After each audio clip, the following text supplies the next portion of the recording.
You're listening to Enshroud, Mosaic Chronicles, Book 8 by Andrea Pearson. Copyright 2016, Andrea Pearson. Dedication. To Patty Buckmiller. Patty, you've been with me since nearly the beginning. Your friendship, help, and support have been lifelines several times. Thank you, thank you. And to David Bibb. I love how much you make me laugh. Your emails and comments seriously cheer me up. And I'm still not sure if you're not just my dad, hiding as one of my readers, haha. You two really do need to meet. Chapter 1.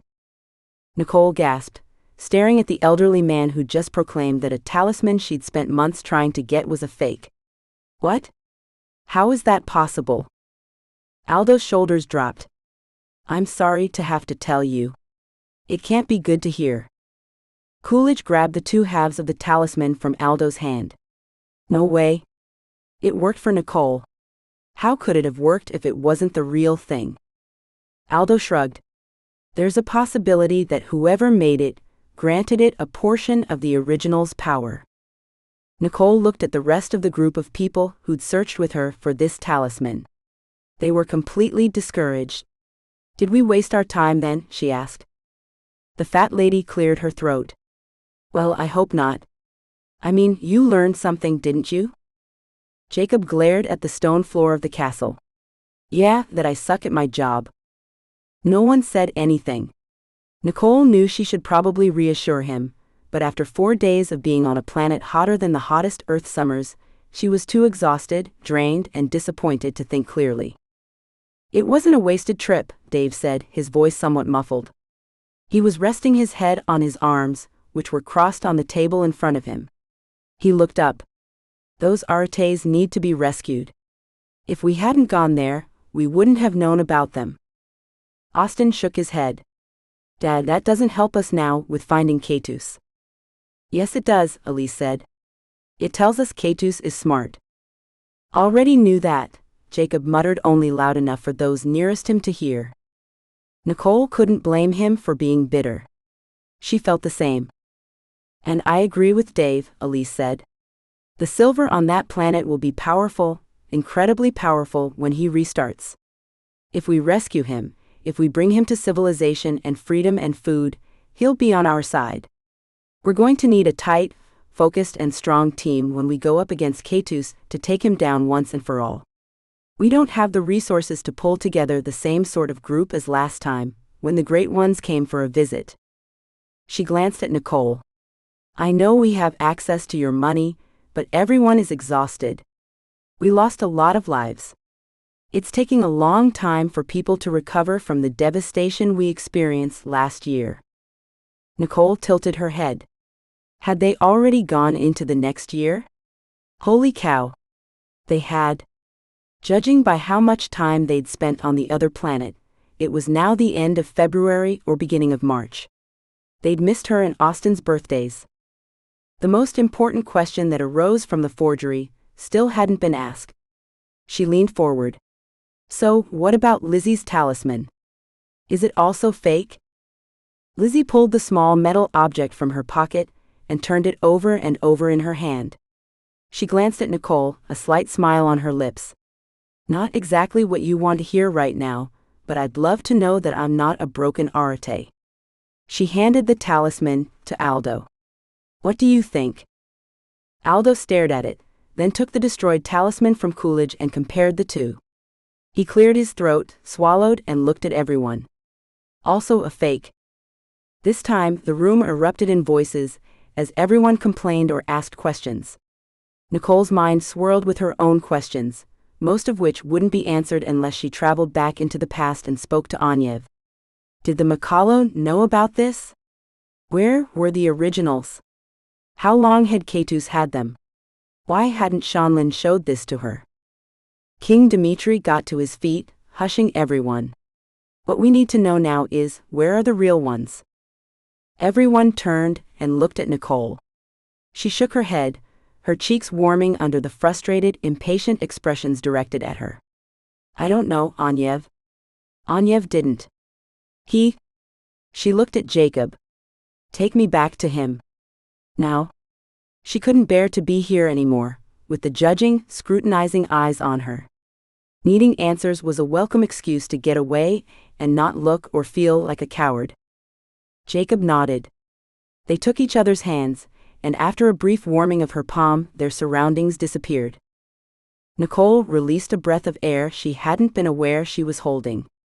They'd appeared on the outskirts of Gratitude, the Mikalo city Onyev led as patriarch. Nicole dropped Jacob's hand and rubbed her eyes, feeling exhaustion and despair roll over her again in waves. Her hands came back grimy. "What a mess we're in," she said, trying not to cry. "And I'm not just talking about our complete lack of cleanliness right now." Jacob nodded. Neither said anything for a while. Nicole wanted to tackle the current problem, but she also wanted a moment to breathe first. As they stared at the city, Nicole sensed Jacob's frustration. It matched hers. The two of them had made pretty big mistakes where the talismans were concerned. Jacob slumped onto a large rock near the Gratitude sign. "I know it's bad to say this, but I'm grateful you asked to go right then. I majorly dropped the ball." Nicole sat on another rock and shook her head. "It's not your fault," she said. "I'm sure Keitus was doing something to prevent you from seeing." "I'm positive he was, but here's the thing, this isn't the first time he's done it. And I know everyone expects me to have figured it out ages ago." "Could you have known?" He leaned forward, elbows on his knees. "I don't know. I wondered if something was wrong, but the scenes I was watching were seamless, perfect. Why would a dangerous man spend months researching the same topics over and over again, though? I just figured he was being extra careful, extra cautious, after how badly we stopped him last time." Nicole tucked a strand of greasy, grimy hair out of her face, belatedly noticing how empty the street was. "Where are all the Mikalos?" Jacob looked up. "Good question." Usually, the place was full of Mikalos coming and going. Nicole had never seen it not busy. They got to their feet and started into the city. The marketplaces that usually bustled with energy were all shut down, closed, empty. Nicole and Jacob glanced at each other, and she could see her worry mirrored in his eyes. After walking for several minutes, they spotted a single Mikalo, a woman tending to her bakery. "Excuse me," Nicole said. "Where is everyone?" The Mikalo smiled at Nicole. If Nicole's dirtiness bothered her, she didn't let on. "In the gathering place. Onyev is addressing us today. You're welcome to join us if you'd like." Nicole shrugged, glancing at Jacob. They weren't going back to the present time without answers, and without information they were running blind regardless. "I think we'd enjoy that. But do you have fresh water we can use to clean up? We've just finished a long journey." "Of course." The woman beckoned them to follow her behind the shop. She put her left hand on a tree trunk and murmured to herself. A rush of water spurted up from the ground around them, drenching them. Nicole gasped. That hadn't been what she'd expected, and despite the warm spring air she shivered. The woman wasn't finished, though. Clumps of moss sprang from the trees toward her. Nicole shrieked and raised her hands in a defense position. The Mikalo chuckled, and Nicole recognized how silly she was being. She could stop the moss at any point if she really needed to.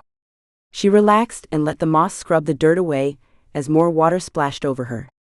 Soon all traces of dirt and mud had been rinsed away, and the two humans stood in front of the Mikalo, shivering and soaking wet. The Mikalo woman muttered once more, and massive branches bent over and started fanning them with equally massive leaves. The resulting windstorm kicked up a lot of dust, and realizing that the Mikalo couldn't control dead things, Nicole commanded her magic to keep the dirt out of the wind. Soon she and Jacob were clean, warm, and dry. Nicole's hair still needed a good shampooing, but this was much better than what it had been before. "Follow me," the woman said. Nicole pulled her hair back into a ponytail and followed the brisk pace set by the Mikalo. She glanced at Jacob and grinned. "Everyone feels better after a good scrubbing," she whispered. Jacob half smiled. "I still don't feel fantastic, but that's just me." "I know. We should have time to get things figured out, though." It would take both of them, since she was supposed to know everything about magical items, and he was supposed to know everything about Keitus. The woman took them deep into the forest where not only huge trees grew, but also younger ones. Nicole expected an old forest smell, but instead, the air was crisp and clear here. She wondered why, especially when she saw that there was plenty of old wood with the new stuff. After they'd walked through it for about 10 minutes, the forest really thickened, and then thinned out completely. A massive stone auditorium opened up in front of Nicole and Jacob. The sides and floor of it were full of macalos. She could barely make out Onyev at the other end, in a 2-story tower talking to his people. Even though he was at least a mile away, she could hear him speaking plainly. How were his words reaching her so well? Nicole turned to thank the woman, who waved her off. "It's not a problem." She glanced at the two of them. "If you're okay now, I need to get back. I've been charged with watching the street for visitors like yourselves." Nicole and Jacob thanked her again, then settled onto the grass at the top of the auditorium to wait for the meeting to end.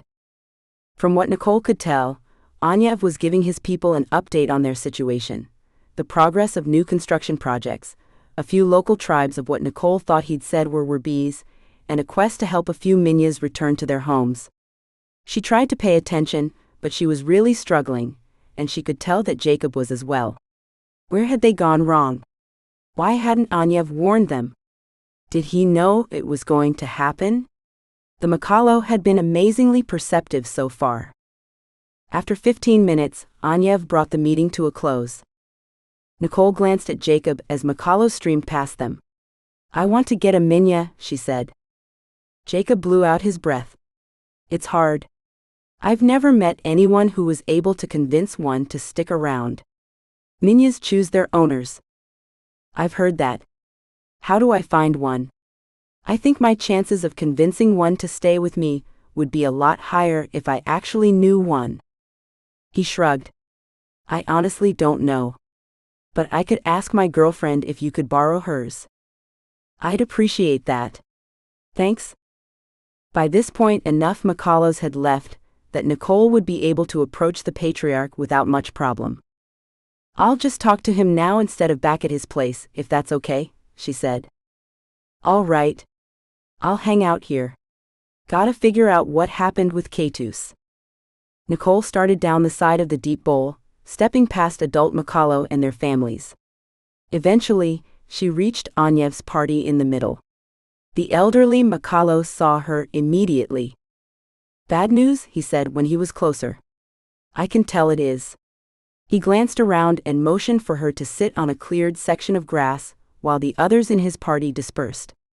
"Tell me what happened," he said, sitting down beside her.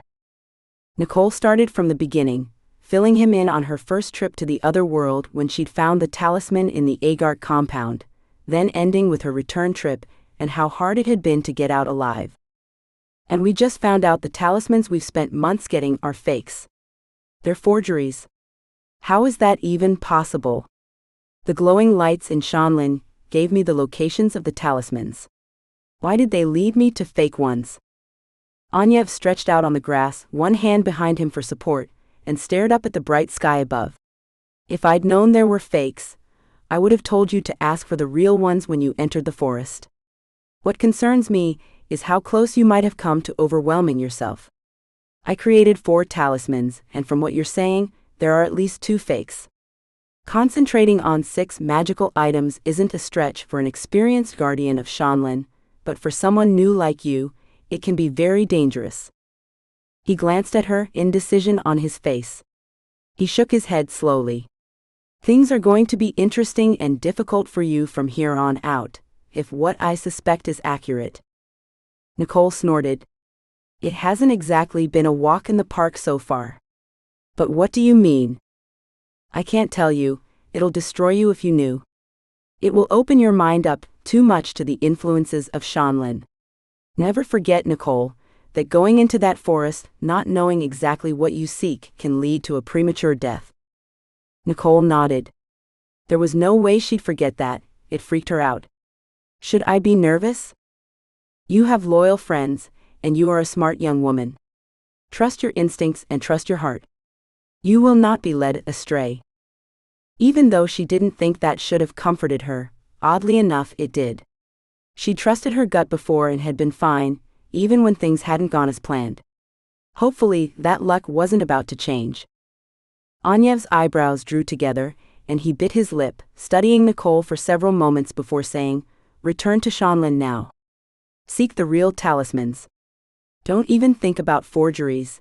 If there are more of them out there you don't want to know." Nicole sensed he wished to tell her more, but was holding back. "Anything else?" He gazed at the sky again, then rubbed his face and looked at her. "No. I've enjoyed getting to know you. You are remarkable. Never forget that." Why was he talking like this? "Thank you. I really appreciate hearing that." Anyev sighed and got to his feet. "Come back as quickly as you can if possible." Odd. He'd never requested something like that before. Any reason why? "Nothing I'm ready to tell you at this moment." Pushing him wouldn't get her more information, so Nicole also got to her feet and returned to Jacob while Anyev talked to a few Makalos who had been waiting patiently. Jacob was watching Anyev with a sad expression on his face. "It's been 2 years since I last saw him," he said. "I'd love to chat with him right now." Nicole understood why he couldn't. The Makalo wouldn't be meeting Jacob in the past, Anyev's present, for another year at least, probably closer to 2.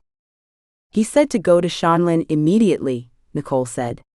"I have to find the real talismans and ignore the fakes." "Good idea," Jacob said.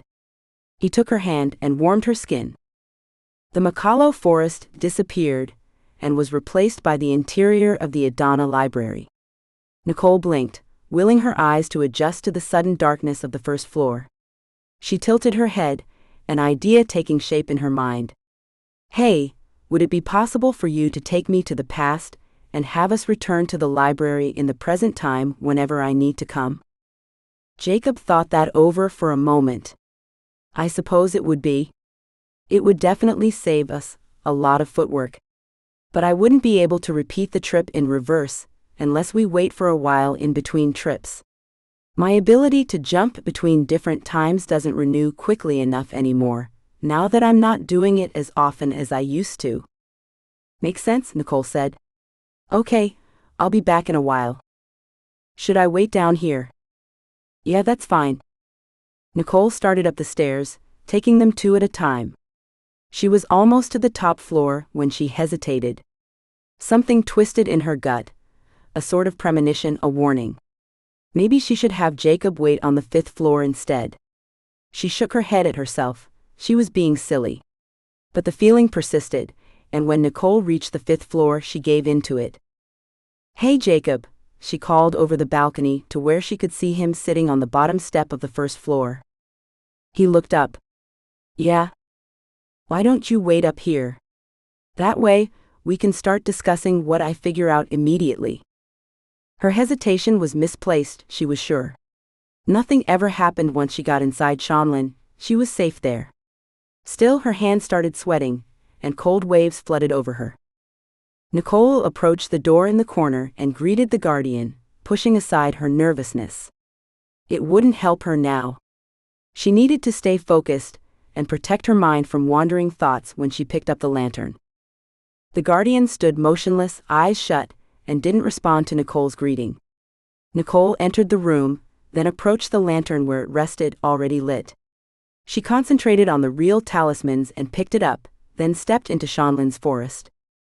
She knew immediately that something was different. But what? One light was visible, far off. Nicole approached it. She heard a slight hissing and a pop.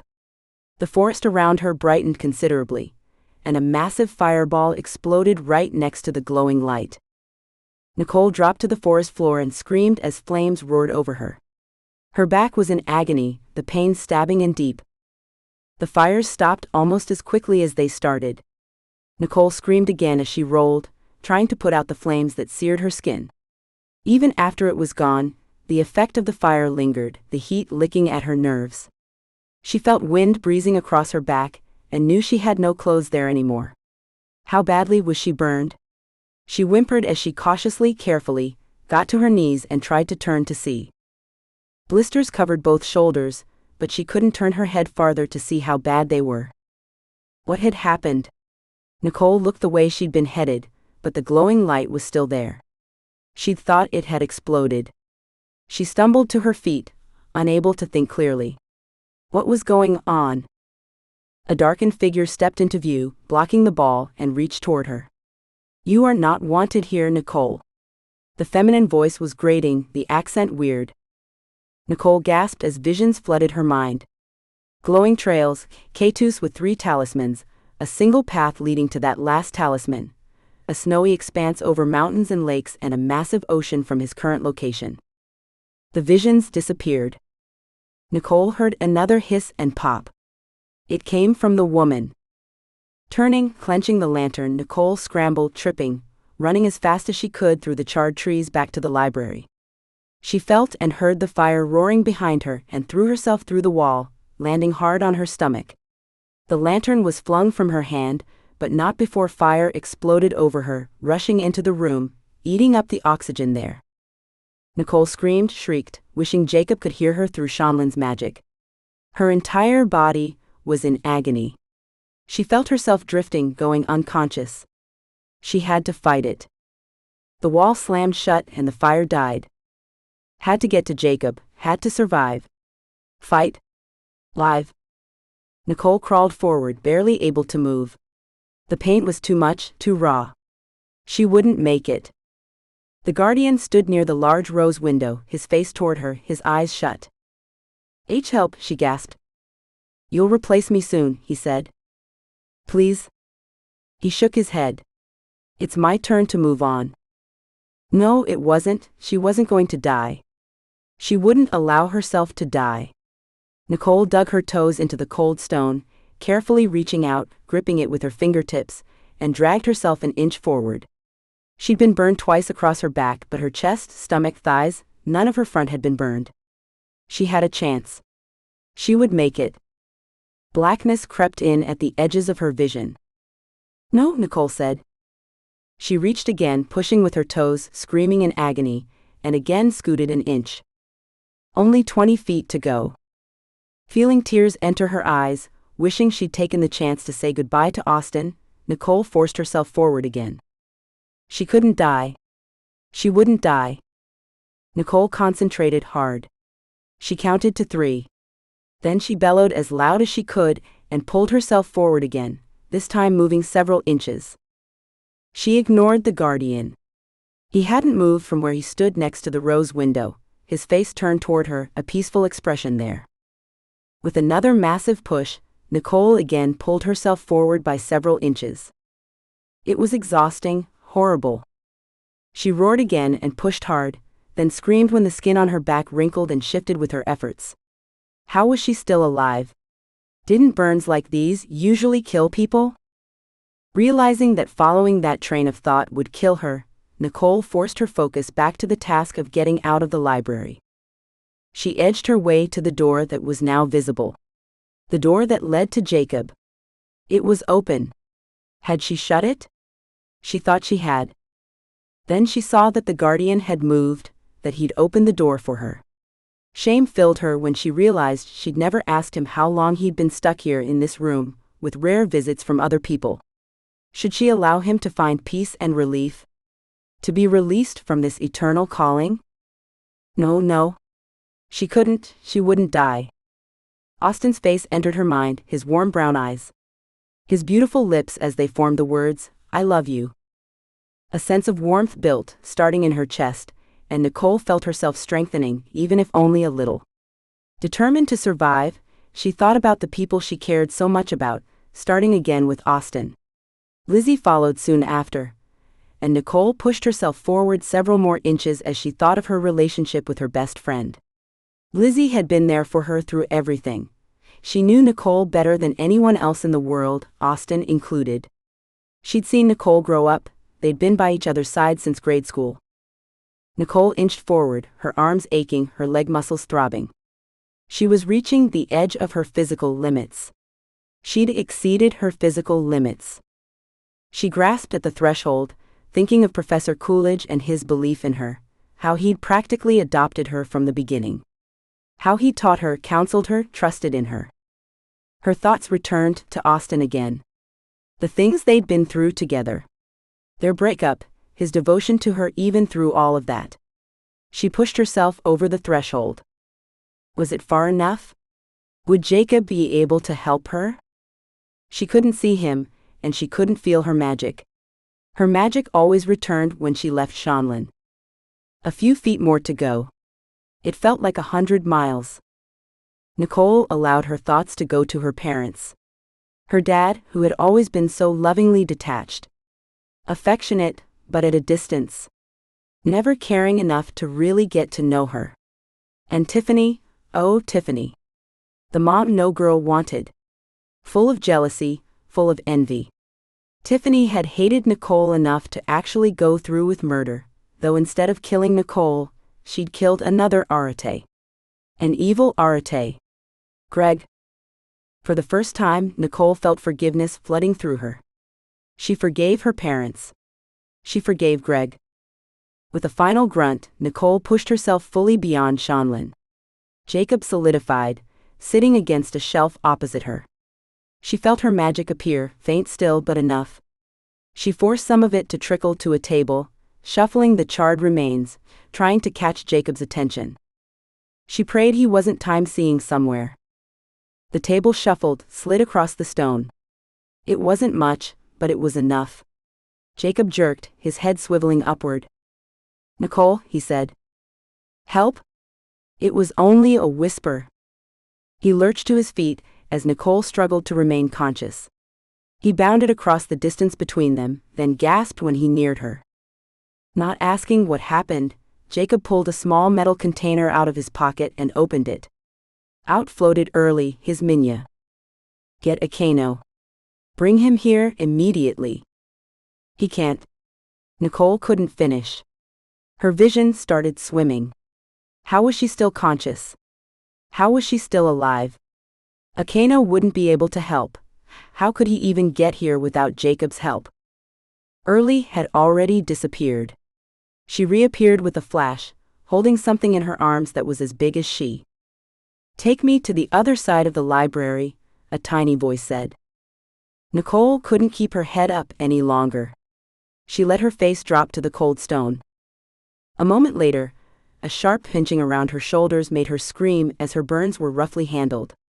The scene around her rushed away, and she appeared in Akino's hand.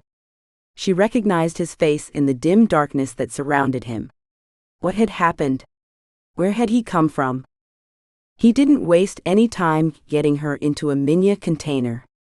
She screamed again as her burns touched the fabric that lined the metal box. She finally blacked out before Akano could even shut the lid. Chapter 2. Nicole woke to the dark interior of the Makalo container. She knew where she was immediately. What surprised her was that she remembered what she'd been through, and it hadn't been pleasant. She stretched out, loving the sensation of wholeness, of wellness, and especially enjoying the fact that it didn't bring her any pain.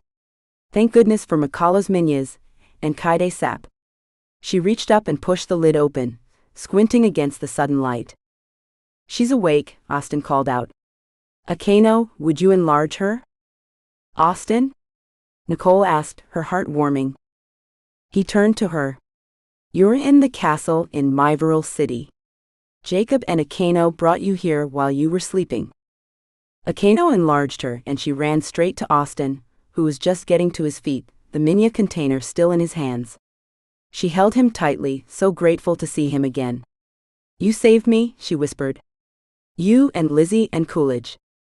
Technically, Jacob and Akano saved you, but I'll take some of the credit."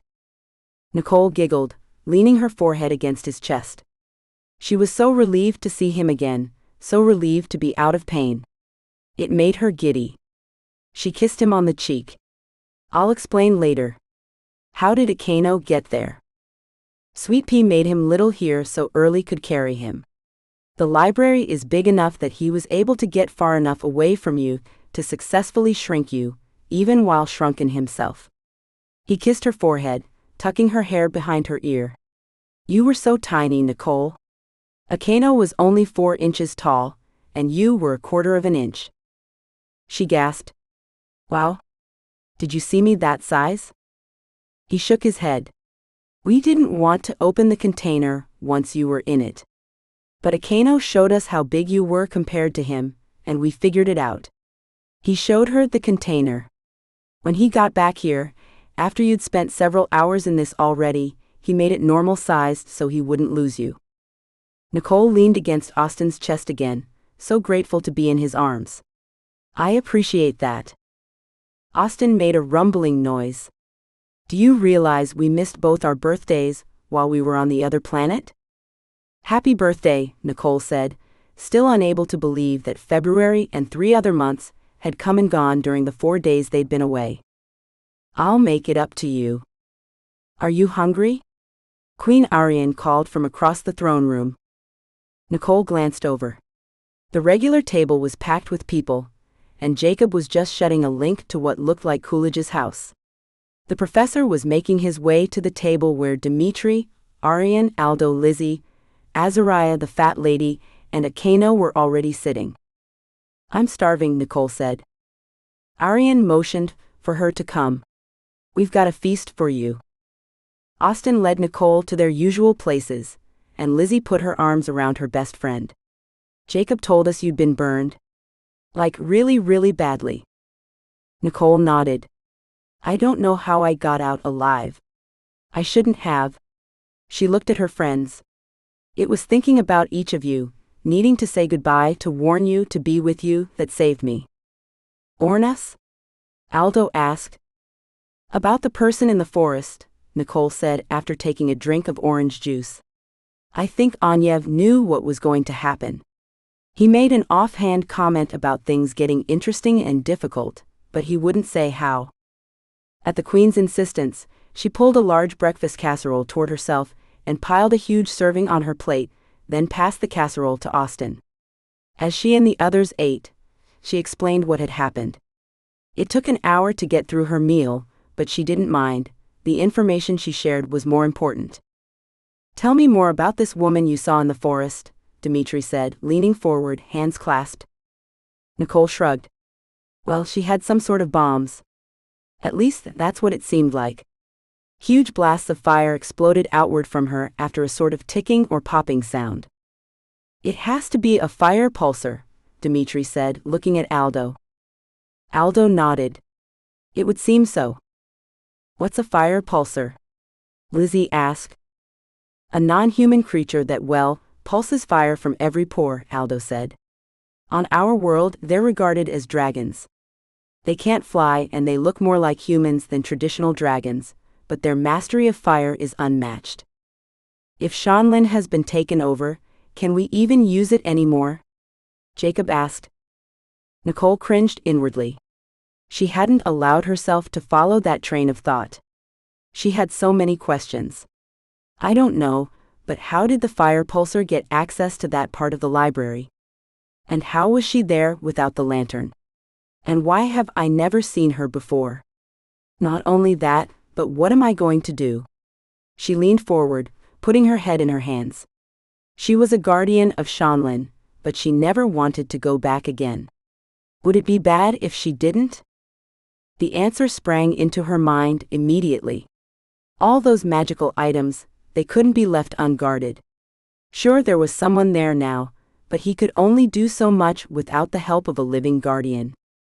And what about the forest itself? The fire pulsar would eventually destroy it. Could Nicole live with herself if she allowed that to happen? She didn't want to look inside too deeply at the moment. The memory of her pain was still too fresh. I need to talk to Anyev, she finally said. Jacob frowned, shaking his head. Yeah, well, I have my own information to report. He thumped a fist on the table, his eyebrows drawn in frustration. I've been so stupid. So dumb. Keitus had me on repeat. The same scene was playing over and over again. Repeat? Austin asked. Wouldn't you have noticed a pattern if that were the case? Jacob moaned. Yes, if I'd been paying closer attention. He sighed, looking at the others. The loop was 2 full months long.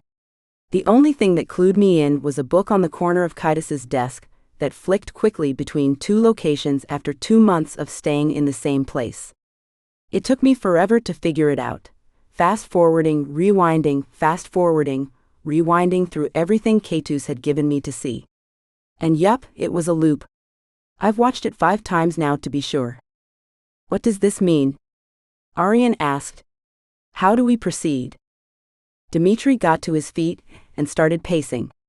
With Keitus completely gone and Jacob unable to find him, we're going to have to start investigating the old-fashioned way. He pointed at Coolidge, Austin, Nicole, and Azariah. You 4 will leave immediately. Go to Keitus's dimension and see what you can find out. Don't you want me to talk to Anyev first? Nicole asked. Dmitri shook his head. No.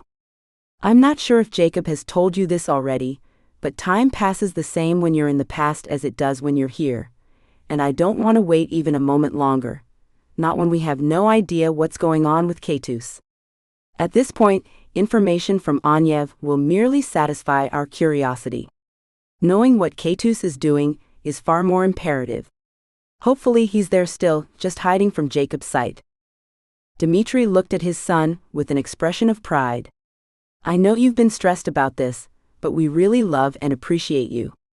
Thank you for everything you've done to help us find Keitus. Azariah grunted. It's not just Jacob who's been trying to find him. He's hiding from my sight too. Wait, Nicole said. You can time see too? Azariah stared at her, his lips slightly curled. Really? Think, Nicole, think. Did you even consider where Jacob got the ability from? It certainly wasn't from his human father. His gaze flitted to the king. No offense, of course.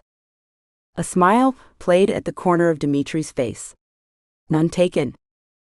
Hold on, Nicole said, straightening in her chair. What do you mean, where Jacob got it from? Azariah rolled his eyes. Are you so dense? How could a human have such remarkable abilities? Nicole shrugged. I wondered, of course, but figured Jacob would tell me if it ever came up. Well, it's coming up now, Azariah said. Jacob glanced at Nicole, a flush on his face. I was going to tell you guys, I promise. I wanted to wait until you and Azariah got along better first. That won't ever happen, Nicole said, not looking at the shingle.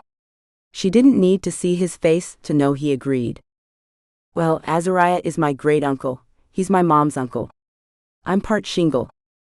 Azariah didn't look old enough to be anyone's great anything. Nicole blinked. Hold on. So you're not fully human? He shook his head. Hope that doesn't disappoint you. Azariah is right.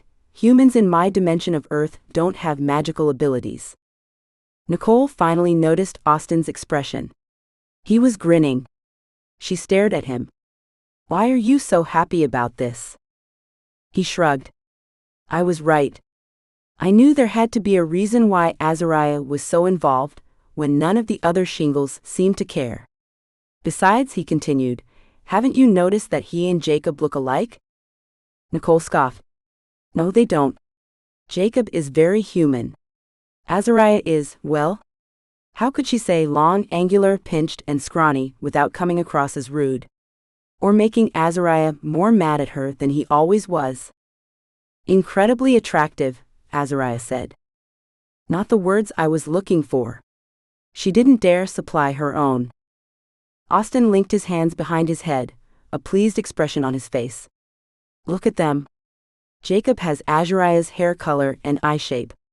Plus he's got very, very light blue eyes, like Azariah's would probably be if he were human.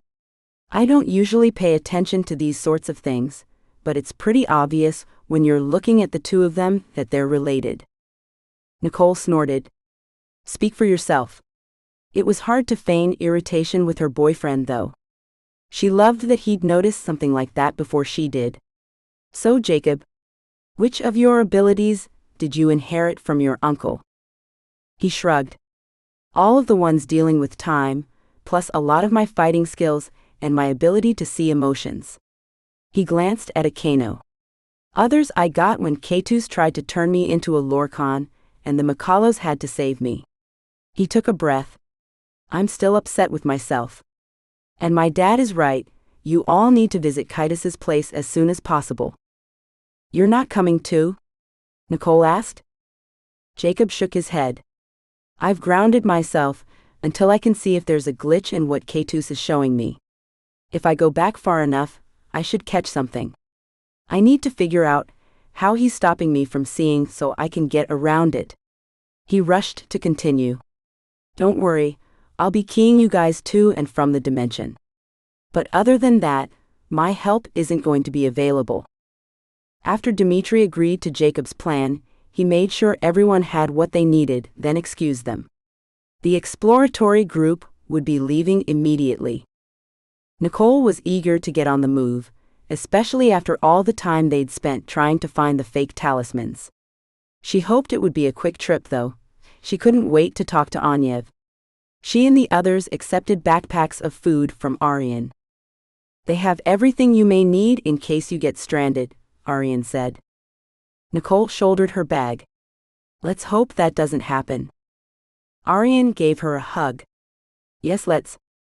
Jacob opened a link to the same place in Keitus's dimension as he had 8 months earlier. Nicole grimaced when she took her first step onto the brittle bones that covered the entire place. She so hadn't ever wanted to come here again. The group was silent the entire walk to Keitus's hideout. The bones crunched and shifted under their feet, and a slight stench of decay wafted around them.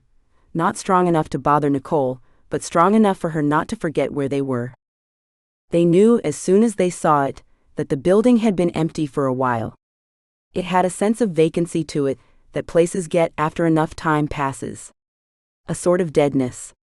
Coolidge led the way inside, his magic curled tightly around him. Azariah's eyes lightened the room. No one was there. How far ahead of us is Keitus really? Nicole asked. Azariah stared at her, nearly blinding her in the darkened interior. Let's hope. He's years ahead of you, a man with a gravelly voice said from the porch. His arms were resting on the frame on either side of him, exposing dark yellowed armpits in his off-white button-up shirt. He poked his white-haired head inside, a smile on his face. Everyone lifted their weapons, guns and knives. Nicole sensed the Arates shift their already gathered powers. Who are you? Coolidge asked. The man entered and lit a lantern, casting long shadows across the room. A slight potbelly hung over his brown cotton pants. He glanced at Nicole. We've never talked face to face. Nicole frowned. Who are you? The old man shrugged, turning his attention to the group. Keitus is nearing his prize. You won't be able to stop him now. He put a hand over his heart. You shouldn't want to. Our lives will be infinitely better when he's ruling us. It'll be glorious. Nicole frowned. I recognize your voice. I think. I don't know. He looked at her. I can promise you right now that we've never been in the same place before. Are you quite sure you know my voice? Nicole hesitated, swallowed. Yes. Coolidge pointed his .38 Smith & Wesson special at the man's face. What do you know? The man shook his head. Nothing. After getting what he needed from me, Keitus deemed me useless and tossed me aside. His gaze drifted to Nicole's. I advise you to let him accomplish his desires. He's powerful, far more powerful than you could ever imagine. The man returned to the door. Now please leave. As you can see, the place is empty and my last duty has been accomplished. A sad expression crossed his face. I have someone waiting to see me. Someone a great distance from me. He growled, turning on Nicole and her friends. And if you stop Keitus, I'll never see her again. He leveled his glare at them. I may not be able to do anything to stop you, but trust me when I say that Keitus and his minions are powerful, far more powerful than your little group. He jabbed a finger toward the door, his meaning obvious. Go. Are you sure you don't have more information? Nicole asked. She looked at her companions, wondering if they should resort to more indelicate measures. "He doesn't," Azariah said, whisking past the old man. "Our trip was pointless." "Not pointless," Coolidge said, following. "We know for sure that Keitus is gone." "We could have explored the cabin," Austin said. "Found out what was stopping Jacob's visions." Azariah shook his head. "The thing isn't there anymore. That's one of the reasons why Jacob realized Keitus was missing." Nicole linked hands with Austin, sensing his impatience. She felt it too. "Why couldn't the old man give us more info?" she asked. Azariah glanced at her. He was telling the truth. Keitus stopped including him in his plans when he wasn't needed anymore. He doesn't know what's going on now. Nicole grumbled to herself. Ridiculous. The trip back was as silent as the trip there had been, but this time Nicole didn't feel right. Something was off. Not in the atmosphere around her, but in her mind. A sort of dread blossomed from her stomach, reaching outward, grasping her heart. She needed to return to Shanlin. "She?" Nicole gasped. "Oh my gosh, I just remembered something." She stopped, staring at her companions. "Keitus has the first 3 talismans, right?" "Well, I saw the 4th one in a vision when the fire pulsar got close to me. He or someone else, one of his minions, is heading to it. From the looks of it, it'll be a huge trip. Mountains, rivers, lakes, and at least one ocean." "There are ways to make the distance shorter," Azariah said. Nicole shook her head. "No. The feeling I got in Shanlin was that the trip itself is part of finding the talisman. Every single foot of it has to be traveled to get there. No planes, trains, or cars. No horses either." Azariah raised an eyebrow. "You're sure of this? What if Keitus is feeding it to you?" She frowned. Was that possible? "I don't know." Then she remembered what Anyev had told her. "Trust her instincts." "No, I do know. My gut tells me we have a few months before he reaches that last talisman. And we need to make them count." Chapter 3. Jacob keyed Nicole and the others back to the castle, where they quickly filled everyone in on what they'd learned. Once that was done, Nicole was finally given the opportunity to get home and take a real shower. Her first in over a week. She didn't shower long, even though her body ached for the chance to relax. She had to visit Anyev again. Jacob was waiting in her living room. As soon as she'd scrubbed every inch of her body, she rinsed off and hopped out of the shower, dressing quickly. Once her hair was tied back and she'd put on some makeup, she joined Jacob, Austin, and Lizzie in the kitchen, where Austin was throwing together a meal. She chuckled, putting her arms around his waist from behind. "I thought you were throwing together something fast." A guilty smile crossed his face. "Well, Lizzie's butternut squash looked ready to eat, so I figured we'd have some soup. And then I realized that soup never fills me up, so I had to toss in some breaded chicken tenders and fried green beans." "It smells heavenly," she said. She couldn't believe how lucky she was to be dating a guy with such amazing cooking skills. "Thank you." "Go relax on the couch," he said. "It'll be ready in about 20 minutes." Nicole grabbed her laptop and plopped on the couch. She needed to find out what was going on with school. Things had been marching forward non-stop since she'd gotten home from the other world, and she hadn't yet checked in. She dreaded the emails she'd have received from professors and the students she'd been paired with for projects. Hopefully they'd figured things out, and those students hadn't been penalized. Nicole knew she'd be retaking all of last semester's classes. She'd missed most of them. If it weren't for the fact that the university had given her a free card to go on expeditions, she would probably drop out completely. She put her head in her hands. She should probably drop out anyway. She turned 20 already, and still hadn't completed more than just one semester of college. How did these sorts of problems find her? And how did they become her problems anyway? Nicole wasn't complaining. She'd learned more from these expeditions than anything she could have been taught in school. College wasn't exactly the place for hands-on experiences like the ones she'd had. But still, what she wouldn't give to be a normal student with a normal schedule and normal friends. She looked up, watching Lizzie helping Austin in the kitchen, and Jacob sitting at the dining room table, laughing with them. She loved her friends. They were trustworthy and hardworking. And she couldn't imagine her life without them. Nicole smiled, realizing they came hand in hand with her current situation. Not only that, but they were incredibly loyal, and were always willing to help her out of the stuff they got stuck in. Soon enough, Austin announced that dinner was done, and they gathered around the table to eat. Nicole sighed inwardly. Ultimately, she was happy with where life had taken her so far. Anyev beamed when he saw Nicole approaching. "Oh, Nicole, I'm so relieved, so happy to see you." Nicole's eyebrows rose. "You didn't expect me to live, did you?" He shook his head. "No, and I wish I could have warned you ahead of time what you'd be encountering. If I'd told you, you definitely wouldn't have returned. Surprise was on your side this time." Nicole scoffed inwardly, but tried not to show her disrespect. "I don't understand. Surprise almost killed me." He sighed. "Yes, I know. I know what is there.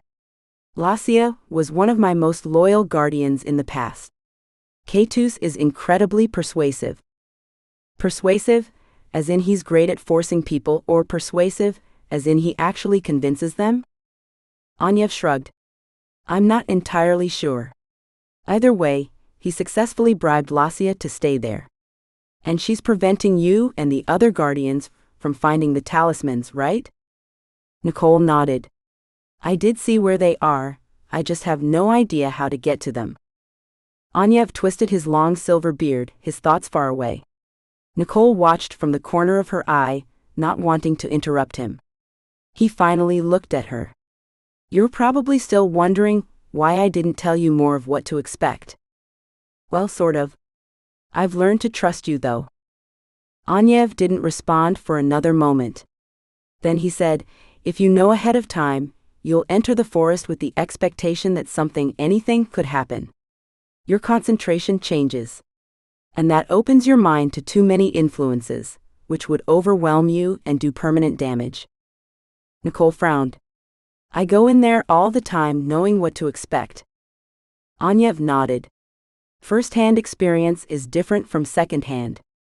Me telling you what you'll find plants pictures in your mind that would most certainly be wrong. And therein lies the danger, when things aren't what you expect. Experiencing it yourself is always more dangerous physically. But experiencing it through my words is more dangerous mentally. Physically, you have a chance. Mentally, you'd be obliterated. At least now you know what you must do." "I have to go back?" Nicole knew what his answer would be, but she still didn't want to hear it. "Yes. You'll have to fight her." Nicole felt the blood drain from her face. "Fight her? Are you serious? How? Do you not know what she did to me? If it weren't for Keitus, I'd be dead. And if not, I'd be in a hospital still recovering. She fried me. I'd never heard of fire pulsars before I approved Lacia to become a guardian. I didn't know what they were capable of until your visit, and you now have much more experience with them than I do. You have plenty of people at your disposal who are intelligent and can help you prepare. For some reason, I'm not comforted by that." Anyev gave her a sad smile. "I wish I could help. I wish I could travel forward in time. But that isn't possible." He took a deep breath and released it slowly. "At least Lacia is the only guardian who has ever been corrupted. I do feel bad that you're the one who has to deal with it." "Yeah, rotten luck." Anyev put his hand on her arm. "Nicole, this is within your ability. Don't think just of your physical powers." "Good, because I don't have any." He raised a finger. "But you do have incredible intellect. You are dedicated and diligent, and possess the ability to stick to something when most others would give up. You'll figure it out." Nicole bit the inside of her cheek, hesitating. "Is there any way I'd be able to use my magic?" He shook his head. "No. I can't undo the spell preventing powers from entering Shanlin without opening the floodgates for all sorts of magical attacks. Nicole's stomach sank even more than it already had. She'd been afraid he'd say that, based on what had happened last time she messed with the magic protecting that city. Is it possible to defeat her on my own? I don't know. But I do know that Shanlin survives after you. I have chosen future guardians. You just don't know if I survive. I'm sorry. It's not very comforting, I know. Nicole rubbed her face, needing to think of something different. What happens if I put down the lantern while I'm in the forest? You can't exit without it, as it is your link to Adana's dimension. If you lose the lantern somewhere in the forest, you'll be trapped in the forest dimension until you find it. The only way out is if someone comes for you, using that lantern. But you see the dilemma, right? If you lose the lantern, no one will be able to come. Nicole frowned. How did Lacia gain access to the library then? She must have had help from another guardian. Or she may have followed another guardian through. Nicole swallowed. She hoped it hadn't been her.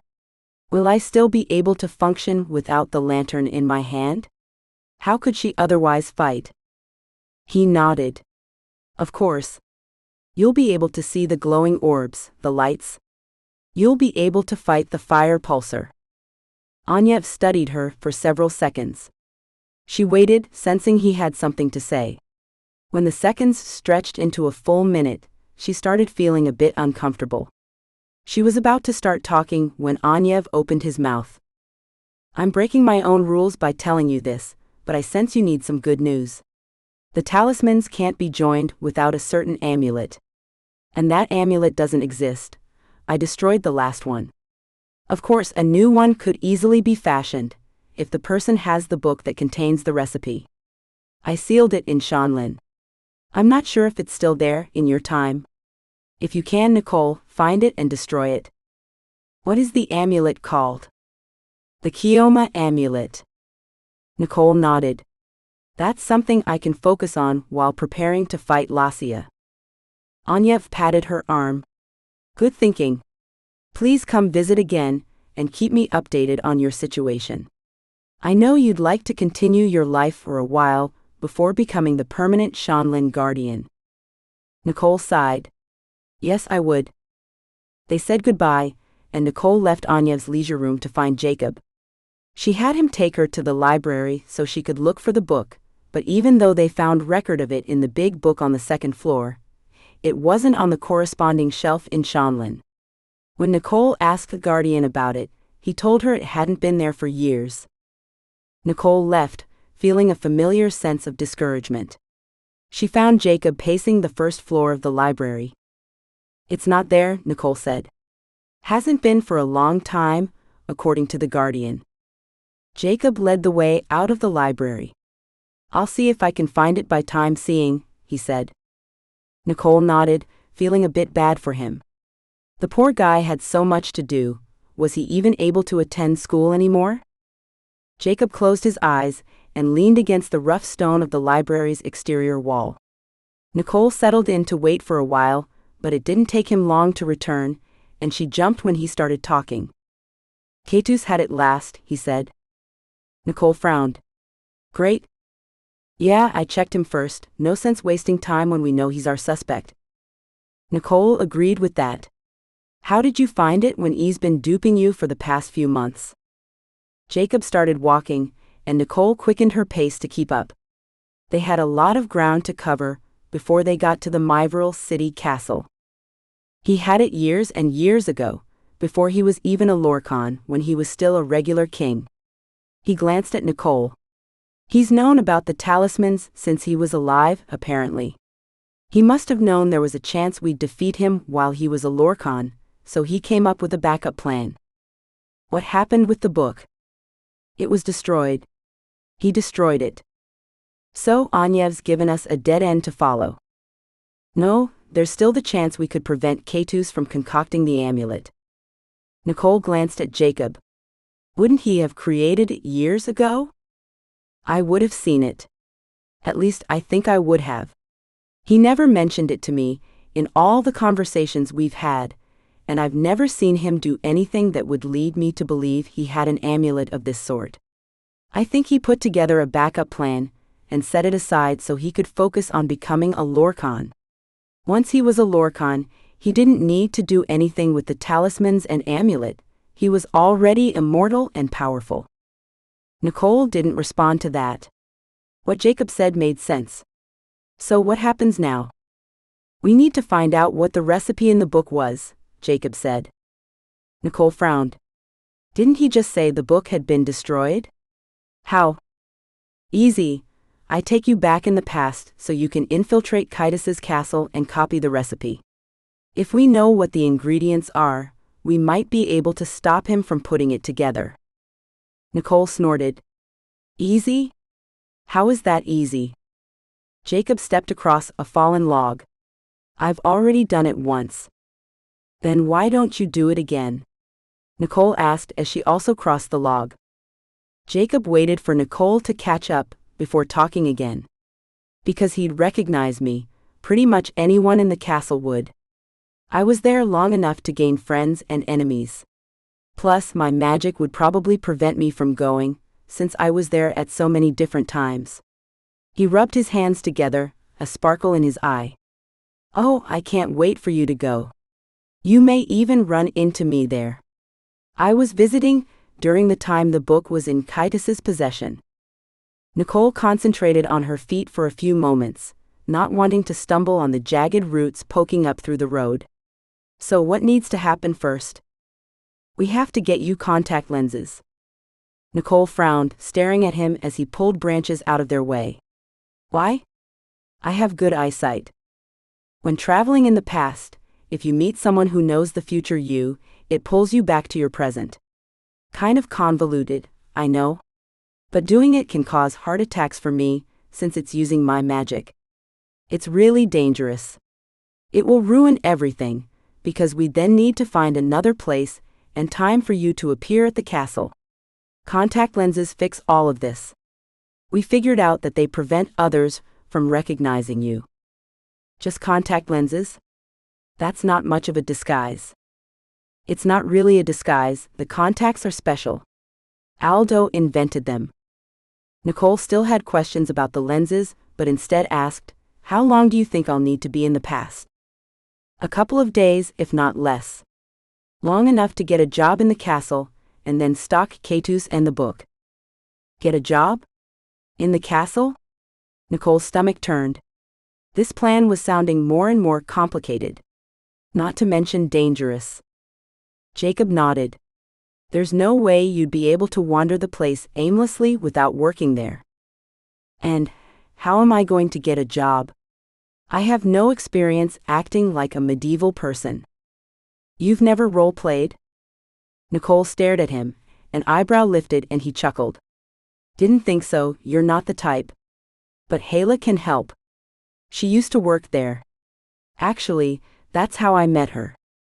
Nicole still couldn't believe that Professor Coolidge's wife wasn't from Earth. She was from a completely different planet. Nicole looked at Jacob, noticing the smile on his face. What's going on? Jacob glanced at her. Nothing. What do you mean? You're smiling. Nicole gasped. And blushing. He shrugged. When I went in the past, Hala was about my age. And she was, well, hot. Nicole gasped. You're kidding. You had a crush on her. What happened?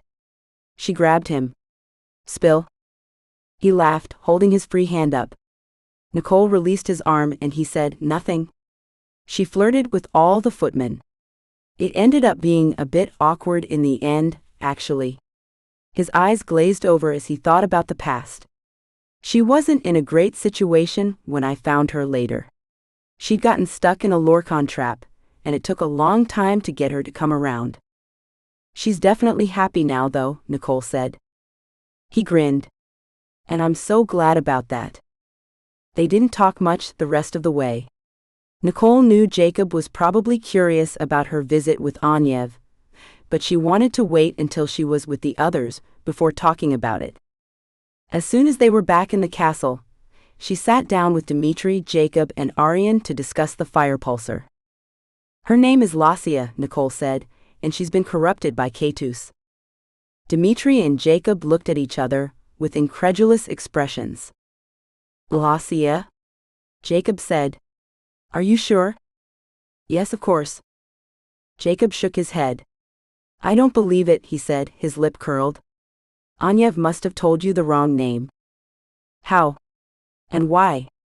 He knows all of his guardians. He appointed them. I'm sure what Anyev said was correct, Dmitri said, but I'm astounded he chose her. She's definitely not pure. Nicole was surprised to find herself getting irritated. It's not like the persons he appoints are righteous or virtuous. They only need to be strong enough to withstand temptation when going up against the great ones. Arian put her hand on her husband's arm. She's right. We don't know anything about Lasia, other than the fact that Keitus has used and abused her a great deal from the very beginning. She leveled a glance at Jacob, then Dmitri.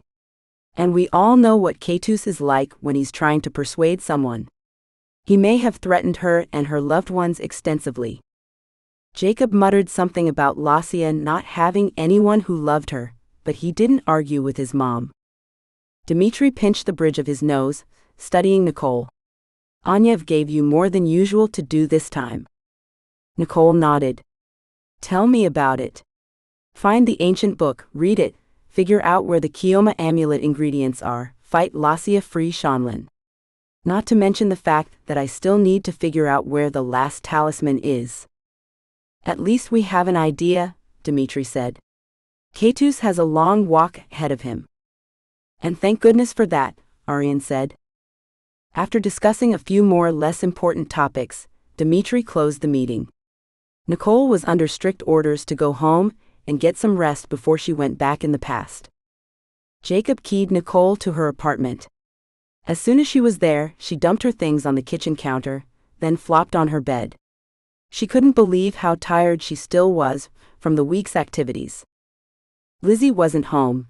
She was most likely in class, so Nicole turned on a movie and vegged in front of it for an hour before calling Hayla and arranging to meet with her. When the time came, Nicole grabbed her things and headed to Coolidge's house. Hayla opened her front door as soon as Nicole knocked. She was pale, and her bloodshot eyes had dark rings under them. She looked absolutely exhausted. Are you sure this is a good time? Nicole asked. Hayla nodded. I'm just under the weather. I'm not contagious or anything, so don't worry. I'm more worried about you. You should be in bed if you're not feeling well. Hayla sighed. Believe me, I've tried everything. Nothing really helps. What do you have? Hayla hesitated for a moment. We should get through what you need first, while I have enough energy. Then we can chit-chat after. Nicole nodded, following Hayla inside. She watched the woman sway before entering the front room. Nicole shook her head. What was going on? And if it was serious, why had she and Coolidge decided not to tell anyone? What purpose would that serve? Unless they just barely found out, but not telling their friends would only lead to them feeling secluded and unsupported. The two women took seats on the plush white couches. Hayla offered Nicole water, but Nicole turned her down, not wanting to cause the woman any more physical discomfort than was necessary. So you want to go back in the past? Hayla asked. To the Trusanal castle? Nicole nodded. Is that what it's called? If that's where Keitus was about 25 years ago, then yes, that's where I need to go. Hayla adjusted her position on the couch, then her hand fluttered to her mouth. She breathed deeply for a moment before responding. It'll be difficult, but I think you could get in through me. And that won't be a problem? Nicole asked. Hayla shook her head. As long as it's a very short and temporary stay, I won't even remember. That's the key. If I could remember meeting you in the past, it wouldn't have happened. Jacob's powers don't allow that sort of thing. That's what he was saying. Hayla leaned forward, her light brown hair falling over her face. She tucked it away, eyeing Nicole. I'm thinking a position as one of the maids who delivered meals would be best, though there's a certain amount of trust that would need to go into such a position. Nicole nodded. And I don't know that I'll have that much time. We need to get the information as soon as possible. Hala waved her hand. Don't worry about that. Once you gain my trust, I'll be able to get a referral for you. How? It's what I used to do. Help people infiltrate the castle. And I wasn't the only one. Most of King Ramontis's subjects hated and feared him. At the confused expression on Nicole's face, Hala rushed to explain. Keitus is the name he chose when he became a Lorcan. I'm surprised Jacob and his parents are still calling him that, now that he's no longer a Lorcan. She glanced away, a thoughtful expression on her face. Maybe Ramontis is too painful for them. She looked back at Nicole. Anyway, I just need to make sure I remember the code words correctly. That should be simple since they only changed once. Maybe you should teach me both, Nicole said. For a moment, Hala looked shocked that Nicole would suggest such a thing. Then she relaxed. You're right, it's not like the information is valuable anymore. And having you know both won't hurt my situation in the past. Hala got up slowly, fingers lightly touching her lips again, and left the room. She returned moments later with a pad and a pen. Here. Write down the words exactly as I say them. Nicole took the pen and paper, setting the pad on her lap and looking up at Hala expectantly. My bird is an aria we sing, Hala said. She nodded to the paper, and Nicole wrote it down. The second code is this. We walk, we talk, we laugh as we walk and talk. She smiled. I'm not a poet if you can't tell. But the phrases aren't so weird that my followers wouldn't remember them, nor are they things that would easily be repeated, especially as a conversation starter. You had followers? She nodded. Of course.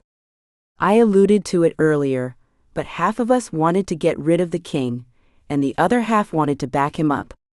It was all very political. I helped many young women infiltrate the place. Nicole stared at the words she'd written, trying to memorize them. What about clothing? Oh, that's easy. I've got costumes I've worn several times for Halloween that should work. Nicole chuckled. Dressing up like a servant for fun, when you used to do it for real? I play the part very well, believe me. The twinkle in Hala's eye made Nicole's smile deepen. She was surprised at how easily Hala joked about her former life as a servant under an evil dictator. The twinkle disappeared, and Hala's fingers found their way to her lips again. She didn't say anything for several moments. Nicole waited, doing her best not to fidget in the awkward silence. She wondered for a moment if Hala might be pregnant. That would be amazing. But what if it was something more serious? Like cancer? If chemo was causing Hala's discomfort, wouldn't she say something? She tried not to stare, but was Hala's hair thinning? She couldn't tell. What were the other symptoms of radiation treatment? Hala had the gaunt look, the rings under the eyes, the nausea. Nicole almost blurted out her question, wanting to know if it was leukemia or pregnancy or something else, but she held her tongue. Finally, Hala breathed again, motioning to a pack of mint gum on the end table next to Nicole. Would you toss me a piece? Nicole did so, then accepted Hala's offer of a piece for herself. I'll get the costumes in a bit, Hala said, but I need to take a breather first. Oh, please don't worry about it. Tell me where they are and I'll go get them. Hala nodded. Thanks. They're laid across my bed. The master bedroom is on the other side of the kitchen. Nicole headed down the long hallway, past the open area with a piano in it, and the informal sitting room where she'd spent time chatting with her Arches National Park expedition team, and into the kitchen.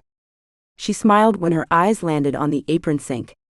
One of her favorite memories of Austin involved that sink, a cut on her hand, and how frustratingly attractive he'd been. She stepped into a hallway with several doors leading off it. After a moment's hesitation, she chose the last door. She was right. It led to a master bedroom with a massive king-sized bed and matching furniture. Nicole hesitated, her eyes roving the room.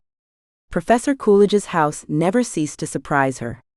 She'd expected dark furniture like his office upstairs, or at least all white like his basement office. Instead, she found a seaside theme, tan sea greens and sky blues. She knew immediately which side of the bed was Coolidge's. A bunch of dirty clothes, obviously his, were scattered across the floor. The decorative pillows were shoved in a corner by the nightstand, and the comforter was rumpled at the foot of the bed. Haley's side of the bed also wasn't made, but the floor was clear. Several packs of mint gum were scattered across the nightstand. Nicole started to worry that cancer might really be what was going on. She'd read somewhere that chemo left a bad taste in patients' mouths. Was Haley covering it up with gum? Nicole's eyes returned to the bed and the costumes laying across it.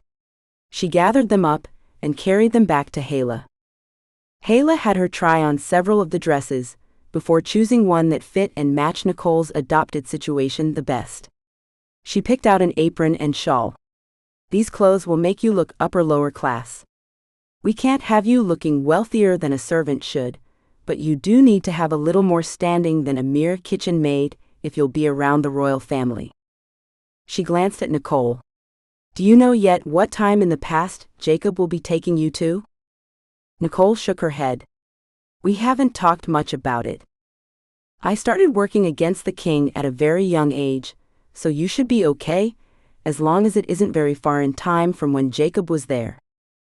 She sat down, obviously exhausted from the effort of helping Nicole button the dresses. Are you sure there isn't anything I can do for you? Nicole asked, picking up the gowns she wouldn't be using. Haley sighed. Give me more gum? Nicole couldn't help but smile at that. The gum the woman already had was probably still fresh. She hesitated, then finally blurted out, What is it you have? Haley glanced at Nicole, obviously contemplating telling her. Not the flu, if that's what you're wondering. Nicole held her breath, not wanting to ask if what she suspected was true. Haley sighed. We haven't told anyone yet, but I'm pregnant. Nicole dropped the dresses. What? You're serious? That's wonderful. Haley nodded, beaming. She was obviously very excited. Yes, it is. I just hate this morning sickness business. She slumped into the couch, all pretext of formality gone now that her secret had been told. And ginger only makes it worse. Mint's the only thing that helps. Hence the gum I'm seeing all over the place. Exactly. Nicole grinned. Oh, I'm so excited for you both. Do you know when you're due?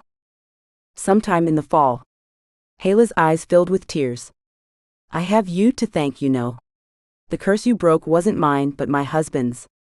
We've been married for so long now, and I'd nearly stopped hoping I could carry a child at all. I had 3 miscarriages, horrible miscarriages, right away, and then pregnancy after that simply didn't happen. Nicole gasped. Wait, this is your 4th pregnancy? Haley laughed. It sure is. Oh my heck. You're going to have an ereat. The happiness on Haley's face flitted away as quickly as it had come. As long as I don't miscarry again. Nicole bit her lips. What can I do? What do you need? Shouldn't you be in bed? Haley shrugged. The doctors don't know why I miscarried. The only thing they tell me is to take it easy. As you should. You need to be in bed.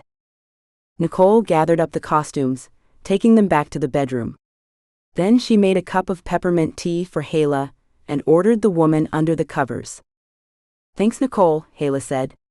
You came here for help and ended up helping me instead. Oh, don't say that, you've done so much in the short time I've been here. Haley put her hand on Nicole's arm. Don't tell anyone just yet. She paused. Okay, you can tell Lizzie and Austin. But no one else. Nicole grinned. Thanks, it would be hard keeping something so awesome from my closest friends. Oh, before I forget, there are several pairs of shoes in a box labeled costumes just inside the closet.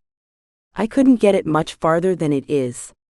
You'll want to pick a pair that fits as best as possible, and matches the style of the dress you'll be wearing.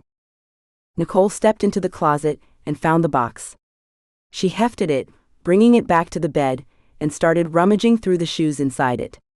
Several of them were awesome. She'd need to raid Hayla's closet for future Halloween costumes. Eventually, the women chose shoes that were appropriate for what Nicole would be doing and the status she'd have. They were a little tight, but would suffice for the amount of time Nicole had to wear them. The women said goodbye, then Nicole grabbed her things and left. The minute she got in her car, she left a message on Austin's voicemail, telling him the news, then called Lizzie. They had a baby shower to start planning. But before any parties could happen, Nicole had a castle to infiltrate and a ruthless dictator to steal a book from. She felt breathless, and her palms started sweating when she thought about how all of that would go. Chapter 4. Nicole grabbed Austin and pulled him close for another kiss, before turning to Jacob, who was rolling his eyes. "Okay," Nicole said, "now I'm ready." Jacob took Nicole's hand and warmed her fingers and palm.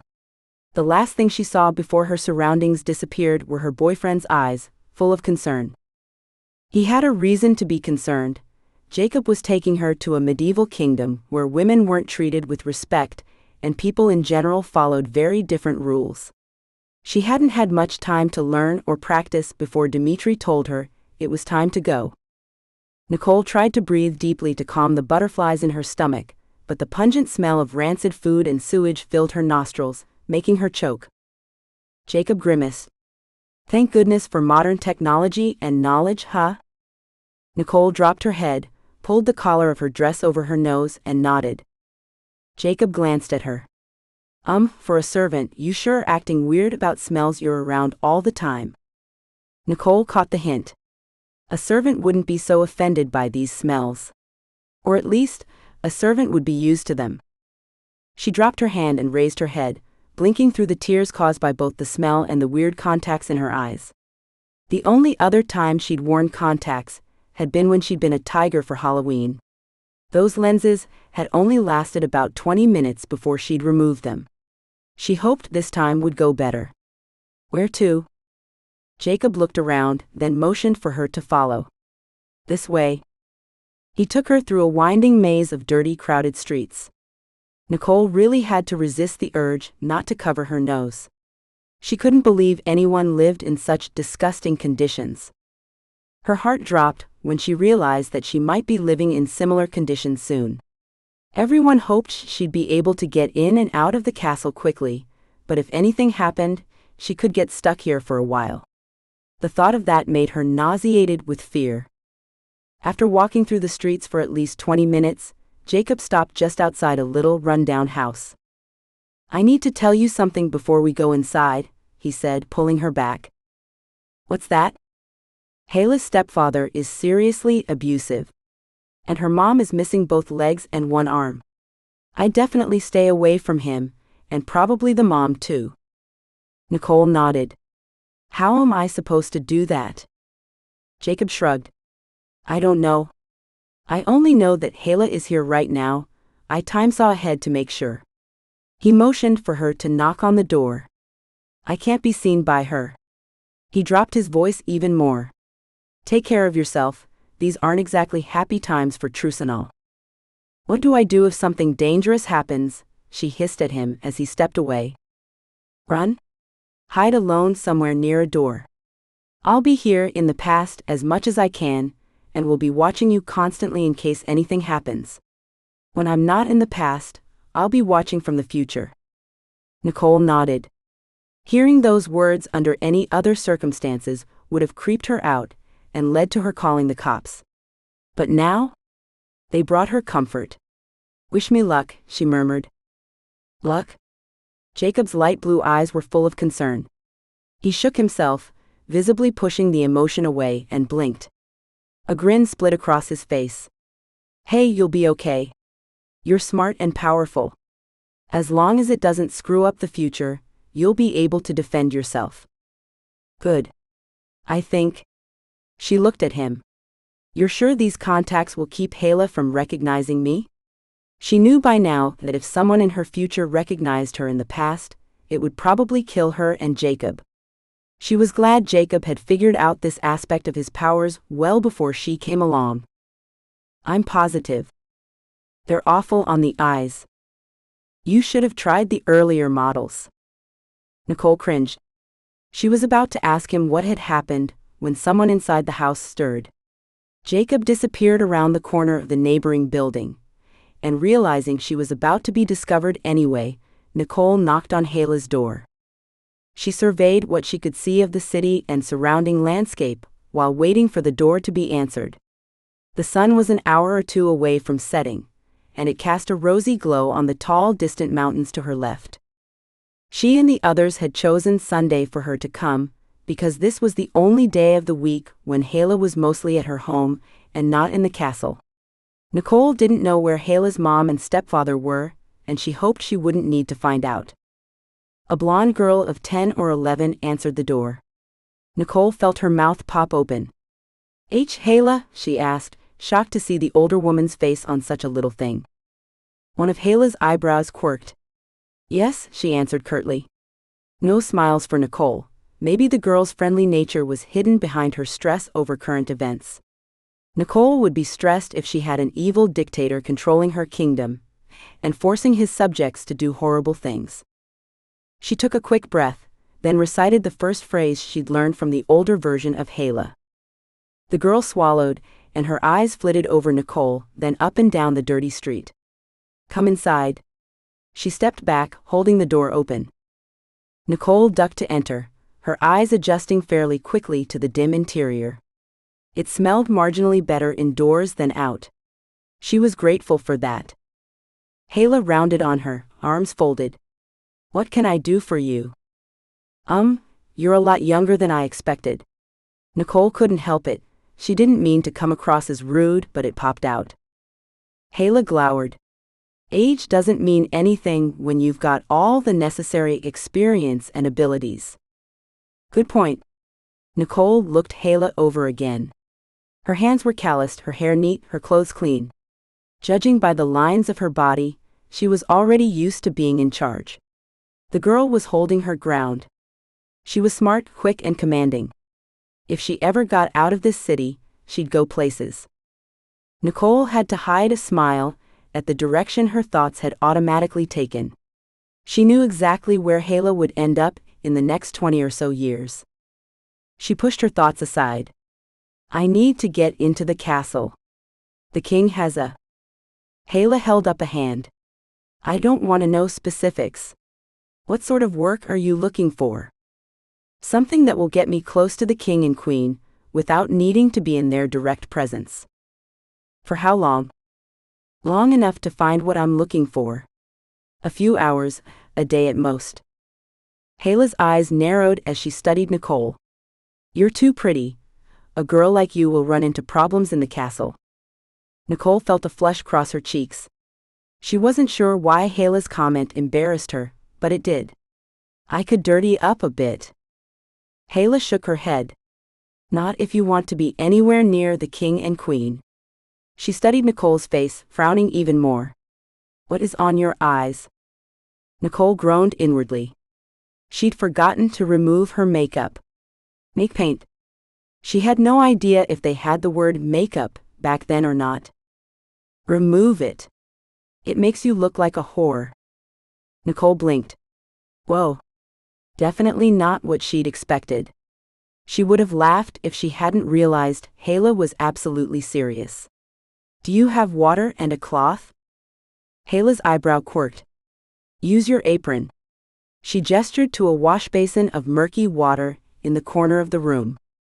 Nicole cringed, cursing herself for not thinking to clean her face thoroughly before coming.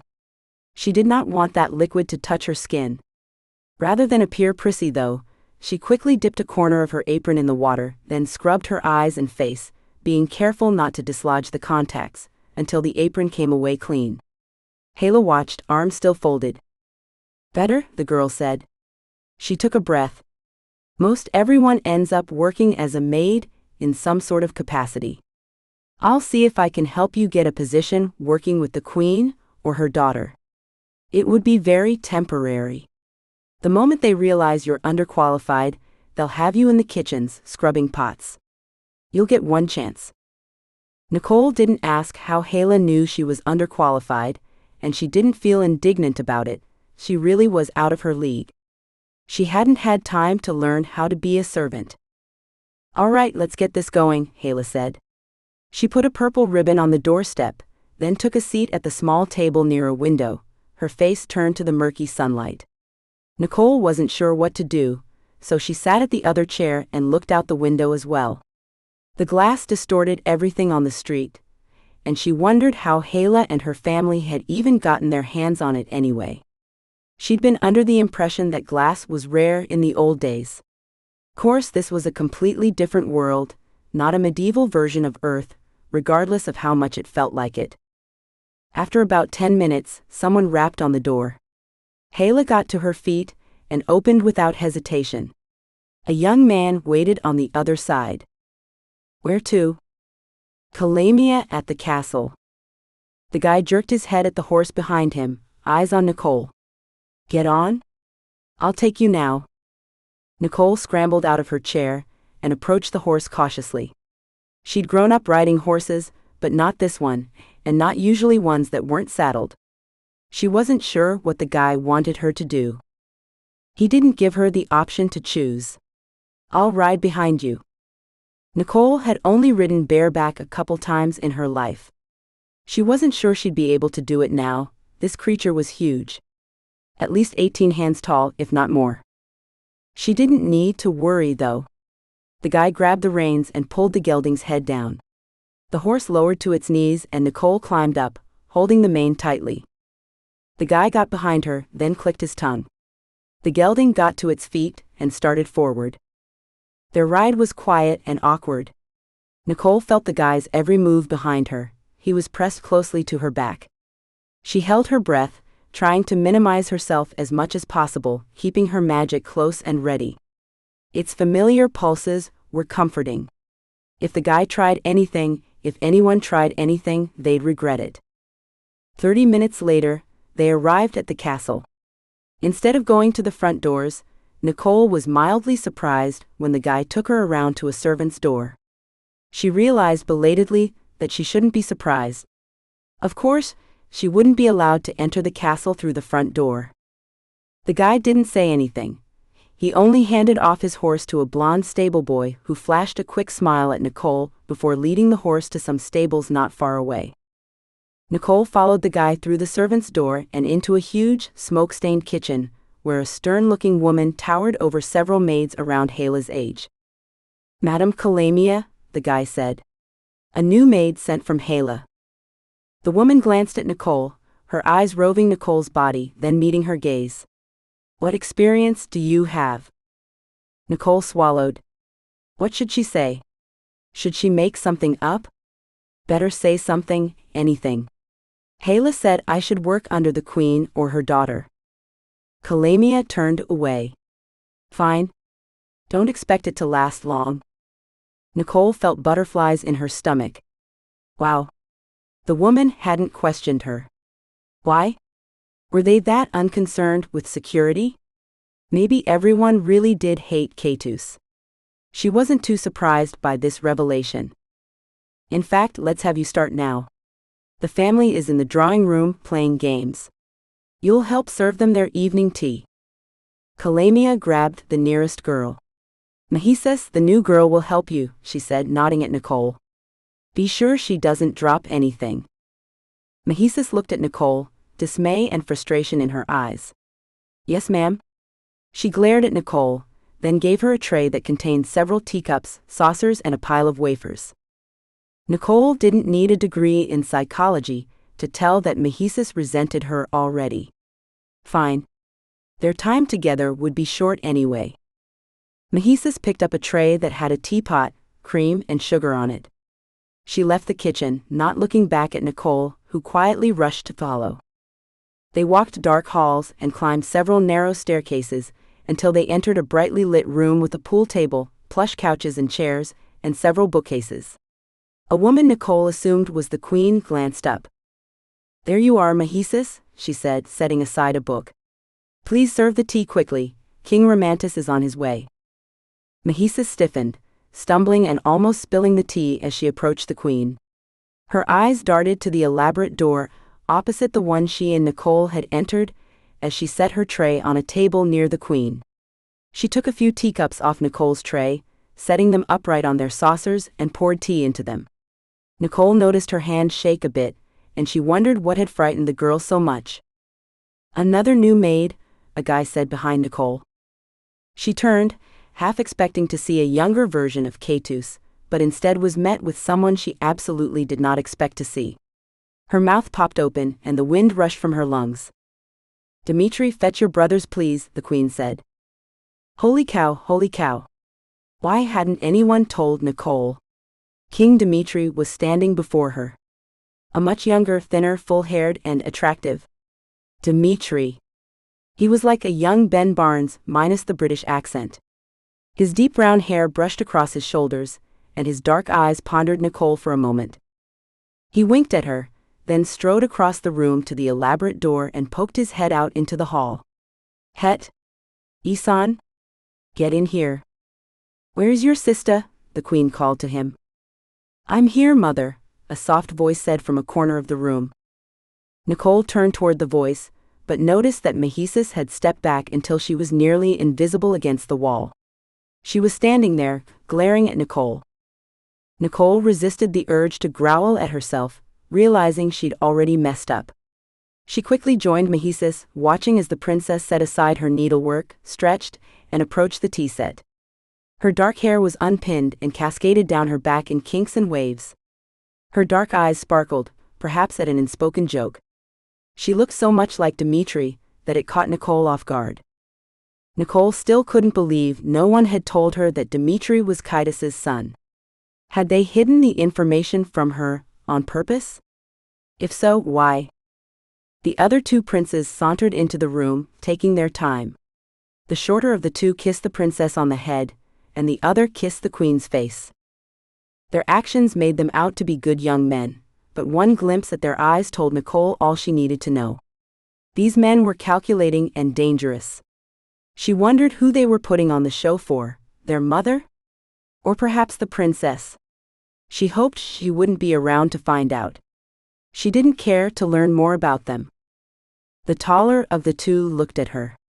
His gaze trailed slowly down her body before returning to hers. She gulped, holding a poker face despite the fear that radiated from her heart. She pulled her magic to herself again, so grateful it was with her here. Nicole tore her eyes away from the prince with effort. She knew she needed to be careful around him, but she had things to do, and fast. She glanced around the room, looking for the book she'd seen in an illustration the fat lady had shown her. It wasn't there, at least not out in the open. Of course it wouldn't be. It was too valuable. A shadow fell over her, before a hand on her arm made her jump. When did we get a new maid? The prince who gripped her elbow asked, his head facing his family. Leave her be, the queen said. Why? If I don't do it, father will. The queen flushed. Do not speak of such things, Het. Not here, not now. Het scoffed. It's not a secret, mother. The queen didn't answer. She turned from her son, resigned. Nicole recognized from the curve of her shoulders that this was an argument the queen knew she wouldn't win. Nicole felt a chill run down her back as Het turned his attention back to her, his dark, wide-set eyes staring at her chest. He grabbed the tie that gathered the fabric together there, tugging on it. Why cover up? He murmured. Het, please, the princess said. Let's just have our tea and leave the help alone. Het growled, running the back of his fingers down Nicole's neck and across her collarbones. Fine, he said, turning from her. The mood in the room suddenly shifted, lightening. Nicole released her breath. She hadn't noticed that the others had apparently been holding their breaths too. Dimitri met eyes with her, shrugged, and turned to the princess. Nicole leaned against the cold stone behind her, feeling Mehisis do the same. A slight sniffling came from the girl. Nicole glanced at her, surprised to see that tears dripped down Mehisis's face. Her expression was hard to read.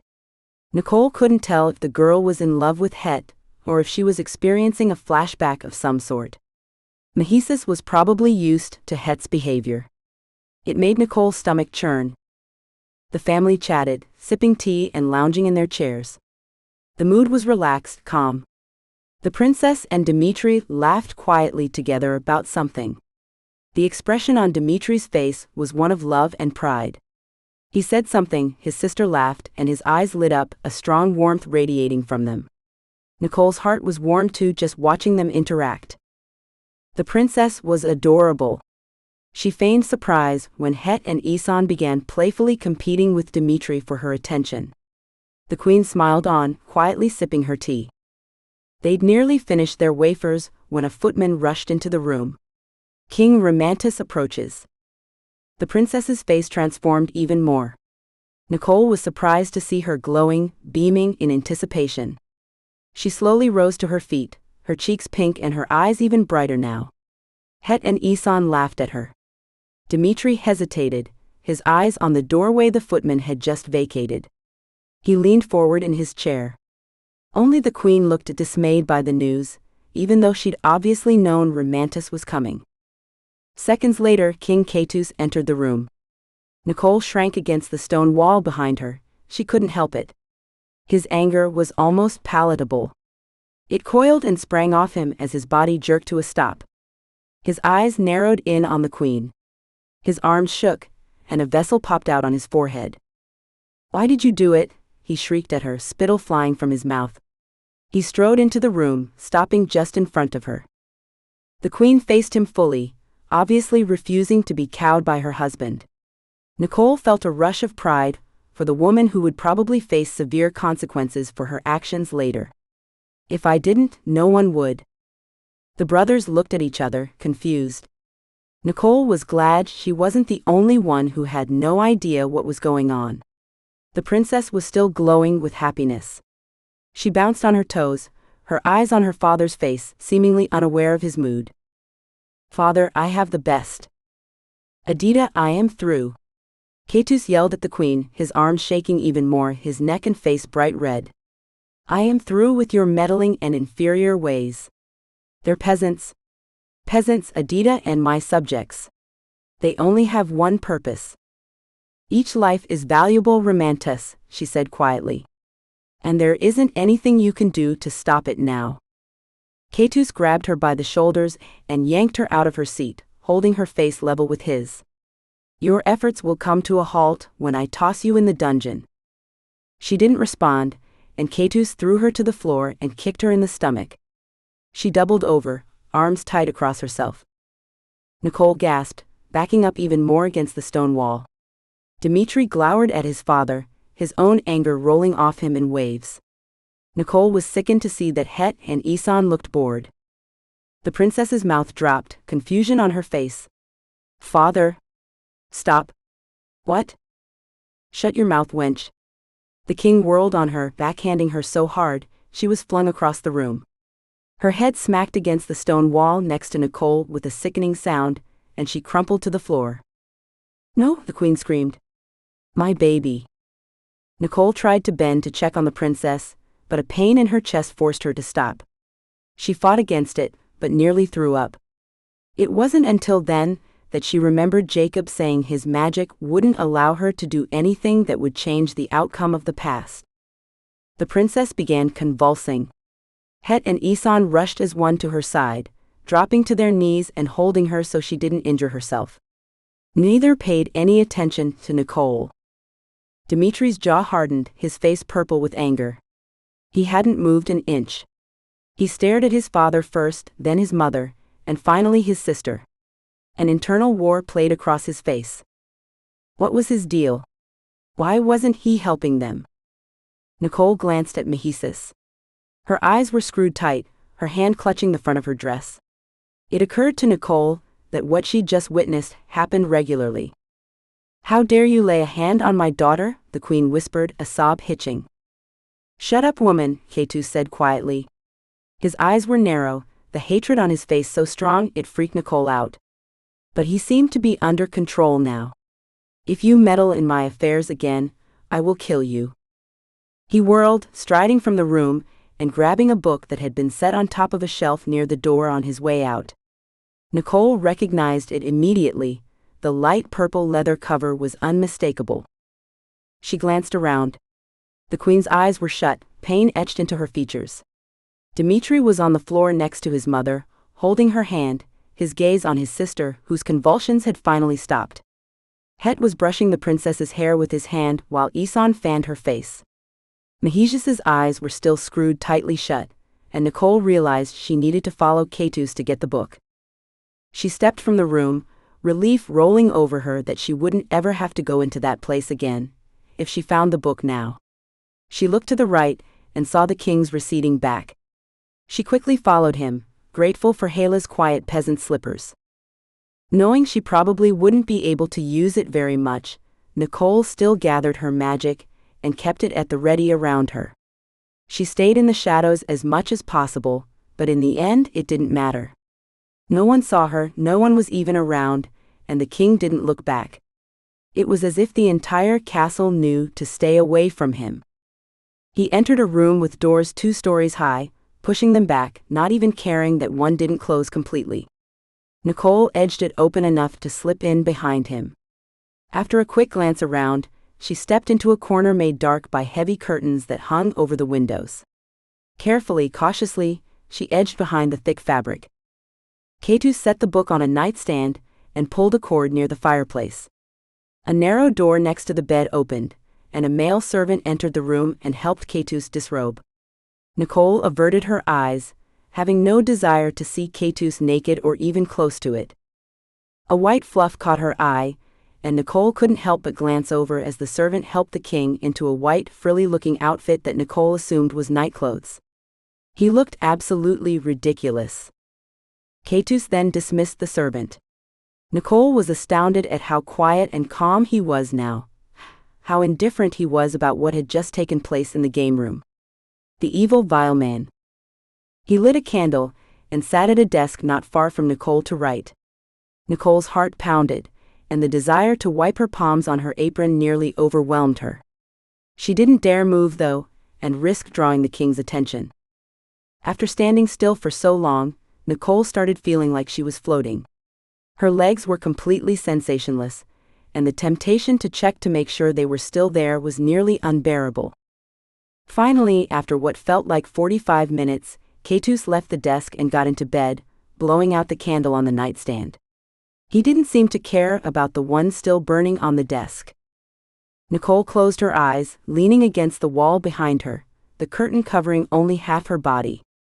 She wasn't out of danger yet, but that had been horrible.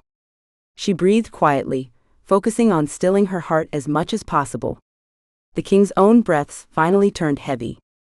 She sidestepped to the door and glanced into the hallway. Empty. She winced as the blood started circulating more efficiently through her feet, and she was forced to wait even longer before she could move effectively. Once ready, she approached the king's nightstand. The stone floor below was solid and reassuring, much better than loose boards would have been. Glancing at the king, who was snoring lightly, she put her hands on the leather book, getting a feel for its size and mass before lifting it. With a quick movement, she picked it up and stepped out into the still empty hall. Nicole turned on her phone, trying not to let its light ruin her night vision. She opened the book while waiting for her phone to boot and searched the contents until she found the title for what she was looking for: a recipe to build the Kioma amulet. Nicole had to snap several pictures before her shaking hand would allow the lens to focus well enough. Then she turned her phone off and pocketed it, and returned the book to the nightstand while Keitus slept on. Pulling the door back to where it had been previously, and wondering belatedly why the king didn't have guards outside it, Nicole breathed a sigh of relief. She'd accomplished her mission. Now to get home. Jacob had promised to be keeping an eye on her. She was about to whisper the words, "I'm ready," when a hand clapped over her mouth. Strong arms pinned her own arms against her sides. "Pretty things like you shouldn't be alone in these halls," a deep voice rasped in her ear. Nicole shrieked against the rough hand, but her voice didn't carry. She twisted, turned, and tried to get away, but couldn't free herself.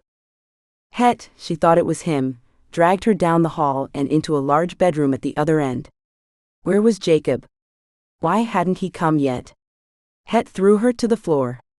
Nicole landed roughly, her tailbone smacking hard on the stone. She grimaced from the pain, doing her best not to whimper out loud. Het laughed, pulling off his shirt. Nicole tried to scramble away, but he grabbed her shoulder, yanking her back. I love it when they struggle, he whispered, his lips next to her ear. He pinned her to the cold rock with one knee, and fumbled with the tie at the top of her dress again, then finally ripped the cheap fabric in frustration. Nicole swung at him, her fist connecting with his jaw. Even though her hand radiated pain, the hit only angered him, and he backhanded her, knocking her head against the floor. Stars danced in front of her eyes. For several precious seconds, Nicole couldn't get past the excruciating pain, couldn't remember what was going on or where she was. Het had successfully gotten his pants off before she was able to think again. She struggled, trying to keep him away, trying to get away from him. Another punch hit him in the eye socket.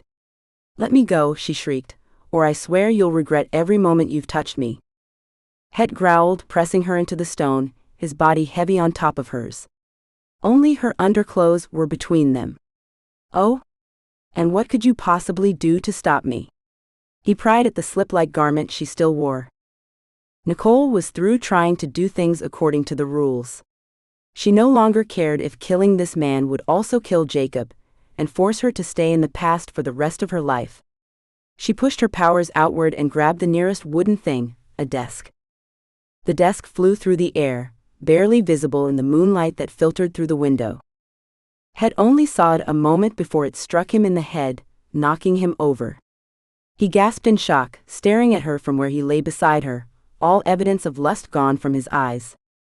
You're a witch, he said, his voice trembling.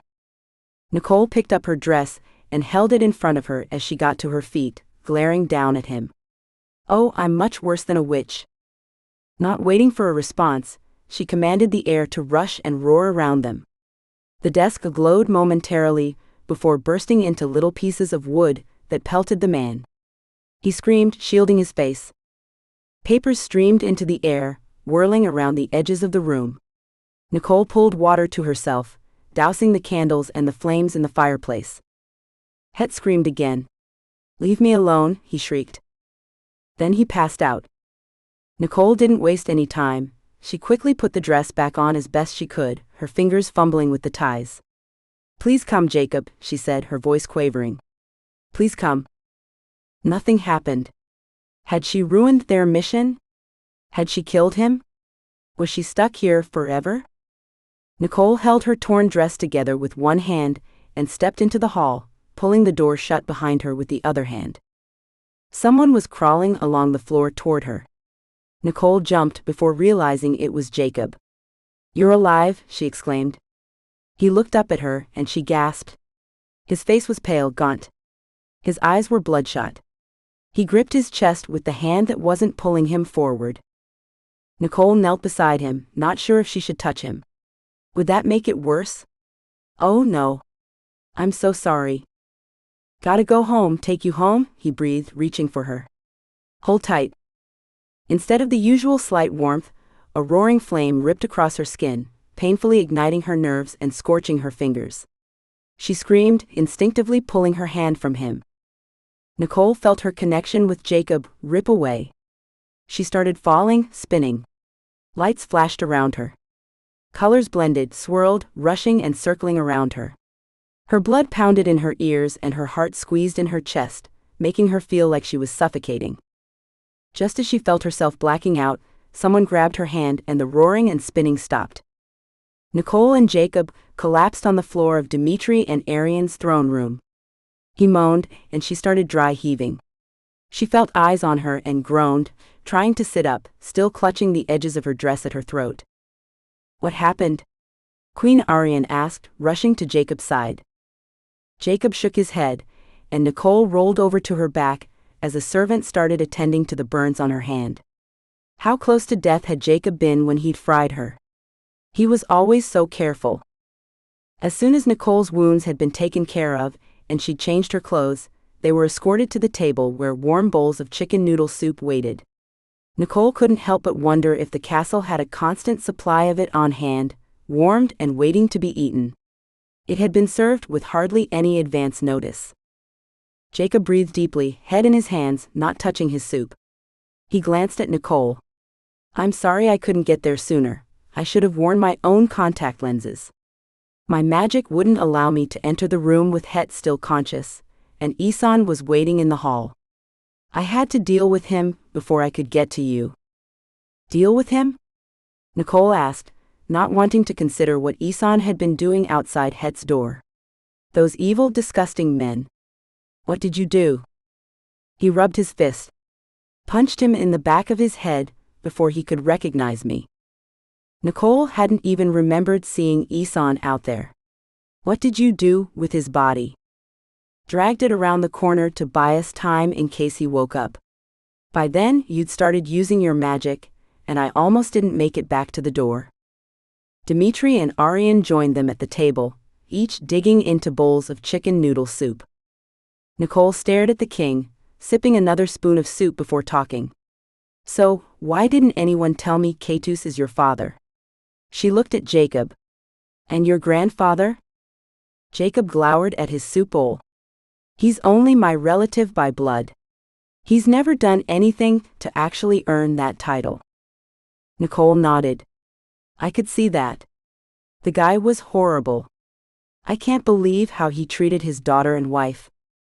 Dimitri glanced at her, then looked at Aryan, his face stricken as he probably remembered the night. Alcohol made him especially awful. Nicole shook her head. "He wasn't drunk, he was completely sober." Dimitri frowned at her. "I remember that night, as well as I remember my wedding day. And Keitus was drunk. He would never have treated my sister that way if alcohol hadn't been involved." Nicole raised an eyebrow. "You're remembering it wrong. He didn't even smell of alcohol. Not one bit, and I got close enough to know for sure." Dimitri's gaze dropped to his bowl, and he slowly stirred his soup, not responding. Nicole wondered why he'd remembered wrong. Was he trying to protect his father? Or maybe his father's memory? But why? The man was obviously evil. Dimitri had voiced his opinion on the matter multiple times. He finally raised his face and spoke to her. "You need to understand where I'm coming from. I idolized my father as a teenager. I worshiped the ground he walked on. And my first instinct is almost always to protect him. I apologize for that." He closed his eyes. "I'm completely ashamed of my lack of action that evening. I'd been coming around to my mother's point of view, and I should have done something. I might have been able to stop my father from throwing her in prison. Her death the following week could have been avoided." Nicole gasped. "He did toss her in the dungeon? Did he have her killed?" "She died of pneumonia, from what I know now of the disease. She was already sick when he attacked her. But he may as well have signed off on her death." Nicole shook her head, trying to come to terms with how Keitus had treated his wife. "It makes me sick just thinking about it." No one responded. Then Jacob said, "I'm sorry we didn't tell you before now how we're all related. I honestly didn't think you'd ever need to know. I hoped we'd have found the talismans long ago." His voice dropped in volume. "It's hard enough having a grandfather like that, without it being public knowledge." Nicole sighed. She understood. "My parents aren't exactly saints. I mean, my mom is serving time for trying to murder me and killing someone else instead, so I know why you'd want to keep that sort of thing hidden. Still, I would rather have not been surprised to see Dimitri in that castle too." "Speaking of the castle," Dimitri said, leaning forward, obviously having pushed away his earlier feelings, "did you find the book?" "Yes." Nicole pulled her phone from her pocket and powered it up. She opened the image and glanced over the recipe. Of course, the recipe itself was in another language, even though the title wasn't, then passed the device to the others. "We need the fat lady and Aldo," Dimitri murmured. He looked up at a servant waiting near the doors. "Get them, please." The servant disappeared, and Dmitri returned Nicole's phone. Let's print that off and make several copies of it. How? Where? Nicole asked. Jacob glanced at Nicole. Your place. I'll take you now.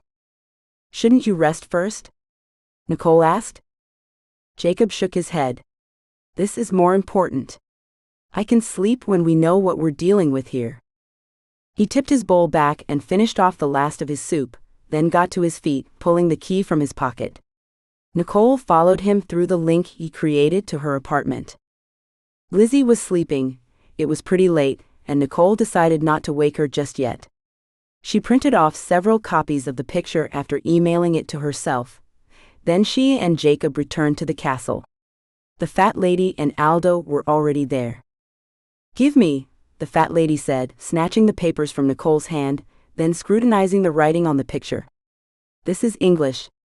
She looked at Dmitri. Why would you need our help in reading it? Dmitri grabbed the pages from her, handing them out and inspecting his own copy. Nicole frowned, studying hers as well. Sure enough, the writing was in English. The first ingredient was cotton. That's weird, Nicole said. Only the title was legible before. Magic, Aldo said. The book probably tries to prevent its recipes from being read. Makes sense, Jacob said, plopping into his seat by the table. How long will it take to gather the ingredients? Aldo said, a day. Maybe 2. These are very common things. Nicole growled, looking at her copy. Cotton, wood, steel, you guys have steel, right? She was met by incredulous stares. Of course you do. Sorry for asking. She sank into her chair and placed her paper on the table. Why does the recipe require such simple ingredients? The fat lady's eyebrows drew together for a moment as she pondered Nicole's question. It's the words. They must be what makes the amulet unique. She read them out loud. They were flowery and smooth, and Nicole didn't understand one bit of them, even though she knew they were in English. It's a charm, the fat lady said. Only the speaker knows what's being said. The queen put her hand to her forehead. With such common ingredients and the charm written where anyone could access it, Keitus probably already has the amulet. Arian joined Nicole and Dmitri at the table. What now? Dmitri began pacing. 3 things must happen. First, we have to find the last talisman. Second, we have to find Keitus. And third? He looked at Nicole and said, You must fight the fire pulsar. Nicole took a deep breath. I was afraid you'd say that. It's the only sure way to success. Keitus could be anywhere, and that last talisman could be anywhere. Without the help of Shanlin, we're lost. We do have one thing on our side, Aldo said, watching Nicole. You said he was pretty far from reaching it, right? She nodded. It's the only thing I remember. He's months away from it. I'm not sure why or how, magically, physically. The only thing I know is about how long it'll take for him to reach it. In order to stop him, we're going to need to get past that fire pulsar before he reaches the talisman, the fat lady said. Nicole understood that when the fat lady said we, she really meant Nicole. She appreciated the gentle approach, but wouldn't have been offended by an abrupt one either. How much fighting experience do you have? Arian asked her. Nicole bit her bottom lip. Almost none. I took kung fu in junior high for a year or 2, but stopped to focus on cello. The first thing we need then is to teach you how to fight. Arian looked at Dmitri. Do you think Gallus would be up for it? Dmitri shrugged. I would think so, but there's only one way to find out. The king and queen looked at Jacob, and he chuckled. I'll key there now. He glanced at Nicole. Want to come? Are you guys sure it's not too late to be visiting him? She asked. It was after 11 on Earth, according to her phone, and from what she could tell, Eclairen's time was the same. Jacob shook his head. Gallus owns a store. He's always there late to stock the shelves and close up. Okay, let's go. Nicole got to her feet, her tailbone and head complaining, and walked with Jacob to the door. Hello, Jacob called out as he entered a small store full of food supplies and horse equipment. Gallus? Beza? Jacob? A deep voice responded. What are you doing here? We need your help, Jacob said. A huge black man with bulging biceps came into view as Nicole and Jacob turned down one of the aisles. With what? Nicole here needs to learn to fight. Gallus glanced at Nicole before looking back at Jacob. She's not likely to pick up swordplay anytime soon. Nicole had to agree with that. She probably won't be learning to fight with a sword anyway, Jacob said. This is going to be more hand-to-hand combat. How much time do you have? Gallus asked her. Nicole and Jacob met eyes. Not much, she said. A couple of months at most. Gallus shook his head. I'll give you pointers, but honestly the sort of fighting I teach takes years and years to master. He half smiled at Jacob. As you should remember. Jacob rubbed the back of his neck. Yeah. He looked at Nicole. Gallus is really talented with swords. If I'd started a whole lot earlier, he would have been able to teach me pretty much any technique. So what then? Why does she need to learn to fight? Gallus asked. A fire pulsar is guarding something we need. She can't use her magic, and will have to fight with her hands. Gallus turned his dark eyes back to Nicole. Magic? I'm an arete. From another dimension of Earth. And you have to fight a fire pulsar, Gallus said. He started rubbing his chin. I wonder. He paused, glancing at Jacob. Sanso has returned. Jacob gasped. Are you serious? When? Where? I haven't seen him myself, but I heard from at least 2 reliable sources that he was seen wandering the streets here last week. I thought he was gone for good, Jacob said. Who's Sanso? Nicole asked. An ember god, Jacob said, looking at her. Part human, part fire pulsar. Nicole nodded, seeing where Gallus was going with the topic. Being taught by someone who understands fire pulsars would be beneficial. Hugely beneficial, Gallus said. Can we trust him? Jacob asked. No, definitely not. What choice do we have? Nicole asked Jacob, then turned to Gallus. Will he kill me? Jacob and Gallus's gazes met, then they both looked at Nicole. No, he won't, Jacob said. But he's unpredictable. Nicole snorted. I've been dealing with unpredictable my entire life. How do we find him? Jacob asked Gallus. I'll send out feelers. We should know in a couple of days. Gallus motioned to Nicole. I'll make sure he hears about your special powers. That ought to intrigue him. Nicole thanked him. Knowing he might be able to help is some of the best news I've heard in a while. Gallus put his hand on Jacob's shoulder. I'll let you know when I hear something. In the meantime, get home and sleep, you look like you need it. Jacob chuckled. Will do. And thanks. Gallus shook hands with Nicole, then turned back to a box on the floor that he'd been emptying onto his shelf. Jacob keyed Nicole to her apartment, promising to tell his parents about the conversation with Gallus. Nicole decided to shower in the morning. She needed the Keitus sap in the cloth over her burns to start working. Her hand was throbbing. Chapter 5. Nicole was awakened several mornings later by early, Jacob's Minya. She patted Nicole's nose. Good, you're awake. They're ready for you. Nicole struggled to a sitting position, still groggy from her exhaustion-induced coma. She and Lizzie had stayed up late, planning a baby shower for Hayla. Who's ready? Oh, you know. Jacob and his family. They sent me to warn you that Jacob will come pick you up in about 30 minutes.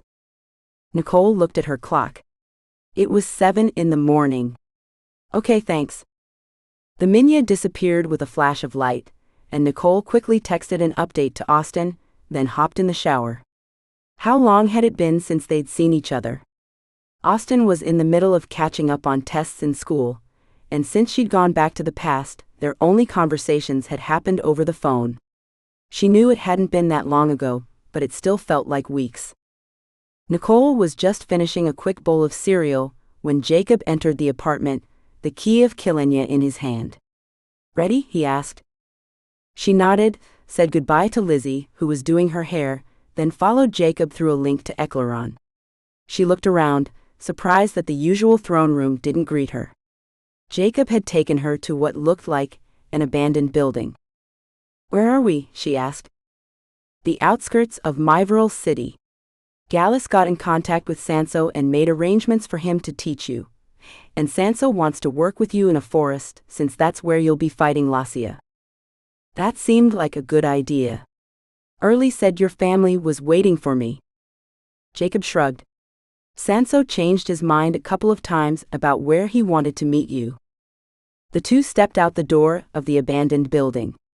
Jacob froze for a moment, his eyes on a man about 20 feet away, leaning up against a tree. "Whoa," he whispered. "Serious déjà vu." "What is?" Nicole asked. Jacob glanced at her. "This is exactly how I met him for the first time. Same city, same tree." He swallowed. "Let's hope your introduction to him isn't as memorable as mine was." The man shifted his position when he saw them. He looked at Nicole, holding her gaze. Nicole hesitated. She could tell there was something inhuman about him, something a little off. But other than that, he was extremely attractive. In a bad boy way, of course. Black chin-length hair, dark features, dark brown eyes, scruff on his jawline. He was dressed in black leather. His hands and feet were bare. Nicole tried not to smile at that, it was a little hippie-ish. A silver necklace with a flaming blue pendant hung from his neck. "Sanso, this is Nicole." "Nicole Sanso." Jacob stared hard at Sanso. "Don't be a jerk to her. She needs your help, not your arrogance." Sanso raised an eyebrow. "Blunt little twerp today, aren't you?" Jacob rolled his eyes. "You don't even know what twerp means." "I heard your brother use it once. I liked it." Sanso turned his dark eyes to Nicole, and she saw that they weren't totally brown, but also had flecks of deep maroon in them. They appraised her, lingering on her light blonde hair, then trailing down her body. My. He took her hand, lifting it to his mouth. "Aren't you beautiful? Has anyone told you?" "Yes, my boyfriend. All the time." Nicole pulled her hand out of his grasp, not letting her gaze stray from the ember gods. She wasn't about to show weakness. "Like I said, don't be a jerk to her," Jacob said. He pushed Sanso's arm. "Teach her. Don't do anything else." A slow smile spread across Sanso's face. "You know she might end up getting the same treatment your girlfriend got, right?" Jacob glowered. "Yes, but for completely different reasons. Don't you dare torture her." He turned to Nicole. "You'll be safe-ish with Sanso. I won't be able to watch all the time, so if you need anything, I'm leaving Early's container here. She's sleeping now. Wake her and have her come get me when you're done." Jacob took the metal container from his backpack and gave it to Nicole. Nicole watched Jacob leave, feeling her heartbeat increase as her tie to sanity and safety left. She swallowed, feeling Sanso's eyes on her. But it wasn't until Jacob shut the door behind him that she turned to the Ember God. He stared at her, an intense expression on his face. "Follow me." Without waiting for her to respond, he turned and started into the forest behind the city. Nicole struggled to keep up. She couldn't tell if the gate Sanso set was his natural one, if he was showing off, or if he was making a point. Either way, she determined once more not to let him see weakness. She nearly stumbled a couple of times, but caught herself at the last moment without it seeming to have caught his attention. Finally, the Ember God stopped and turned to Nicole. He motioned for her to set the metal container down. Once she had, he walked around her, inspecting her as she held perfectly still. "You're in excellent shape," he said. "At least I won't need to help with that." She shook her head. "No, you won't. I exercise regularly. And I frequently go on little excursions that force me to push myself physically." Sanso stepped so close, Nicole could feel his body heat without him actually touching her. "I look forward to pushing you physically too." Nicole raised her eyebrows at him. Are you serious? Had he really just said that? I'm talking about fighting, of course. Unless you had something else in mind. Didn't you hear me earlier? I'm taken. Sanso shrugged. Nothing's permanent. Whatever. Can we get started? Sure. He folded his arms. What sorts of fighting techniques do you already know? Not many. I took martial arts when I was 13, but nothing since then. That's definitely not going to help us. Sanso tucked his black hair behind an ear. We'll start with some basic defense positions. He showed her how to hold her weight and where to put her legs and arms. Then he started attacking, very slowly, very carefully, as she attempted to block his moves. Good, he said. Faster. He increased the speed of his attacks until Nicole's limbs went numb. She misjudged several times where a fist or foot would land and gasped in pain whenever an attack hit its target. By the time they'd finished their practice only an hour later, Nicole's arms and shins were bruised and her hands and wrists throbbed. She picked up the minya container, but couldn't get her fingers to operate well enough to open the catch. She grunted in frustration. Sanso grabbed her arm, stilling her. He enveloped her hand in both of his and stepped closer. Nicole held her breath, trying to ignore the affect his nearness had on her, trying not to show she was a little freaked out. His body heat seemed to have doubled since they'd first met, and the smell of his sweat was strong. She was too surprised by his intensity to be offended by the smell. He gazed into her eyes, finally taking the container from her and opening it. Nicole was grateful for the distraction. Early yawned, looking up at them. Would you tell Jacob I'm ready for him? Nicole asked. Early grinned. Sure. She disappeared with a flash of light.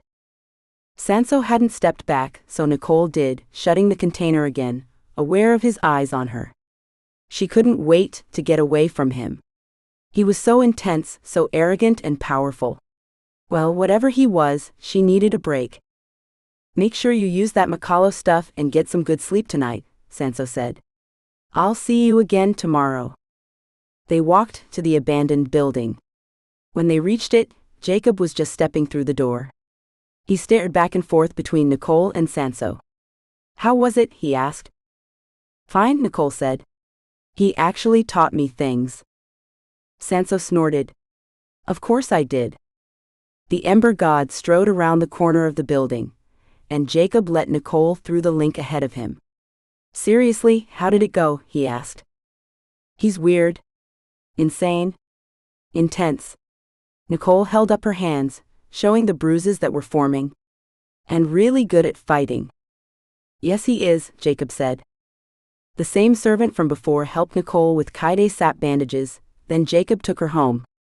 The moment Nicole walked through her door, she picked up her phone and called her boyfriend. It's so good to hear your voice, she breathed in relief when he answered. They talked until Austin had to go to class. Nicole set her phone down, then wandered through her apartment. She was restless, lonely, bored. She needed something to keep her mind active. Sleep would be good, but it was much too early for that, regardless of how much healing she needed. She decided to pop some popcorn and watch a movie until Lizzie got back. Nicole's practice session with Sanso the next day didn't happen. Right before Jacob was scheduled to pick her up, Professor Coolidge called. Nicole, he said the minute she picked up. I found the owner of the last talisman. Nicole gasped. You're serious?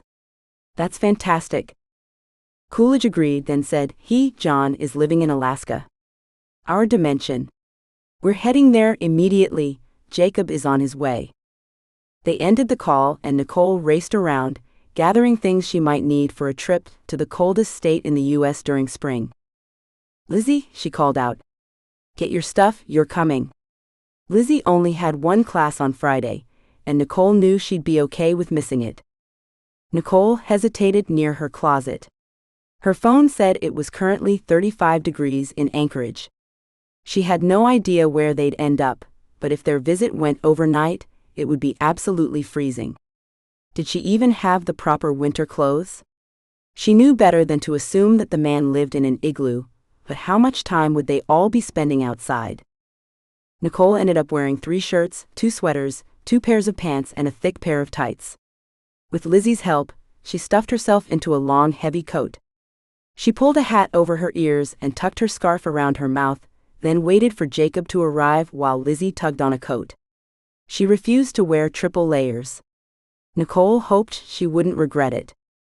Jacob walked through the door wearing a light jacket, and Nicole felt her cheeks burn. He chuckled when he saw her. "Hey," she said. "You never know when a trip to Alaska might go badly." True. Jacob chuckled again. "Ready?" The 3 of them swung by Coolidge's place, where the professor and Austin were waiting before keying to John's house in Alaska. Both men were dressed like Jacob, and though neither said anything about Nicole's attire, she saw Austin's lips quirking before he turned away, probably to grin. Whatever. John was ready for their visit. He was sitting in an armchair, facing the door. A quick glance around the room told Nicole that the chair had originally been facing the large TV hanging on the wall. John's eyes lingered on Nicole's clothes for a moment, and she didn't miss the smile raising the corner of his mouth before he turned to Professor Coolidge. "I wasn't quite honest with you," he said. "I don't trust cell phones or landlines, not with that man searching for talismans." "That man?" Coolidge asked, looking like he was scrambling to figure out what was going on, what John had been dishonest about. "He didn't give a name, but said he worked for Keitus." Coolidge nodded, and Nicole wondered if he'd told John who Keitus was. She didn't know what information had already been shared. "What do you mean, you weren't honest with me?" Coolidge asked. "Well, I figured the best way to protect the talisman was to make it so no one could get to it. Within reason, of course." "Where is it now?" Austin asked. "I'm a geologist. I've been studying recent earthquake activity, a couple 100 miles from the North Pole. I left the talisman up there." John held up a finger before anyone could say anything. "I enchanted it to prevent shortcuts in reaching it. The only way someone will be able to remove it is if they walk every foot of the way from this apartment." He smiled at them, looking extremely pleased with himself. "You've got many months to stop Keitus before the minion he sent finds the talisman." Coolidge didn't look satisfied, though. "Was the minion human?" The man looked confused. "I assume so." "Why?" "Because a human making that trip versus one of the creatures Keitus might hire to do it. There's a huge difference. Some of the monsters from Keitus's current dimension are quite fast. Their walk is triple hours in speed. And they don't need sleep, food, and breaks the way a human would." A troubled expression crossed John's face. Huh. Well, that's an excellent point. Either way, there's something more important you should be doing." "What's that?" Nicole asked. "Stopping Keitus from reaching a physical body. He will get the talisman eventually, but there's only one body he wants. I suggest you remove it from his reach." "How do you know about this?" Lizzie asked. The man turned his gaze to her. "The talisman I had weakens. When I was first visited by one of Keitus's servants, I used it on him until he told me what his boss's plans were. Made him forget why he was here, buying me time to hide my most prized possession." "Is the information to be trusted?"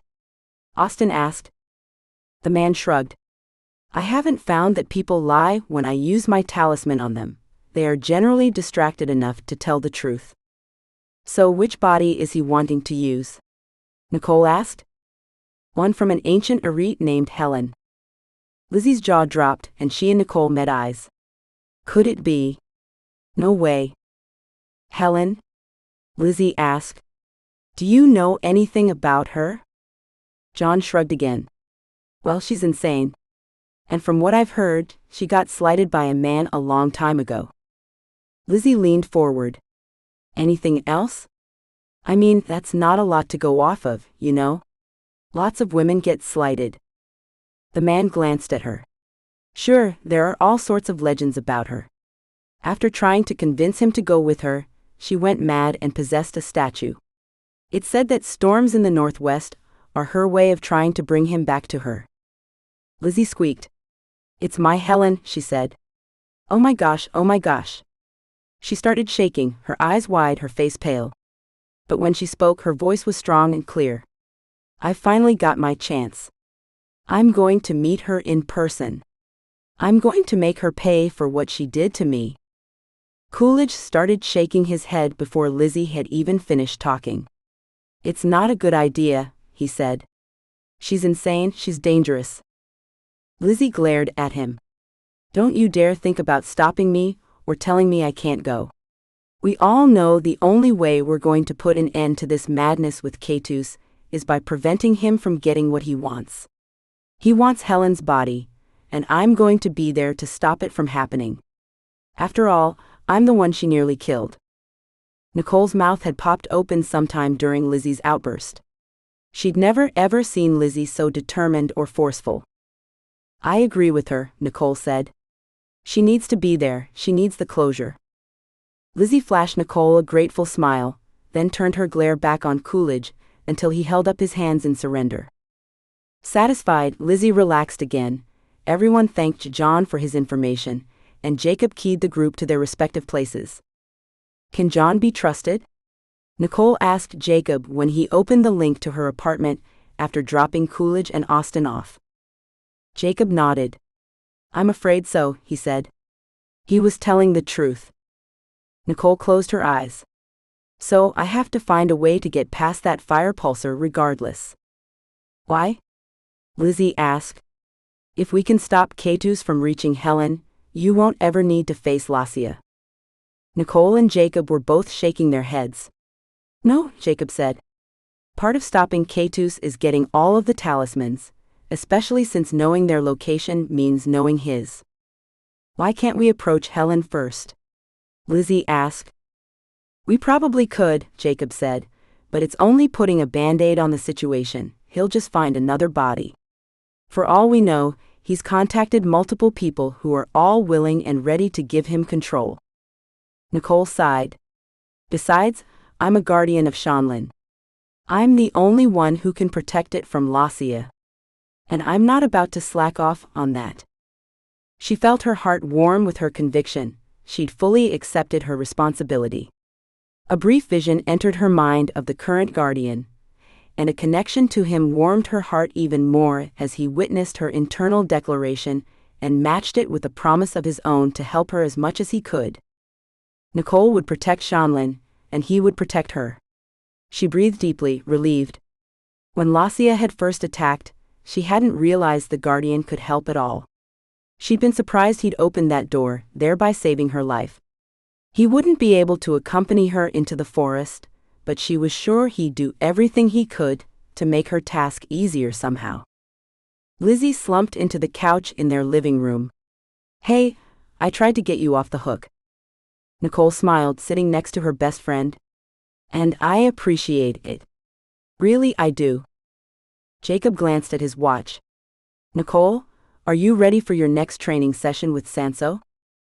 Nicole sighed, sinking into the plush cushions. "I guess." "Where's your dedication and conviction now?" Lizzie teased. "Easy for you to say when you're not the one having to train with a creepy, non-human guy who controls fire." Sounds intriguing. Maybe you should introduce us." Lizzie grinned to show she was joking, then said, "Have fun with him. Relax. Enjoy it." Nicole raised an eyebrow. "Are you serious?" "Why not?" Nicole couldn't even entertain the thought and decided not to respond. She procrastinated a moment longer, then pushed herself from the comfortable couch. "All right, let's go," she said to Jacob. Sanso was waiting when she arrived. He grabbed Jacob's arm immediately. "Bring some of that healing stuff." "A lot of it." Jacob nodded and opened a link to the Makalo village. Nicole saw Akano on the other side of the door, sitting at a table, going through papers and books. As soon as Jacob relayed Sanso's request, the Makalo gathered a ton of supplies into a box, which Jacob handed off to the Ember God. Then he left Nicole and Sanso to practice. Nicole's eyes dropped to the box. We're going to be playing with fire today? She flushed as soon as the words were out of her mouth, hoping Sanso hadn't caught the unintended innuendo. He stared at her until she looked up at him, then he smiled, his eyes lingering on her lips before rising to her eyes. In more ways than one. Nicole felt herself flushing even more. She could have kicked herself for not thinking her words through.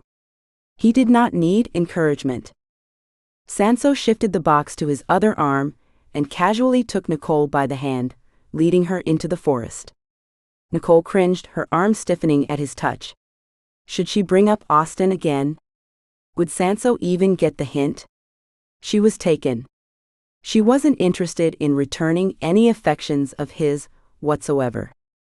Once they'd traveled far enough to satisfy Sanso, he dropped the box and turned to Nicole. Ready? She half-crouched, prepared for Sanso to pounce at her. Instead, his hands started flaming, dripping fire, and the amulet around his neck glowed even more. He grinned at her, and before Nicole could change her defense, a fireball was rushing toward her. She ducked, rolled, but not before getting the side of her face burned. Ouch. She landed on the soft leaves and pine needles, flexing the muscles in her face, hesitating before tenderly touching her cheek.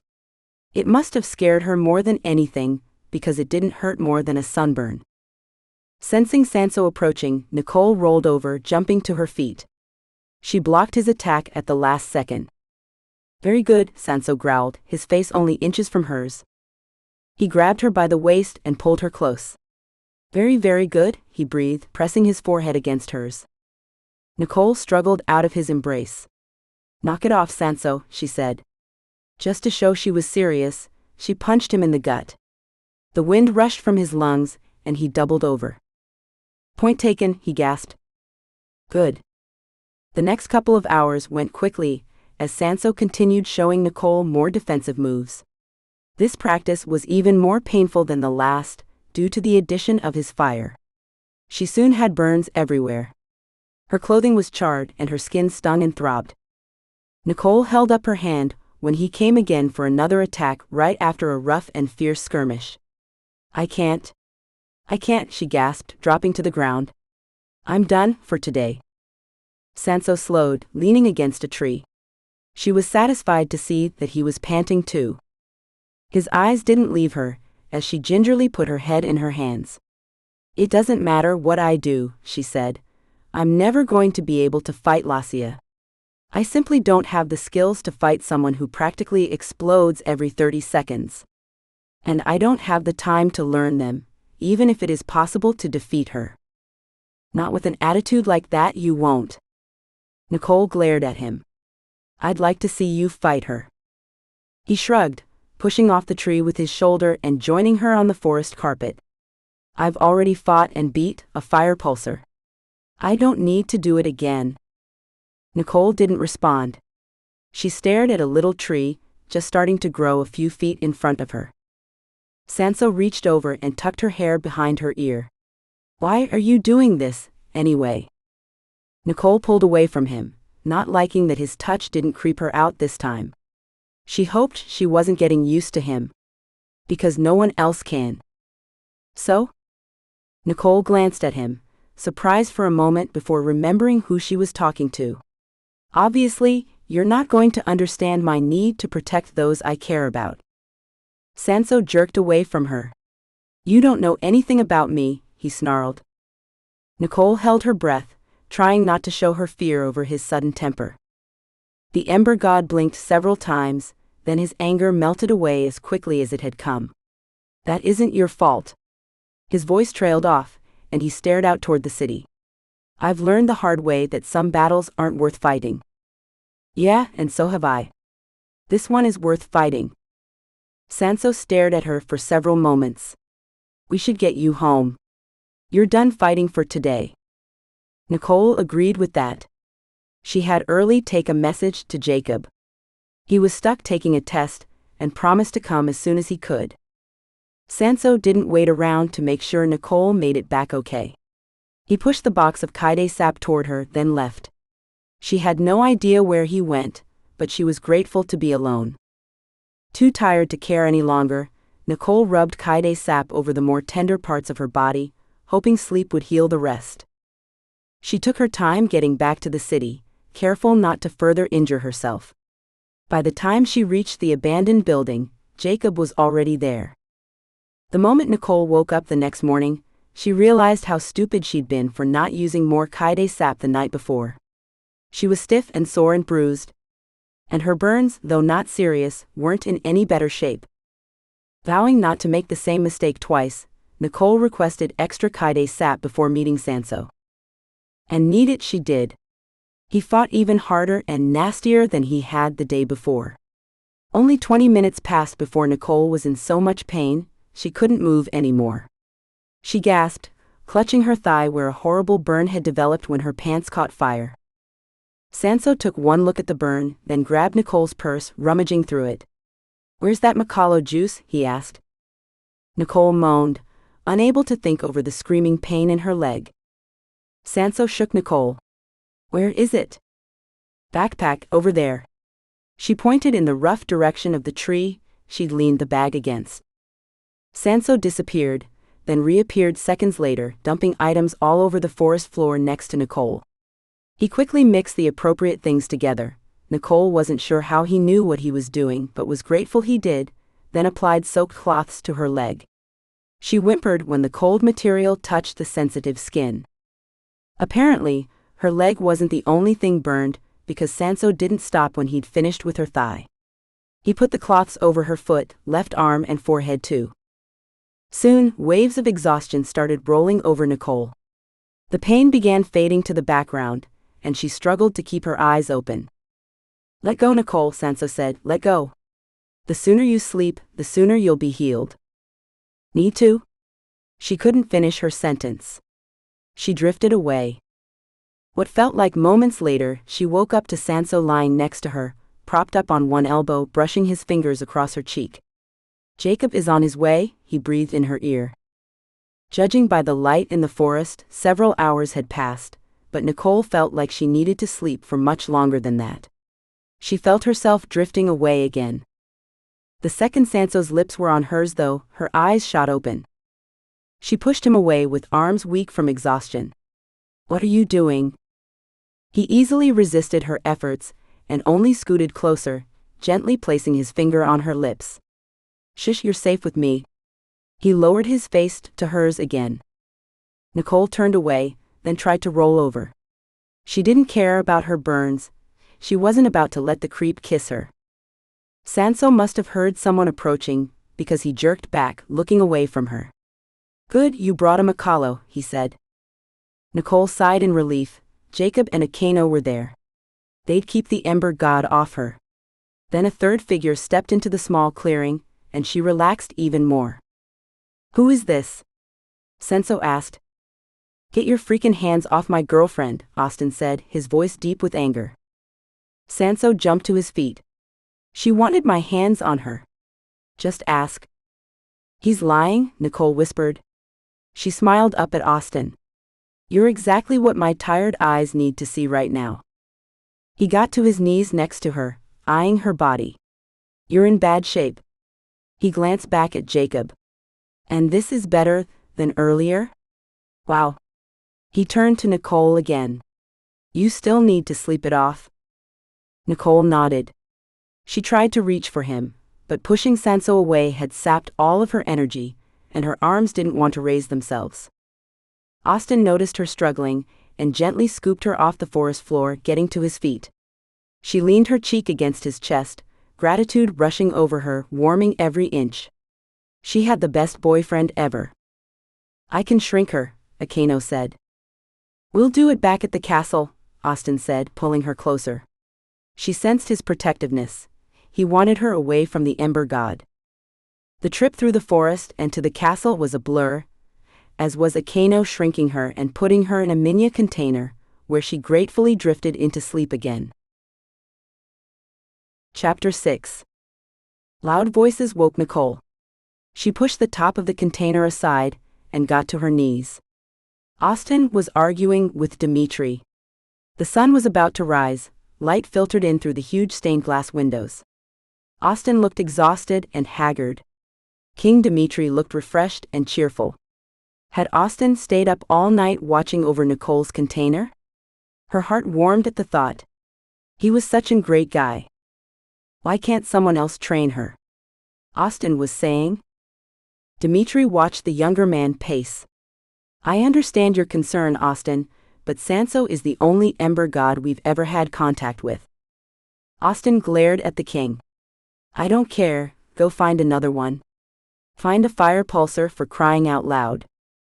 We've never successfully negotiated with fire pulsars. Keitus did. Dmitri sighed. And Keitus doesn't care about casualties as long as he gets his way. He would probably agree to let the fire pulsar destroy Nicole once the task was complete. Austin, Sanso is the closest we can get to mirroring what she'll have to fight in Shanlin. I'll have my men start searching for another ember god, but until then we must continue as planned. With Sanso. Then I want to be at all of their practice sessions. Nicole thought that was an excellent idea, and was about to say so from her little box, when Sanso spoke from the entrance to the throne room. Out of the question, he said. Put your petty jealousies aside, human. What exactly are you afraid of? Austin growled. Do I really need to spell it out for you? If you're worried she'll leave you, maybe it's not without reason. Are you this insecure in your relationship? Nicole looked at Austin, wondering how he'd respond. Of course not. I know Nicole loves me and would do anything for me. We've been through a great deal more than you could imagine, Sanso. She's been loyal to me through much worse. Nicole had to agree. Puking all over Austin and being unable to touch each other, or even be in the same room for months had been hard, very hard. But of course, the worst was when he'd nearly been forced to remove several of her organs. That was horrendous. Then you have nothing to be worried about. I'd still feel better being there, Austin said. Sanso shook his head. It's hard enough to fight her without killing her. Having a second human there would make it nearly impossible to keep her and you safe. I can't control where my fire goes that easily. Nicole sank to a sitting position. The guy was probably right, dang it. Sanso approached the throne, and after a quick bow watched as the king counted several coins into a small leather bag, which he handed to Sanso. Of course he would be getting paid for his help. He'd never do anything simply because it was the right thing.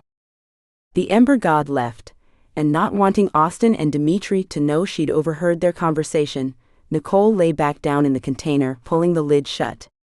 She counted to 60 before pushing the lid open and calling for someone to enlarge her again.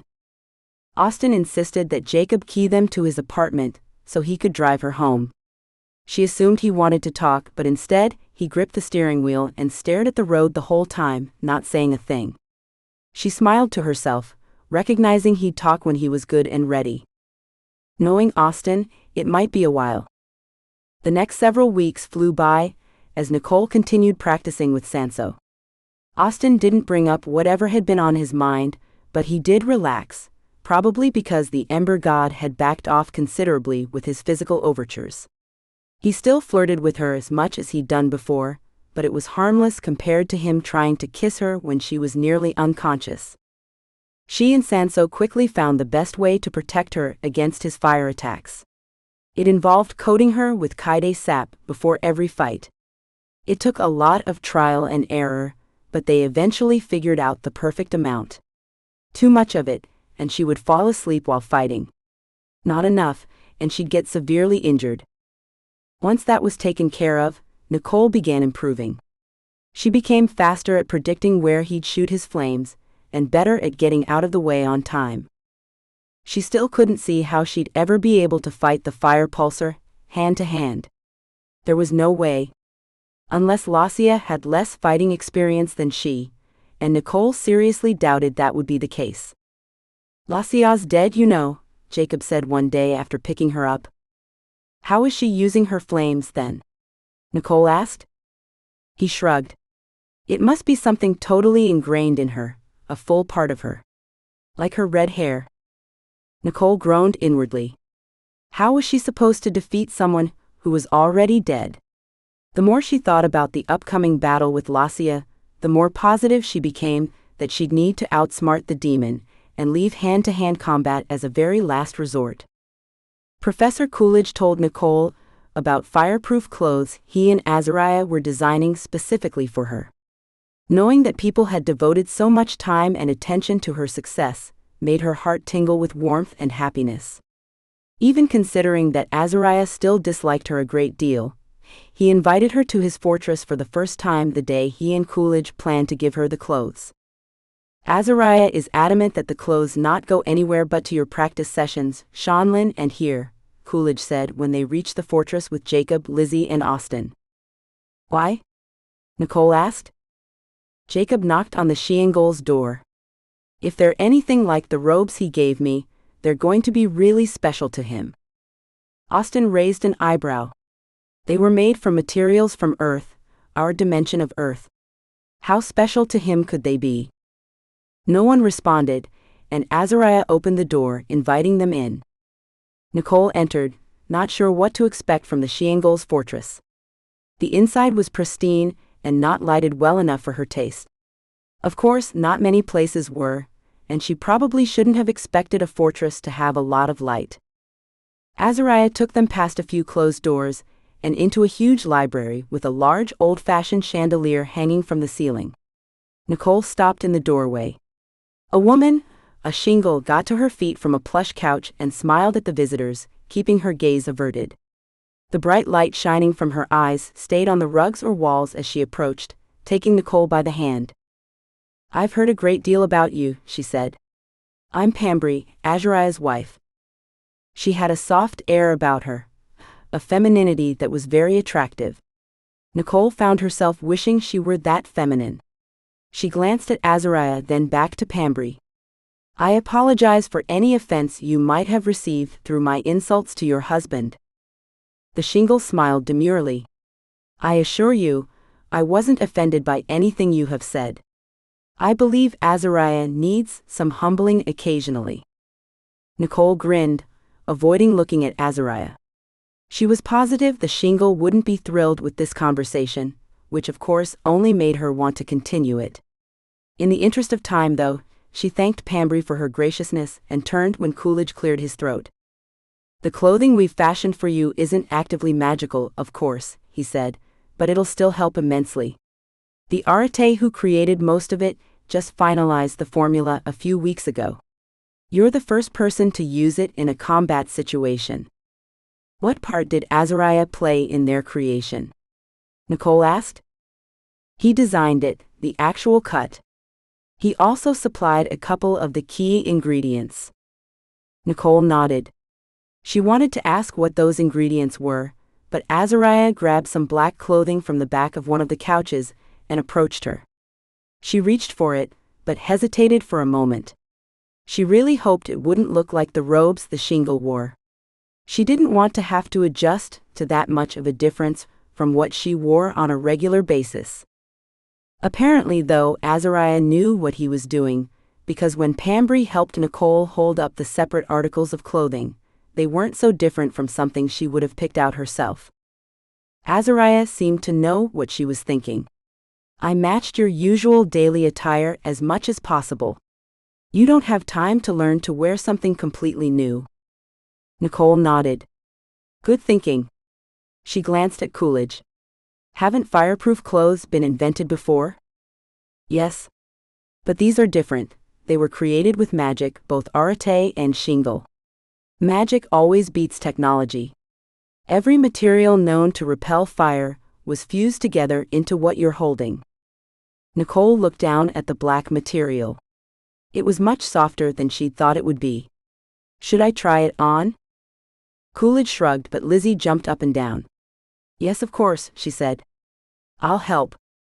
Azariah nodded his approval, and Pambry took Nicole and Lizzie to a large bathroom at the back of the kitchen.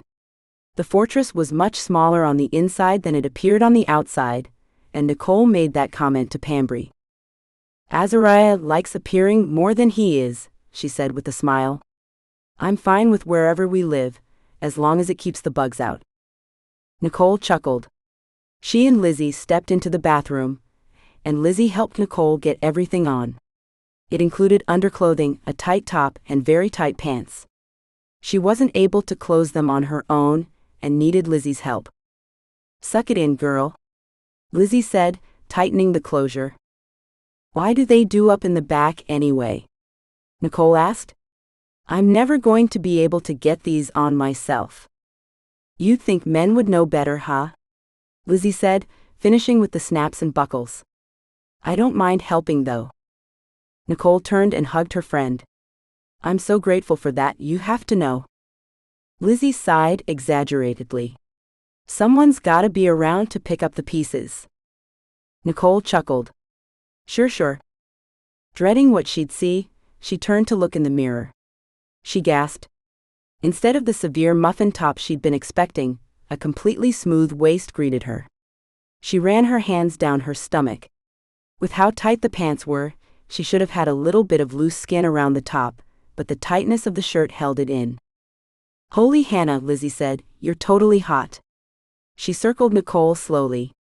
"This is seriously amazing. There aren't any loose ends to snag." "Okay, yeah," Nicole said. "I can see why that's great, but can I breathe and move while wearing this getup?" Lizzie shrugged. "Only one way to find out. Move and breathe." She smiled. Nicole bent over, palms on the floor, then reached high. She pushed outward, first to the left, then to the right. The fabric shifted with her, moved with her, and didn't constrict her.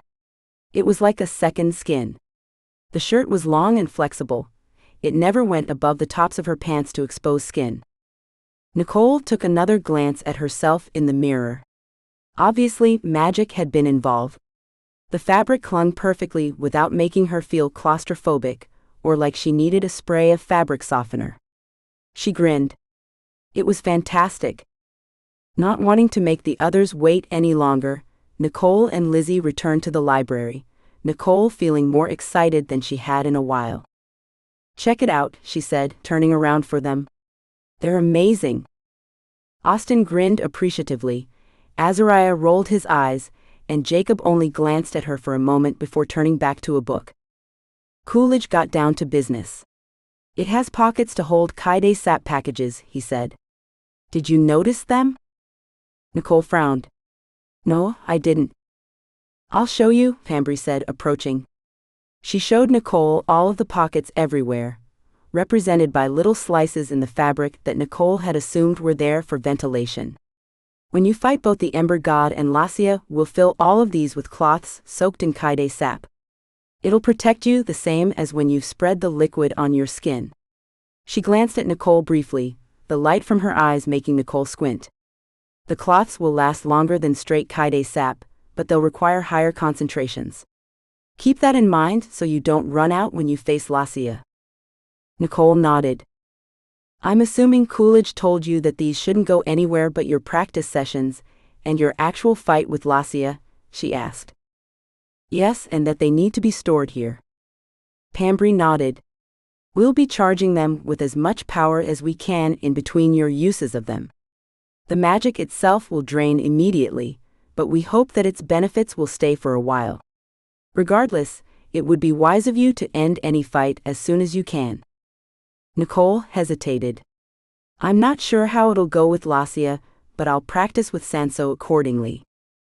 She and Lizzie returned to the bathroom. Nicole would be trying the clothes out for the first time the next day. But tonight, she and Austin had a date. She couldn't wait to spend time with him. "I can't imagine those clothes being comfortable to fight in," Austin said later, after he picked her up and as they were pulling into a store parking lot. Nicole shook her head. "That's the thing. I wouldn't be caught dead wearing something so tight, but they were incredibly comfortable. I barely noticed them at all." Austin got out of the car and opened her door, then took her in his arms, kissing her forehead. "With the clothes and Keitus sap, you're as prepared as you can be for fighting Lassia." Nicole relaxed against him. "I hope so," she mumbled into his shirt, feeling a sudden sense of panic try to steal her breath. "It's got to happen soon." "But not too soon," Austin said. "I hope." Nicole pulled away from him to look into his eyes. "The sooner I fight her, the sooner we'll be able to take Keitus down.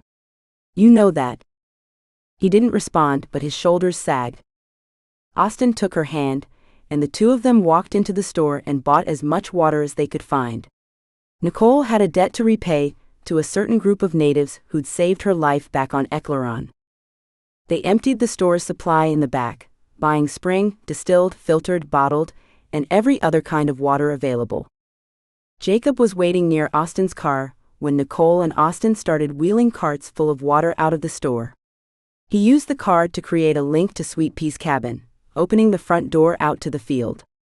Then Nicole, Austen, Jacob, and Sweet Pea carried gallon after gallon and bottle after bottle of water through the link, lining the dirt in front of the cabin with it all. "I hope they appreciate this," Sweet Pea said, wiping sweat from his face and observing the over 200 gallons of water. "Me too," Nicole said. She still wasn't sure what the natives had been wanting her to do with water, but in case they desperately needed more of it, she hoped this would help. And if it wasn't what they needed, she was still working on mastering her water powers. Jacob grinned at Nicole and Austen. "Well, have fun on your date. Let me know when you're ready for me to get you. I'll help load the Sinden, then I've got a date myself." The three of them followed Sweet Pea out back and found one of the huge creatures. Sweet Pea whistled, and the beast lumbered to them. They led it around to the front of the cabin, then formed a sort of bucket brigade, carrying the gallons and packages of bottled water from the ground, up the side of the Sinden, and into the huge basket strapped to the top of the creature. The task went much faster than Nicole expected it would. Once other Macalos saw them working, they came to help, and it only took a few minutes to finish. Sweet Pea told Nicole and Austen how to guide the Sinden. Then Austen helped Nicole up into the basket, and they made themselves comfortable on the large bench. Nicole leaned forward eagerly, excited for her second ride on one of the huge creatures. She grabbed Austen's hand and held on tightly as Sweet Pea told the Sinden to take them to Macaria. The beast lumbered to its feet, then started forward. Austen was anxious for a few moments, then relaxed as the creature eased into the slow pace. "If you hadn't told me it could go much faster than this, I wouldn't have expected us to reach Macaria before next week." Nicole laughed, leaning against his shoulder. It had been such a long time since they'd last been alone together. She couldn't believe how busy they'd been. It took 5 minutes for the creature to get them out of Taga village, where it would be able to reach full speed. Once it really got going, Austen hollered with excitement. Nicole grinned, enjoying his enthusiasm. Trees blurred past them, the moon was bright overhead, and the blanket Nicole had brought kept them warm from the cool early summer night air. Faster than Nicole remembered, they'd reached the far outskirts of Macaria. Austen instructed the Sinden to take them at a slow pace, across the vast fields past the bleached white city. Nicole looked at him in surprise. "What, no fast ride this time?" He smiled at her. "No. I want to enjoy our time together." The smile disappeared, and he turned to face her, putting his arms around her and pulling her close. His eyes were serious and dark as he studied her. "I love you, Nicole," he said. Nicole nodded. "I love you too." Her breath caught in her throat. He was being so serious, so much more serious than usual. She didn't get the chance to ask what was going on before he'd leaned forward and pressed his lips against hers. Forgetting her question, she melted in his arms, threading her fingers through his hair. He pulled her into his lap, breaking their kiss long before Nicole was ready for it to be over. "When are you going to fight Lassia?" Nicole groaned inwardly. She really didn't want to talk about that right now, not while in his arms. "As soon as Sanso says I'm ready." Austen's face clouded over at the mention of the Ember God, but he gave a half shake of his head and smiled, then tightened his hold on her. He kissed the corner of her mouth, then trailed kisses along her jaw and nibbled her ear. "Happy very late birthday," he said. He cleared his throat and pulled away, calling to the Sinden and asking it to take them to Adana Kingdom. Nicole squealed when the Sinden took off at full speed, pressing her against Austen. He grinned. "All according to plan," he said against the wind that roared past. He looked in her eyes, studying her face. Nicole smiled, tangling her fingers in his hair. Then she melted against him, pressing her mouth to his. She became breathless, much faster than usual. It must have been a combination of the physical closeness to the man she loved, and the rush of the Sinden's speed. Her fingertips tingled, her chest warmed, and she pressed herself closer to him as he pulled her tight, his lips warm and inviting against hers. It was exhilarating. The Sinden stopped, and with a groan of disappointment she pried herself away. She grinned inwardly, though, when she saw poor Austin's frustration. He was just as annoyed as she was that the trip had come to an end. They navigated the Sinden as close to the city and castle as they could. The power that prevented magic from entering the city also stopped the Sinden. Watching out for vampire birds, Nicole and Austin started the tedious task of getting the water out of the huge basket and to the cobblestone road below. Even with the creature fully sitting, it was still difficult work. Austin stayed in the basket and lowered the gallons of water as far as he could, while Nicole reached up on tiptoe and took them from him, placing them on the road. It took half an hour, and by the end, Nicole was sweaty, breathless, and exhausted. "What's the plan now?" Austin asked. "Well, we can't take it to the natives, since I don't know where they live. But..." Nicole looked around. "They're always watching. I'm sure they've already noticed us." Austin nodded. "You're right." He picked up one of the gallons of water and opened it. He was about to pour it on the ground when he glanced at Nicole. "You'd probably better do it. They'll understand it from you more than from me." Nicole agreed. She took the gallon of water, opened and closed it, making sure her motions were obvious. Opening it again, she poured a little of it on the ground. Hopefully, that was enough for the natives to know what it was. "Sunkau Tachko," she called, "this is for you. For helping me. I hope it helps you in return." She also hoped she'd eventually know if it had. She waited a moment, but nothing happened. She couldn't help feeling a little disappointed that no one responded to her. "Well, I guess that's it," Nicole said. "Should we head back now?" He shook his head. "I'd like to take you somewhere, a place where I spent a lot of time while you were stuck with the natives." Nicole smiled. "Let's go. First, we need to make sure our ride doesn't leave without us." Austin turned to the Sinden, snatching the rope that dangled from the creature's harness. "Sweet Pea said if we tie it up, it should be fine." Austin surveyed the thick rope, obviously considering Sweet Pea's words. "Maybe we should do a bit more than that." He messed around with the rope for a while, but finally gave up. "There isn't enough for what I want to do." Nicole watched as he called dried blades of grass from the surrounding underbrush and commanded them to tie themselves into the frayed ends of the rope. She was sure it wouldn't have worked for someone not magical. The grass would have shredded and become useless. But under his command, they strengthened and stayed together. Soon, Austin had a great deal more rope than he'd started with, and he tied it around the base of a large tree. After a few more pulses of magic, the rope had integrated itself into the deadened exterior of the tree. Austin stepped back, surveying his work. "Now the Sinden's not going anywhere." "Does it need food?" Nicole asked. Austin frowned, staring up at the large creature. The Sinden's eyes were shut. It looked like it needed rest. "Not sure." Sweet Pea didn't say anything. "We'll hurry just in case." He threaded his fingers through hers and led the way into the city. Nicole could tell where he was going. The tall spires drew nearer and nearer until they had reached the castle steps. Austin led her up and took her through what must have once been an impressive doorway. Only half of the right section remained. The other side had either disintegrated or been removed.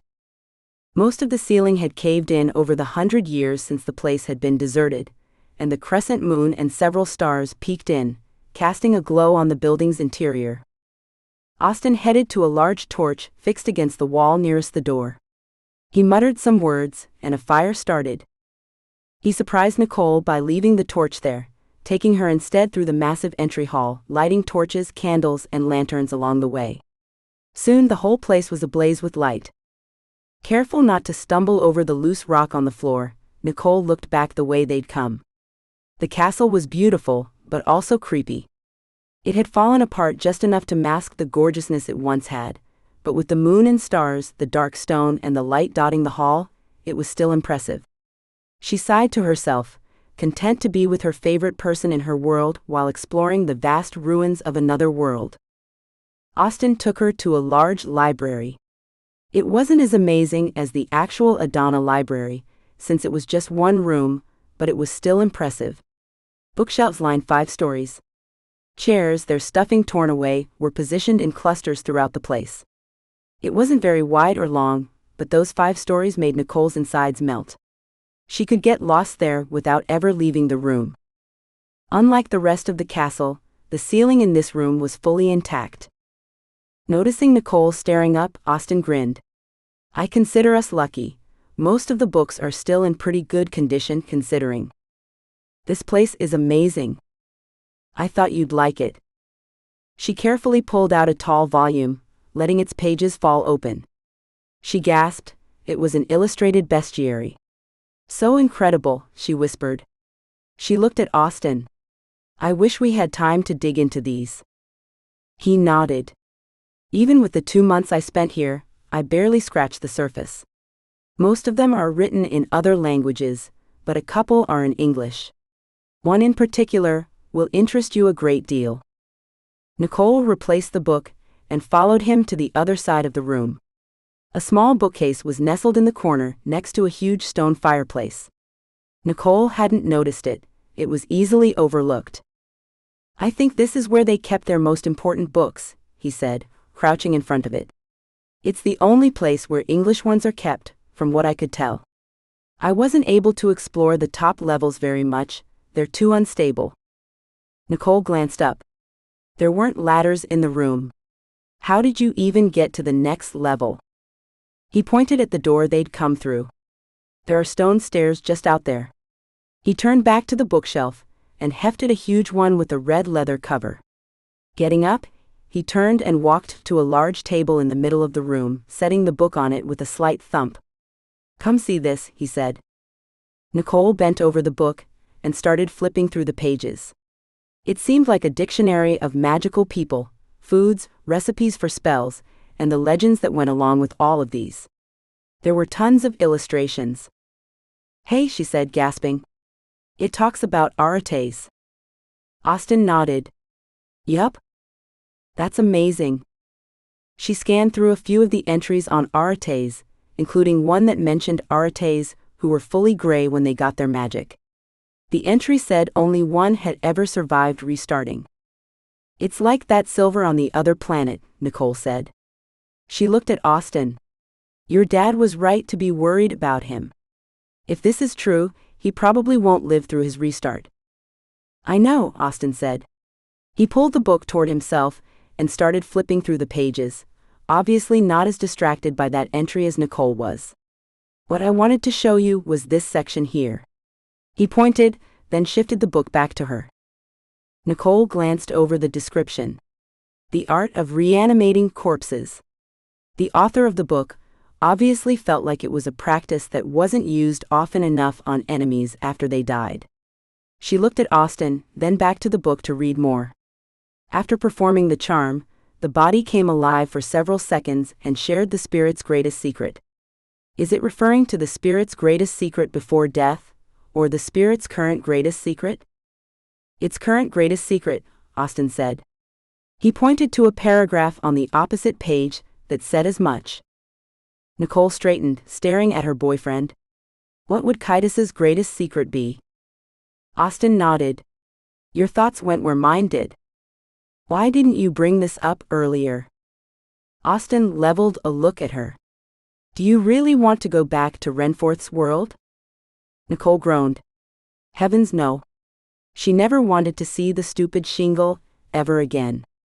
But still. Think about it though. What could Keitus's corpse tell us? What if it's something we haven't thought about yet? Something that would give us a huge edge against him. I mean, he's been ahead of us pretty much the whole time. I want to put a stop to that. She trailed her finger down the thick pages. Is there anything bad that could come from doing it? I mean, could Keitus learn anything about us? I don't think so, Austin said. At least, the book doesn't mention any possible consequences. From what I could tell, the charm itself would be difficult to perform, since you have to find the body and make sure it's fully restrained. Apparently, sometimes it decides to try to kill again.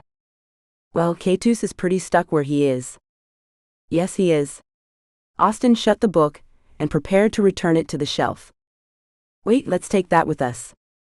He looked at her. You're sure? What if there are enchantments on it that will make anyone who removes it from the room die, or something? Nicole hesitated. Do you think that's possible? Of course it is. Haven't you seen The Mummy? Nicole laughed. Several times. She pulled out her phone. Let's take pictures instead. Good idea, Austin said. I'd considered doing that, but wasn't sure it was worth it. I spent a lot of time in this library, and pretty much have the whole charm memorized, but if I'm not able to go to Renforth's world for some reason, it would be better to have something more permanent available. Nicole took several pictures, making sure she got plenty of angles in case something didn't come through right. Then she tucked her phone away and indicated it was okay for Austin to put the book back. The two of them left the library hand in hand. Each of the little glowing lights Austin had created on the way in died as they passed. Nicole grinned. Being an Arate was pretty awesome. The Sinden was still in place when they got back, but all of the water had disappeared. Nicole smiled in relief. Hopefully, it would help the natives. Austin was thoughtful and quiet the entire ride back to Taga village, which was over fairly quickly. Once they got back, they went to Azuraya's fortress and knocked on the door. Pambry opened after several moments. She looked tired, and Nicole realized it was pretty late. She apologized, but Pambry waved her off. We're late-nighters, she said, then invited them in. What can we do for you? Can we talk to Azuraya? Nicole asked. Those were words she never thought she'd say. Sure. The shingle led them back to the same library, where Nicole had received her new clothes earlier that day. They were still laid over the couch where she'd put them. Azuraya looked up from where he sat in front of the roaring fire, his legs crossed, a book in his lap. He blinded them with his bright gaze. Why are you here again? Nicole ignored his question and approached, pulling her phone out of her back pocket. We have something we need to run by you. Oh, really? And why would you need to run it by me before the king? Nicole didn't know how Azuraya figured out they hadn't yet been to see Dimitri, but she didn't let his question distract her. She showed him the first picture on her phone, the one with the title of the charm in it. Think we can do this on Keitus's corpse? Azuraya took the phone and scanned slowly through the pictures. Nicole didn't even need to show him how to do that. He seemed pretty comfortable with the device. He didn't say anything for at least 5 minutes, as he read through the entire charm. Finally, he handed Nicole back her phone. Yes, we can. Nicole grinned, looking at Austin, who had sat on the couch by her fireproof clothes. Fantastic, she said. Where did you find this? Azuraya asked. Austin joined them. In the castle's library at Adana. Is the book still there? Austin nodded. We didn't take it out of the room. Good, Azuraya said.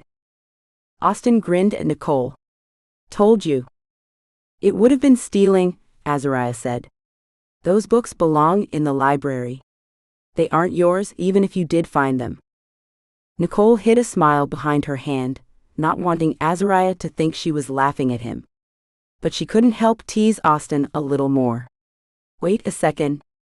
Are you saying if we had taken the book, we wouldn't have had our organs randomly stolen to build a dead guy's body? What?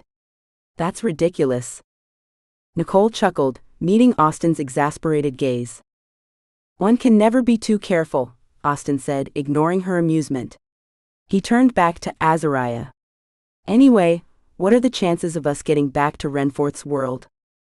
Azuraya shrugged. It depends on his mood. I'll ask him and let you know. Do you think it's a good idea? Nicole asked. Doing this charm? Azariah ground his teeth. Yes. His response was curt. He obviously didn't want them to think he actually liked the idea. Nicole couldn't help but tease the cranky shingle. You're very welcome, though we would have gotten the charm even if you hadn't begged us to. Azariah stared at her. Oh, and we're ready whenever you need us, she finished. Who said you'd even go? Nicole frowned. It's my phone. I'm going.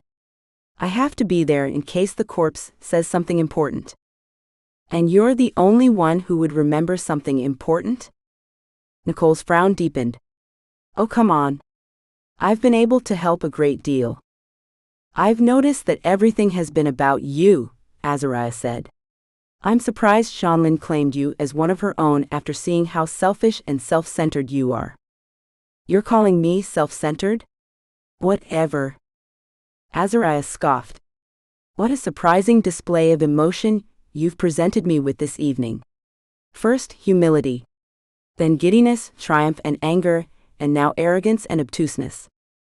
This is ridiculous. She grabbed Austin's arm, pulling him to the door. Let us know what Renforth says. Nicole ignored Austin's smile the whole way out of the fortress. Pambry apologized as she shut the front door behind them. Why don't you ever stand up for me when we're around him? Nicole snapped at him. You always back off. I really could have used your support back there. You handled it nicely, Austin said. Besides, he only goads you because you rise to the occasion. If I didn't know you better, I'd suspect you enjoyed it. Nicole's mouth popped open. What are you talking about? Enjoyed it? She threw her hands in the air. Arg? He chuckled. If you don't enjoy it, then try to control your tongue around him. You push him, he pushes back. He doesn't attack me because I don't give him reason to. Nicole glared at him, folding her arms. Excuse me? If you'll remember, he attacked me first, and without any provoking. Austin shrugged. I do remember. Azariah was going after everyone, not just you. You're the only one who rose to the occasion. Nicole sputtered, trying to come up with a response for that. Instead, she stormed off to Sweet Pea's cabin, knocking loudly on the door. She didn't need to put up with that from Austin, of all people. The person who was supposed to back her up, regardless of what she said or did, if it was within bounds at least. And what she'd done with Azariah had definitely been within bounds. That stupid shingle was so arrogant and such a jerk. And Austin wasn't acting much better. Nicole tried not to think too much about how her wonderful date with her boyfriend had been ruined. Hopefully, when looking back, she'd remember the good parts of the evening. Finding the charm, lighting the beautiful castle, kissing during the Sindon ride. And everything else. The kissing was definitely the best part. Chapter 7. Pambry assisted Nicole with her clothes this time. Lizzie was in class and couldn't come. There, that should do it, Pambry said, tucking the last Keitus sap-soaked cloth into the last pocket. She turned Nicole around and surveyed her, hands on Nicole's shoulders. This is the best help we can give you. I hope it's enough. So did Nicole. The two women left the large bathroom and joined Austin, Jacob, and Azariah in the library. Nicole barely looked at her boyfriend or at the shingle. She was still irritated with them both. Austin put his hands on her upper arms, trying to force her to look into her eyes. Hey, he whispered. I'm sorry. Nicole shrugged, looking away. She could tell he was sorry that what he said upset her, and sorry that she was still hurt over it, but he wasn't sorry for feeling the way he had. And that bothered her the most. To think that she and Azariah fought because she rose to the occasion was ridiculous. But not wanting to leave Austin while she was still angry, she gave him a quick peck on the lips before breathing "I love you" in his ear. Then she turned to Jacob. I'm ready, she said. Jacob nodded, getting up from the couch and opening a link to the abandoned building in Myveril City. Sanso was waiting for Nicole. If he noticed her change in attire, he didn't say anything. And she wasn't about to draw his attention to the tight clothes. The session was much more intense than usual. Practice was rough, painful, and furious. Nicole barely kept up with the Ember God, but she poured all of her frustrations into their fight. She wondered if he was frustrated about something too, because he seemed just as intent on the fight, and not flirting for once. It was a nice break. The next couple of weeks flew by in a whirl of fighting and sleeping off her injuries. Regardless of how fantastic the clothes were, and how great the Keitus sap worked, Nicole was still injured a great deal every time. She was progressing though. And that was encouraging. Nicole hardly ever saw Austin or Lizzie. In the rare moments when she slept in her apartment instead of at the castle, Lizzie was usually in class. They texted as often as they could. It was their only connection with each other. Nicole made sure to tell Austin she'd gotten over their stupid little tiff, especially when she came to her senses and realized he'd been correct. She had risen to the occasion, and she seriously missed him. It clawed at her heart, making her ache and bringing her misery at odd times during the day. After 2 weeks of daily fighting sessions, Sanso started flirting again. Nicole began dreading practice sessions even more, and yet she felt a bit of sympathy edging in. The more conversations she had with him, the more she understood his gruff exterior, his need to tease her relentlessly. But regardless of how sympathetic she was getting to his plight, she still didn't appreciate the flirting. At least the Ember God hadn't tried kissing her again, not since Austin had seen the last time. Thank goodness. Sanso shoved Nicole, then flung a fireball at her. It enveloped her, singeing the ends of her Keitus sap-soaked hair and making her uncomfortably hot. But it didn't burn her. For the umpteenth time, Nicole felt gratitude for the healing tree sap and the clothes. Very good, Sanso said when Nicole didn't let the fireball stop her, instead charging him through the flames. She didn't give him a chance to say anything else before jumping in the air and kicking him as hard as she could. She tumbled to the ground, satisfied at how far her kick had sent him. The Ember God growled. You're not pulling your kicks or punches anymore. Nicole shrugged, panting and out of breath. I can't with the fire pulsar. If I make too much of a habit of it now, I'll struggle with letting it all go later. Excellent point. You're a natural fighter. That was the other thing. Sanso had started complimenting her regularly. Nicole wasn't sure if he had ulterior motives, but his compliments made her feel pleased with herself, and she sensed the honesty behind them. She really was improving. But not fast enough. There was no way she'd be able to stack years and years of learning into a few months. The time was drawing to a close, and she didn't have much longer before Keitus reached his objective and that last talisman. Without warning, Sanso attacked. This was the first time in a while that she hadn't been prepared, and his kick spun her end over end. She landed roughly, dizzy and out of breath. The Ember God rushed to her side, rolling her to her back. He leaned over her, his hands on either side of her head, a concerned expression on his face. The concern quickly melted away when he saw she was fine, just disoriented. Talk about surprise attacks, Nicole grumbled, pushing him away and rolling to a sitting position. She felt the Keitus sap struggling to heal whatever injuries she'd just sustained. It made her tired and cranky. Waves of exhaustion flooded over her. Sanso scooted closer, gingerly picking up her hand and kissing her palm. Nicole rolled her eyes, pulling away.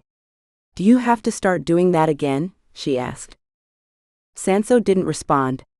He met her gaze with a serious one of his own as he studied her. He started saying something, but cleared his throat and looked away instead. Nicole was curious, but not enough to pry out of him what he'd been about to say. Sanso got to his feet and pulled Nicole up with him. He put both arms around her, running his hands up her back. Nicole felt heat trail after them. Are you using fire? She asked, frowning. The heat disappeared, though Sanso's hands remained. A habit. Sorry. His eyes dropped, then rose to hers again. You bring it out of me. Nicole raised an eyebrow. I bring out your desire to burn people? Sanso chuckled, rubbing her back again. Nicole sighed in exasperation, her shoulders slumping. She did not have the energy to fight him off today, but her lack of immediate inaction seemed to encourage him. She opened her mouth to tell him not to read too deeply into her exhaustion, but stopped when he placed a finger on her lips. "Don't ruin this moment for me, Nicole," he whispered. Moment? They were having a moment? He grumbled, the sound coming from deep inside his chest. His black eyes sparkled in the sunlight as he kept his serious gaze on her. Ember gods use flames to show people how much they care about them. He trailed a finger along her cheek. "Why are you doing this?" Nicole suspected she knew what he was referring to. "Doing what?" "This ridiculous mission. I have to. Too many people will die otherwise." "Have they paid you back for what you've already done for them?" Nicole closed her eyes. She put her hands on his chest, then pushed him gently from her. "Sanso, you will never understand why I do what I do." Sanso dropped his arms and looked away. "I want to understand." "No, you don't. You want to change my mind. You want to influence me. You probably even want me to leave my boyfriend." Sanso didn't respond for a bit, then said, "I don't see what's wrong with any of that." Nicole sighed. "How much longer until I'm ready to fight Lassia?" "A few days, actually." Nicole breathed deeply, trying to calm the sudden fear that bubbled up in her stomach. "I'm not ready, I can't do it." She realized she was talking to the wrong person for encouragement with this particular task, but she didn't care. He wouldn't be able to talk her out of it, anyway. "Nicole, look at me." She glanced at him, surprised to see the tender expression on his face. "Yeah. You're amazing. You have more dedication and passion for this cause than I've ever seen in anyone. You've set your mind to stopping Keitus and to besting Lassia, and you will. You will because you won't allow anything less. That is an admirable quality." Sanso sank to the forest floor, pulling Nicole down with him. Nicole started complaining, before Sanso shook his head. "I'm not going to try anything with you. I need to share something with you, and you're too tired to stand anymore." Nicole motioned for him to go ahead, making sure there was plenty of space between them. She didn't want Sanso getting more ideas than he already had. "You know I used to work for Keitus, right?" he asked. Nicole nodded. "Yes, Jacob's dad told me." "I worked in this very city," he said. "I was in charge of the villagers who lived here, the people Keitus constantly tested. I had a fantastic arrangement. Keitus supplied me with food, drink, and plenty of gold. Not to mention power." He looked at Nicole. "Ember gods crave power." "Yeah, that's not something I missed." Sanso smiled. "There aren't many ember gods. We're very, very difficult to create, and it's not exactly intuitive. I really don't want a birds and bees discussion right now."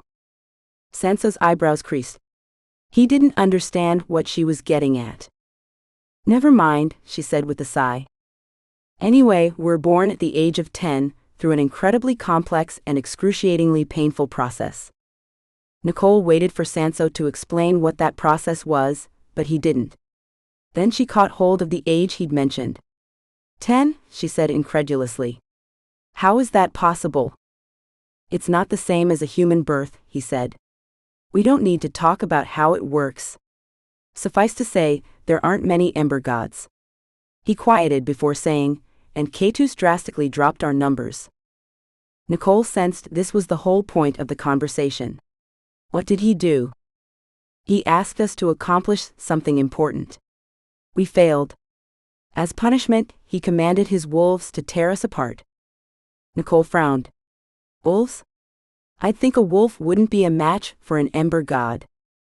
Sanso sat up and swiveled until he was facing her. "They weren't ordinary wolves. They were immune to pain, to death basically. We tried to defend ourselves, but they slaughtered us one at a time. I only survived because of how obstinate I am, and because a creature took pity on me and distracted the Lorcan dogs long enough for me to escape." The ember god pulled his shirt over his head. Nicole was distracted at first by his fantastic muscles, but then noticed the faint scars slashed all over him. These will always remind me of Keitus's ruthlessness. One moment you're the only person who can help him get what he wants. You're his confidant and best friend. The next, he destroys you. Sanso glared, staring off into the distance. Those ember gods he killed were my best friends. My family. My brothers. He stopped talking, and Nicole was surprised to see his eyes glistening in the fading sunlight. You need to know how dangerous Keitus is, how determined he is to succeed regardless of the cost. You're better off letting him have what he wants and getting out while you can. Nicole ignored his last statement. I've sensed his ruthlessness. I've seen the way he uses and treats those who are close to him. Sanso studied her eyes. Don't forget what I've said. It wouldn't be beneath you to step aside and let someone else fight this battle. He looked away. I'd love to take you to meet the few other ember gods someday. It's in a place where Keitus could never reach. He doesn't have power there. Nicole frowned. How is that possible? We have our own magic sources. He half smiled. I'm serious about taking you someday. And your boyfriend could come too. Nicole hesitated only a moment before saying, I think I'd like that. If Austin could go, there wouldn't be any harm in it. Sanso bent one of his legs and stretched the other out, resting his arm on the bent leg. He stared at her. You're beautiful, you know. Nicole rolled her eyes. I need to be getting back now. I should get some rest while I can. I'm serious. I can't stop thinking about you, Nicole. I feel peace when I'm with you, and well, it's the only time I've ever felt peace in my entire life. Nicole's heart stirred with pity for him. She wasn't sure what to say. He put a hand on her arm, but didn't lift his gaze to meet hers. We have different motivations for spending time together. You want to defeat a fire pulsar in order to defeat Keitus. I wanted money at first. He finally lifted his eyes. I have since set my sights on something far more valuable. Nicole turned away, but Sanso reached over and grabbed her shoulder, pulling her closer, forcing her to look at him. I'm falling in love with you, Nicole. I'm sorry, Sanso, but I'm in love with Austin. I would never betray him. Sanso ignored her response. He rose to his knees, inching closer, still gripping her shoulders. I'll become what you want me to be, if you'll only have me. I could do anything for you, get you anything. Nicole scrambled to her feet and backed away. Stop it, she said. I love Austin. You can't change that. And he doesn't need to promise me anything. He has already proven his love over and over again. Sanso chuckled. Still believe I'm selfish? You think the battles I'm fighting are a waste of time, you've made that perfectly clear. You'd be willing to let thousands and thousands suffer or die. Yes, that makes you selfish. He shrugged, but his playful mood had disappeared. He jerked away from her, getting to his feet and striding off toward the city. I'll see you tomorrow, he called over his shoulder. Nicole stayed where she was. She couldn't wait not to have to deal with his mood swings anymore. Or his intensity. Or his flirting. She already had one attractive man in her life, who was a bit moody. She didn't need another one. That evening, Austin met Nicole at her apartment. She'd been injured during the fight but not as badly as usual, and hadn't yet slathered herself in her nightly dose of sap, wanting to be awake and alert for her time with her boyfriend. At first he was cautious around her, and she couldn't help but wonder how much of her interactions with Sanso he'd heard about. She was sure Jacob checked up on her occasionally, and she was also sure Jacob would tell Austin anything he wanted to know. Austin wasn't the type to pry, though. And she knew he'd give her the freedom to choose someone other than him, if she wanted it. That was the thing, though, she only wanted him. Austin took her hand and led her to the living room and the plush leather couch that waited. He asked her to sit, then started pacing in front of her. My dad has a friend who creates special jewelry. He only makes it for friends and family. He's an arete, so he's able to put together things that are extra special. Austin pulled a ring box from his pocket. Nicole's heartbeat sped up. Oh my gosh, was he going to propose? I told him what I wanted, and well, he created a necklace for you. A necklace? That wasn't a necklace box. Nicole tried not to show her disappointment. If he'd asked, she would have said yes. It's magical, which means it won't function in Shanlin, but I was hoping it'll function everywhere else. What does it do? Nicole asked. Austen opened the box, revealing a ring with braided metal vines. Where was the necklace? For a moment, Nicole's excitement returned, until Austen put the ring on her right hand. I convinced him to change it into a ring, realizing how impractical a necklace would be while fighting. And while a ring might be impractical too, it's not as dangerous. He looked into her eyes. Whenever I think about you and send a message of love, the ring will warm to the touch. You'll be able to sense my feelings, regardless of where you are. That's amazing, Austen. I had him make one for me too, I hope you don't mind. It felt weird, picking out jewelry for me that was supposed to come from my girlfriend without her knowing. Austen pulled another box from his pocket and opened it, revealing a similarly styled ring, though bigger. It only needs your touch to be activated. He took it out and gave it to her. What do I do? Press the pad of your left ring finger into it and think about your feelings for me. When the ring senses you thinking those thoughts at that intensity again, it'll warm itself, letting me know. Nicole pressed her finger into the ring, closed her eyes, and poured her heart and soul into it.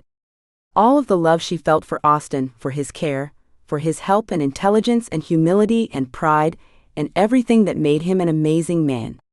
For how he cared for her and treated her. She didn't hold anything back. When she finished, she opened her eyes, blinking away the tears, and gave Austen his ring. Austen put it on, then gently pulled her to her feet and held her. I had a similar reaction, he whispered. They stood that way, enjoying each other's embrace for several moments, before Austen pulled away. Let's see if they work. You go in your room, and I'll stay out here. Count to 10, then think hard about me. I'll do the same afterwards. Nicole nodded, then practically skipped into her room to sit on her bed. She closed her eyes and counted to 10, then pushed her thoughts outward, expressing her love and desire for Austen. I love you too, he called from the living room, making her chuckle. Nicole took a breath, then lay back on her bed, staring at the ceiling, waiting for his turn. She gasped when she felt the ring start to warm. But it didn't just do that. The actual emotions Austen sent enveloped her like a big comforter fresh from the dryer. It was the best feeling she'd ever experienced, and she didn't want it to end. Nicole closed her eyes, smiling to herself, enjoying the emotions. Finally she stretched, then slowly sat up and joined him in the kitchen, where he had started mixing a batch of chocolate chip cookies. She wrapped her arms around him from behind. You know the perfect way to a girl's heart, she mumbled against his back. Is it still warm? He asked. Nicole fingered the ring, not pulling her arms away. Yes. Thank you so much for this, it's the best gift ever. It's a late birthday gift. I haven't gotten anything for you, Nicole said.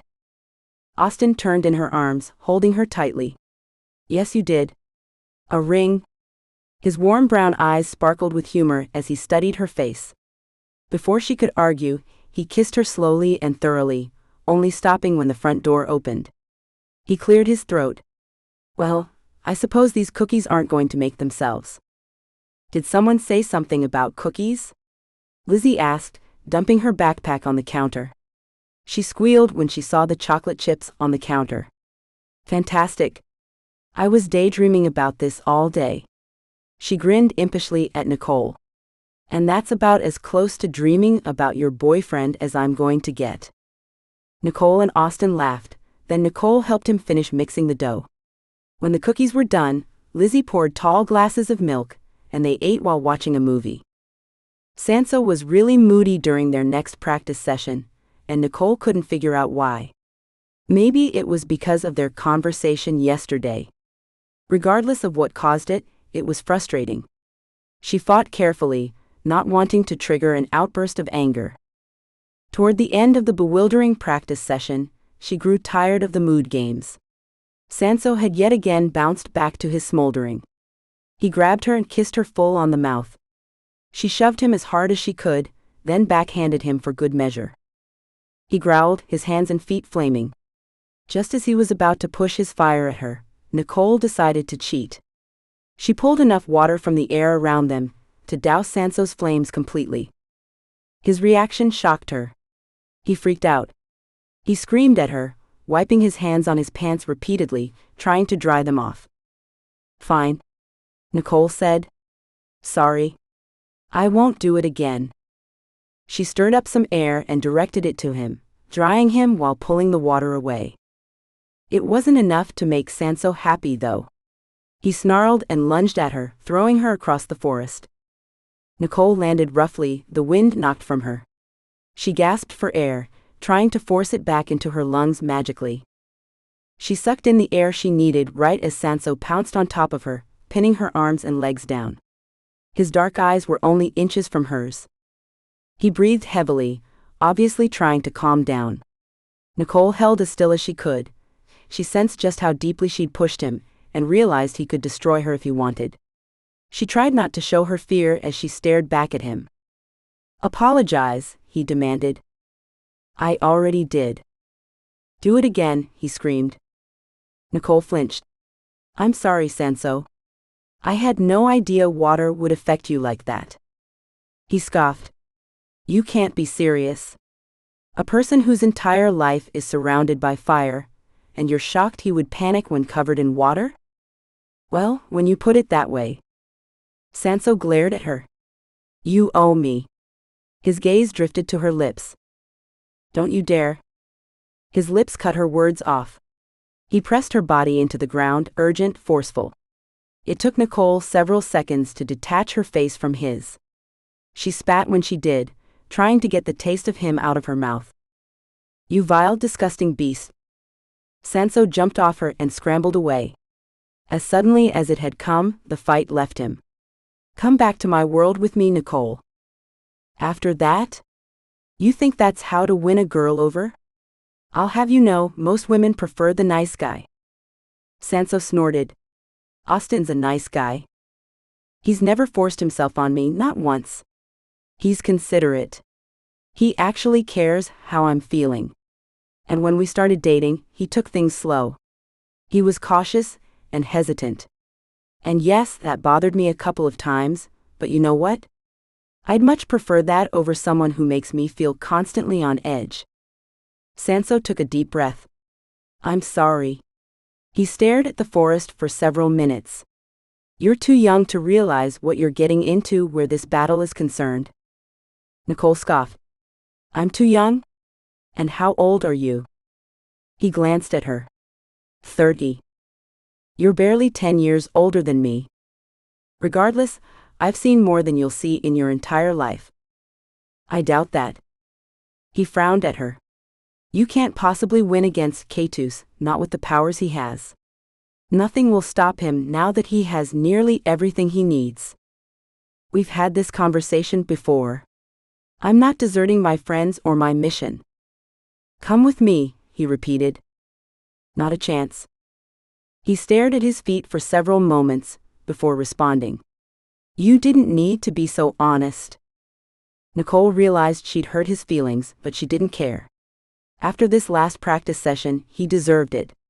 Besides, why would her honesty this particular time be any different? It wasn't like she'd changed her answer. He obviously wasn't through trying to convince her. "We have great chemistry. You'd never be bored with me. I could take you to places you've only dreamed of, and most importantly, you'd always be safe with me." Nicole turned to him, trying not to scoff openly. "You realize my boyfriend and I, aren't regular humans, right? You control fire, yes. That's very impressive. But Austin controls fire and every other element. His protection supersedes yours." As if on cue, Nicole's ring started burning. She gasped, holding her hand to herself, enjoying the flood of positive emotions that rushed over her. Like before, they made the back of her eyes prickle. She was so lucky to have Austin. "We're done now," Nicole said. "I'm going home." That's fine, Sanso said, obviously trying to maintain his charge over her. You'll be fighting Lascia in 2 days. Tomorrow will be our last practice session. Sanso pulled Nicole to her feet. She felt extra nice for allowing him to do that. Then they walked back to the city in silence. Nicole sensed a change in the Ember God, but she had no desire to pursue the topic with him or to know what was going on. Judging by the sense of resignation around him, he'd finally realized she would not be falling for him. Good riddance. When they reached the city, instead of leaving immediately, Sanso turned to Nicole. You're obviously determined to go through with the plan, so let me tell you now, fire pulsars have almost no weaknesses. But there's an exception to that. All of them have a pressure point on their wrists that is incredibly sensitive. If you push it hard enough, it'll cause her pain, and a lot of it. Why didn't you tell me this before? Sanso shrugged. I thought I'd be successful in getting you to abandon your ridiculous plan. Well, I'm glad you told me now. Sanso grabbed her hand, kissed it, then turned it to the side and showed her where the pressure point on a fire pulsar would be. Then he walked away. Nicole leaned against the wall of the abandoned building, eyes closed, so relieved to be out of the Ember God's presence that her toes and fingertips tingled. Only one more practice session, she could handle that. She could. Nicole only had to wait a couple of minutes before Jacob showed up to take her home. He whistled at what greeted her in the apartment. Looks like someone has you on his mind, he said. The entire entryway, living room, and kitchen were stuffed full of flowers. Rose petals lined the narrow paths that wound through the foliage. The apartment smelled like a florist's shop. Nicole barely noticed when Jacob chuckled and said goodbye before shutting the door. She rested her forehead on the fridge next to several pink cut-out hearts. Holy cow, she whispered to herself. Was Austin planning on proposing this time? She was still a little embarrassed for assuming he'd been about to propose last time. It occurred to her, though, that he wasn't the type of person to move when he felt insecure. Was he showering her with gifts for a particular reason?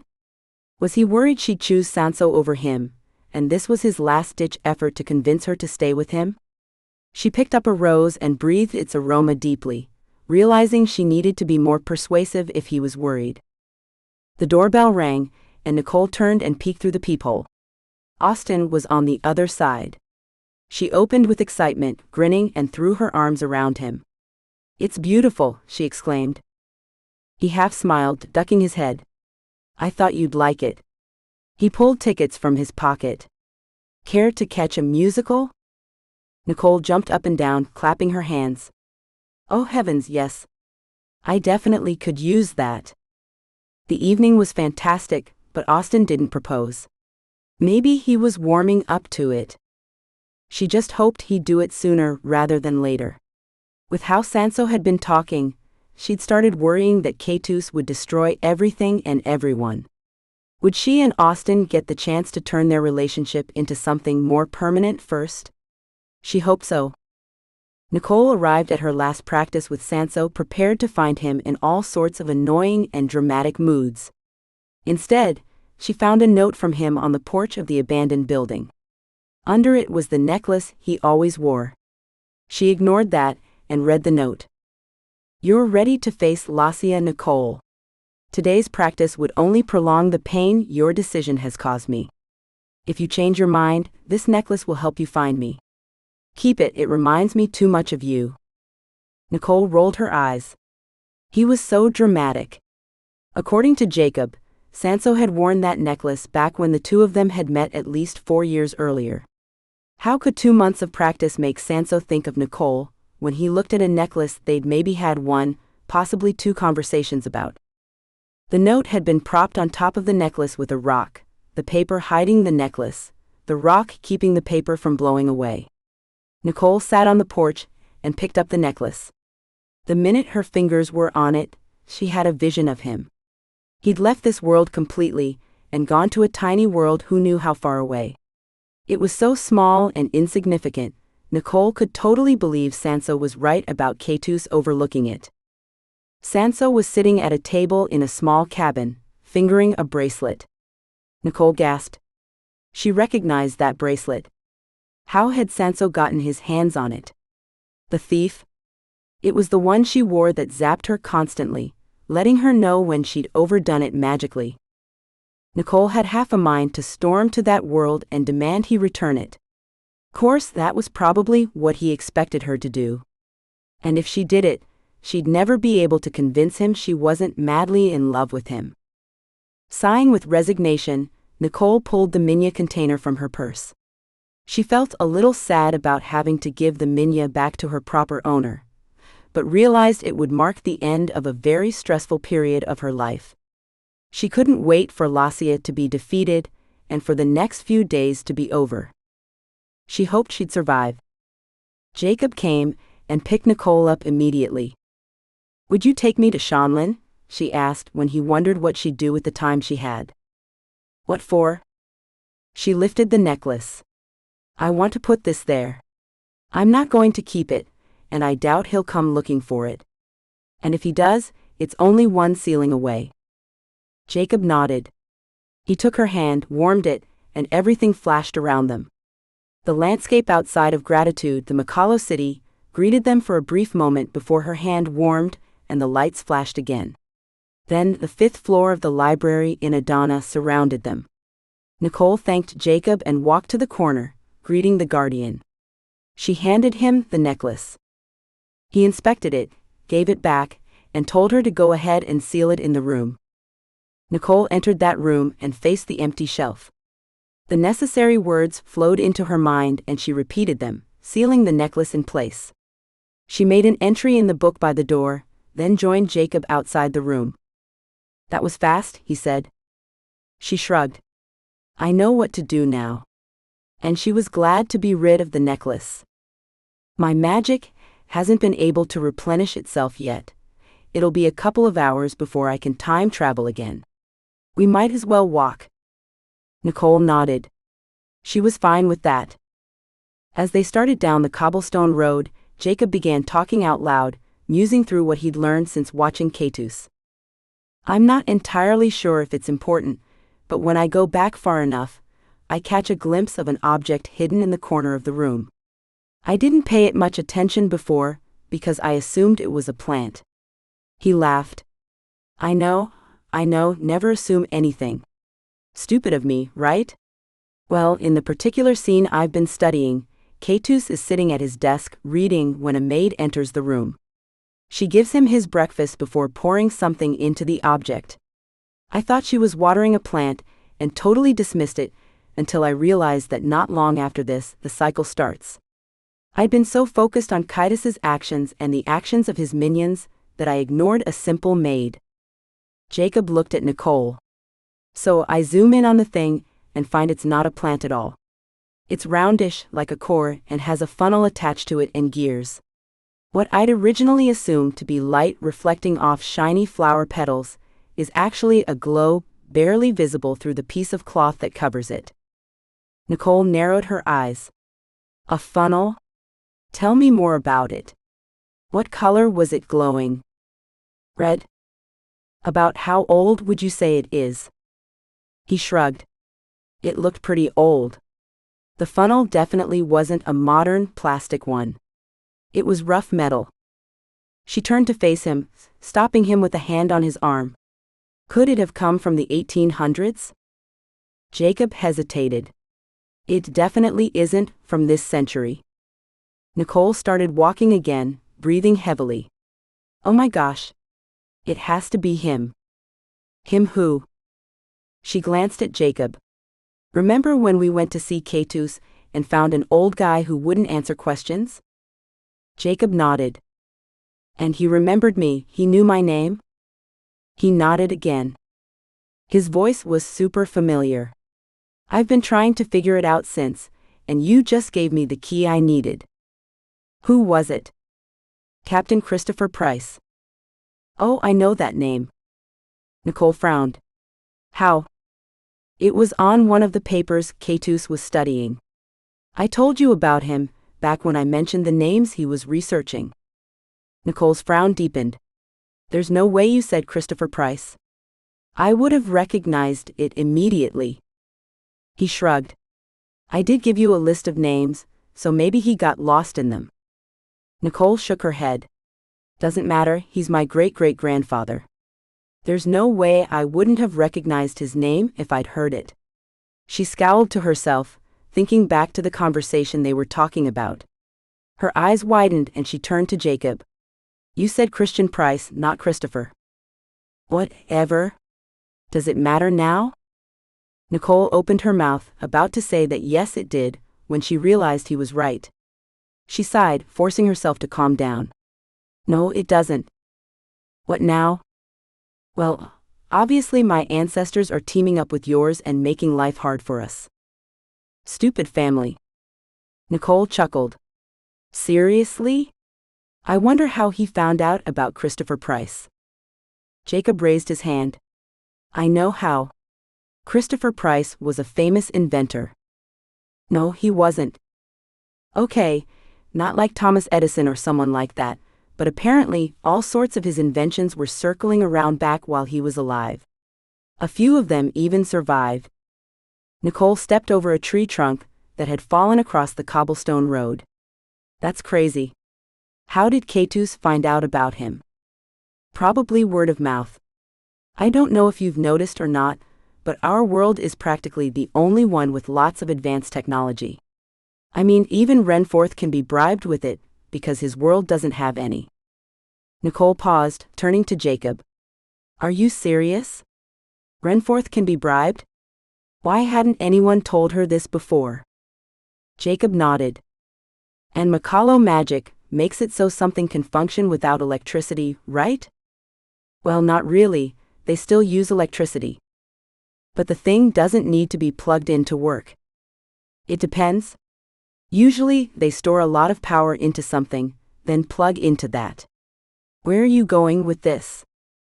Nicole couldn't help the huge smile that crossed her face. Austin found a really cool charm back in the castle at Adana while I was stuck with the natives. It reanimates corpses and forces the body to tell the spirit's most important secret. Jacob's eyes brightened. And you want to reanimate Keitus's body? Yes.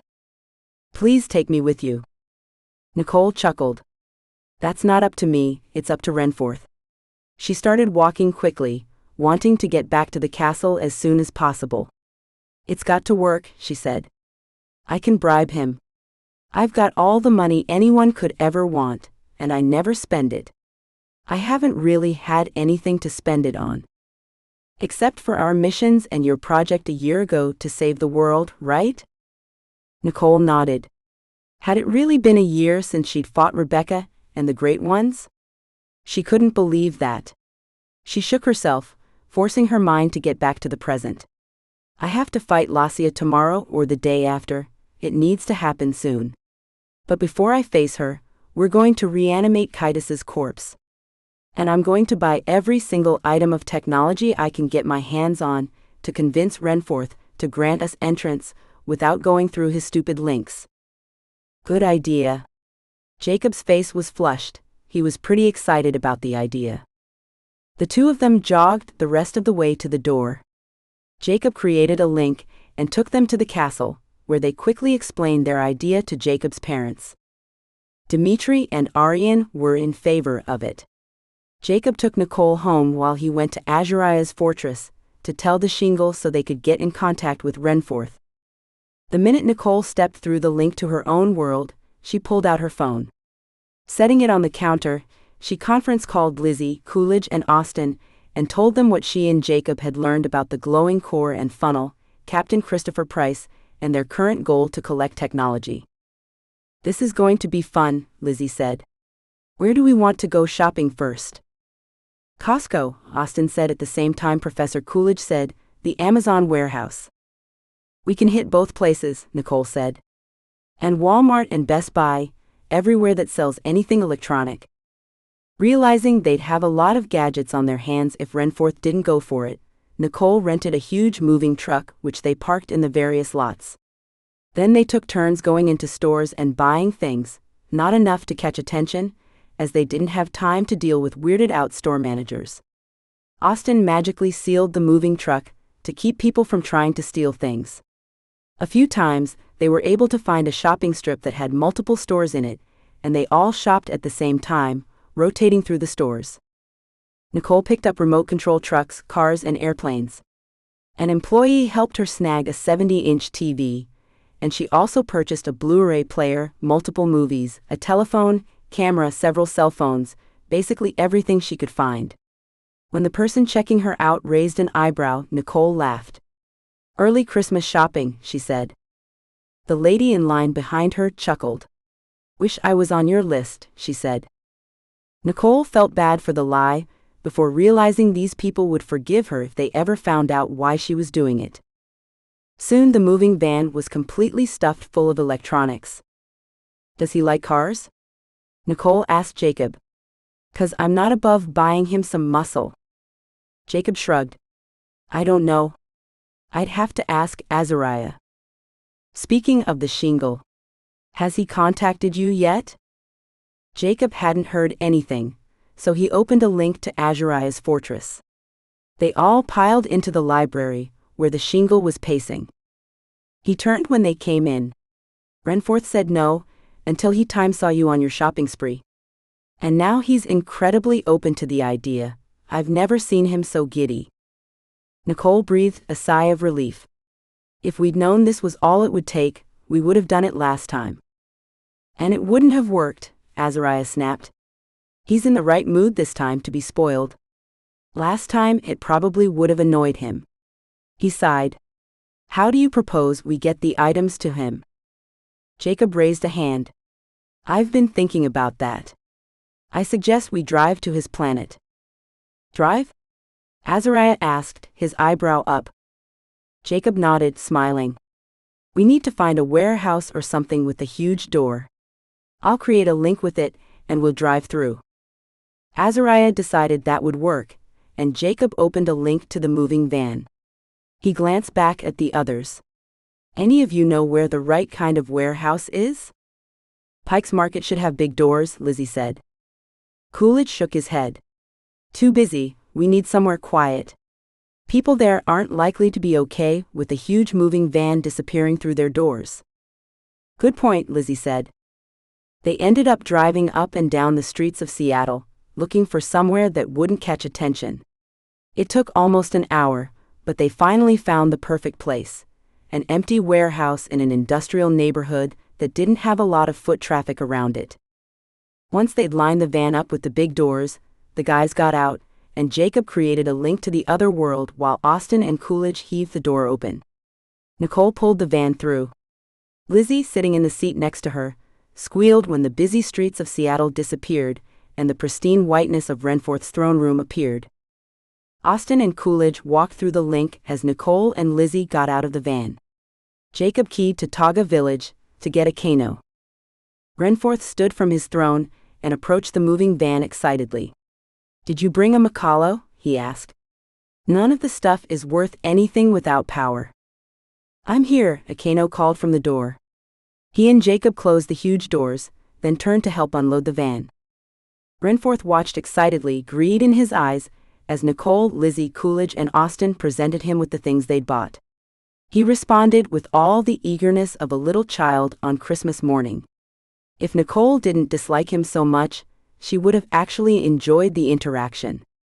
He was so completely different this time from the last. It annoyed her. She-angles were so temperamental.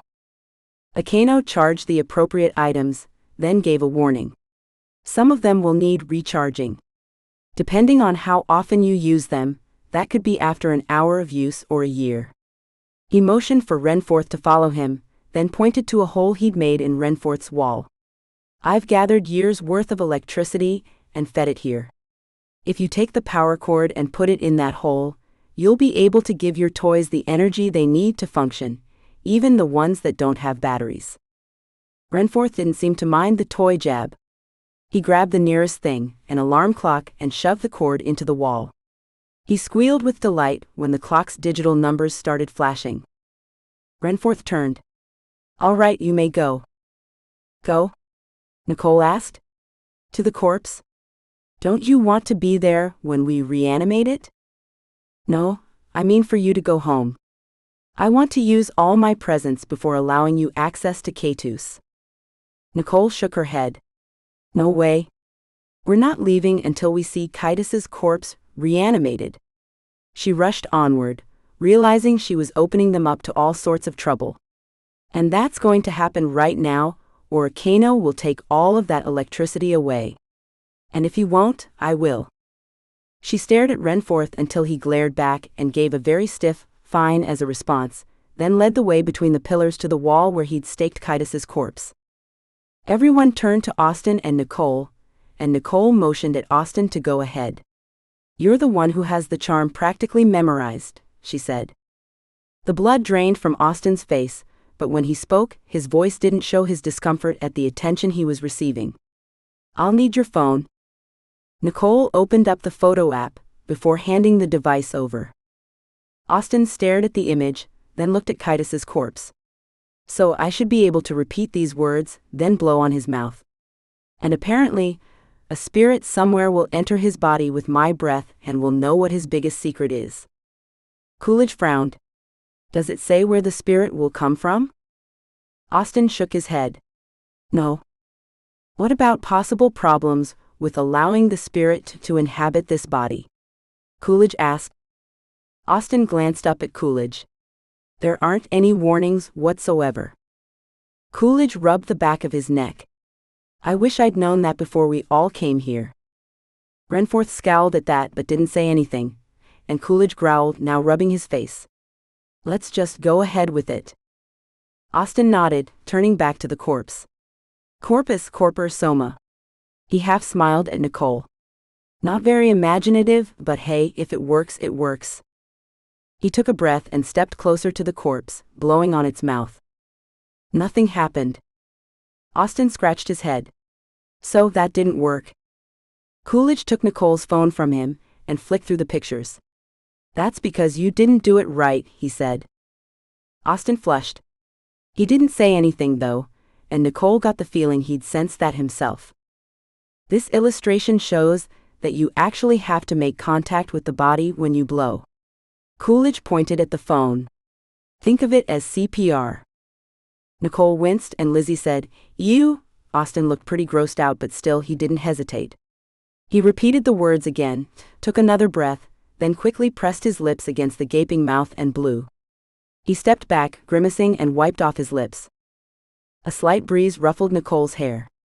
Everyone seemed to notice it at the same time. The breeze grew in strength, until strong gusts of wind pushed her and the others toward the dead body. The wind got louder and louder as the rotten holy lungs, visible through the rib cage, started expanding. And then the body suddenly became aware. It straightened, not seeming to notice it had been tacked to a wall. Nicole was immediately reminded of how Imhotep had looked in the mummy before fully regenerating. Keitus's skin was rotted and pitted, his jaw hanging loosely, his head roving as he tried to see with eyes that had long ago fallen back into his head. Who wakes me?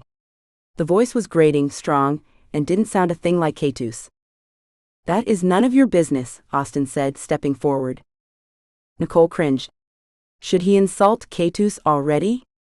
She hoped Austin wasn't too close to the body, but maybe it wouldn't be able to break its binds. The corpse growled, fingers reaching toward Austin, trying to free themselves of the heavy pins holding the arms in place. Austin glanced at Nicole's phone, which he'd taken back from Coolidge. Tell us your secrets, dead one. The body froze, jaw gaping, arms tight against their binds. It screeched, looking like it was trying to swallow its tongue, but the magic of the charm forced it to speak. She will give me all she has, and in turn I shall destroy her. The wind immediately started up again, but in reverse. With a long sigh, the corpse gradually emptied of air. Nicole's hair ruffled again, then Keitus's body hung much like it had before. She who? Lizzie asked. My guess is Helen, Coolidge said. He's going to destroy her? Lizzie asked. That's not really a bad thing, you know. For us and her. Heavens knows she could use some of that eternal rest stuff. Coolidge looked disappointed.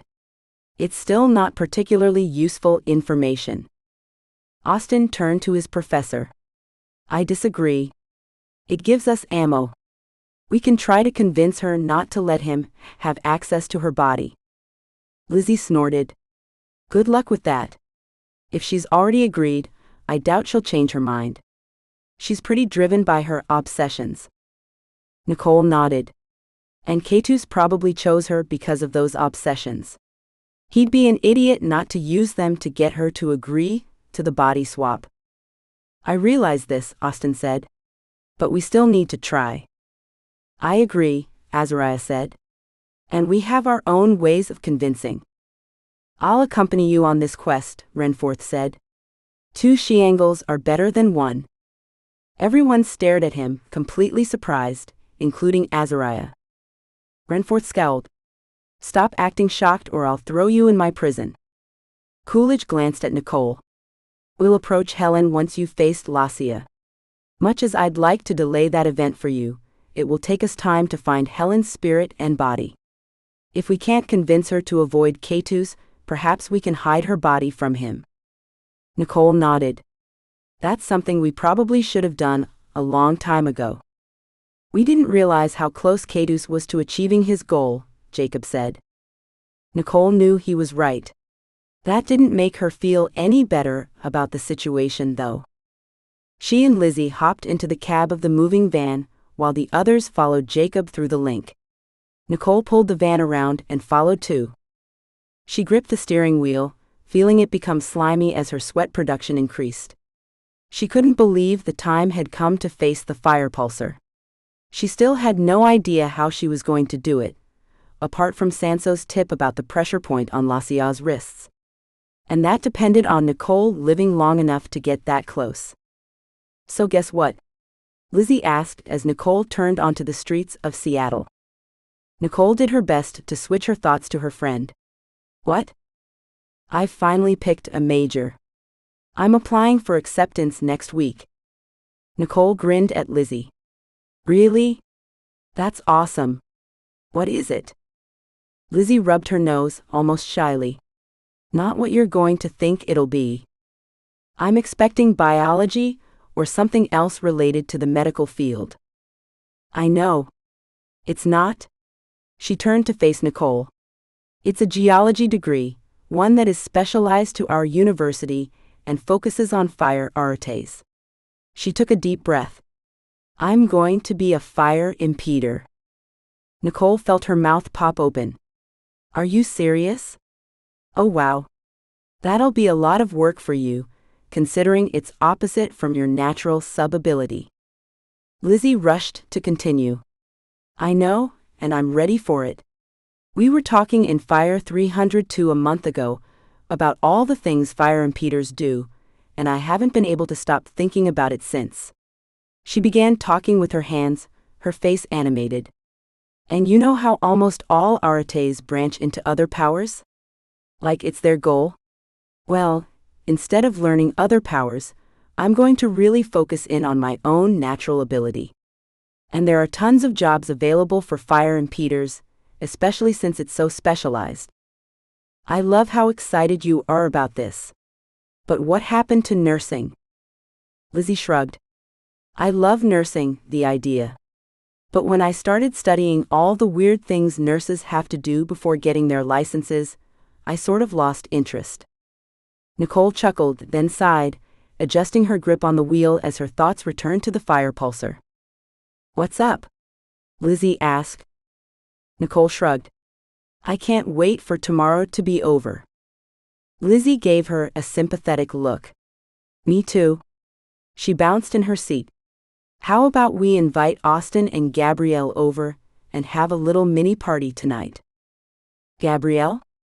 It took Nicole a moment to remember who Lizzie was talking about. She sent her best friend a little smile. Last I heard, he was only a hot guy in math. He's still a hot guy in math, Lizzie said.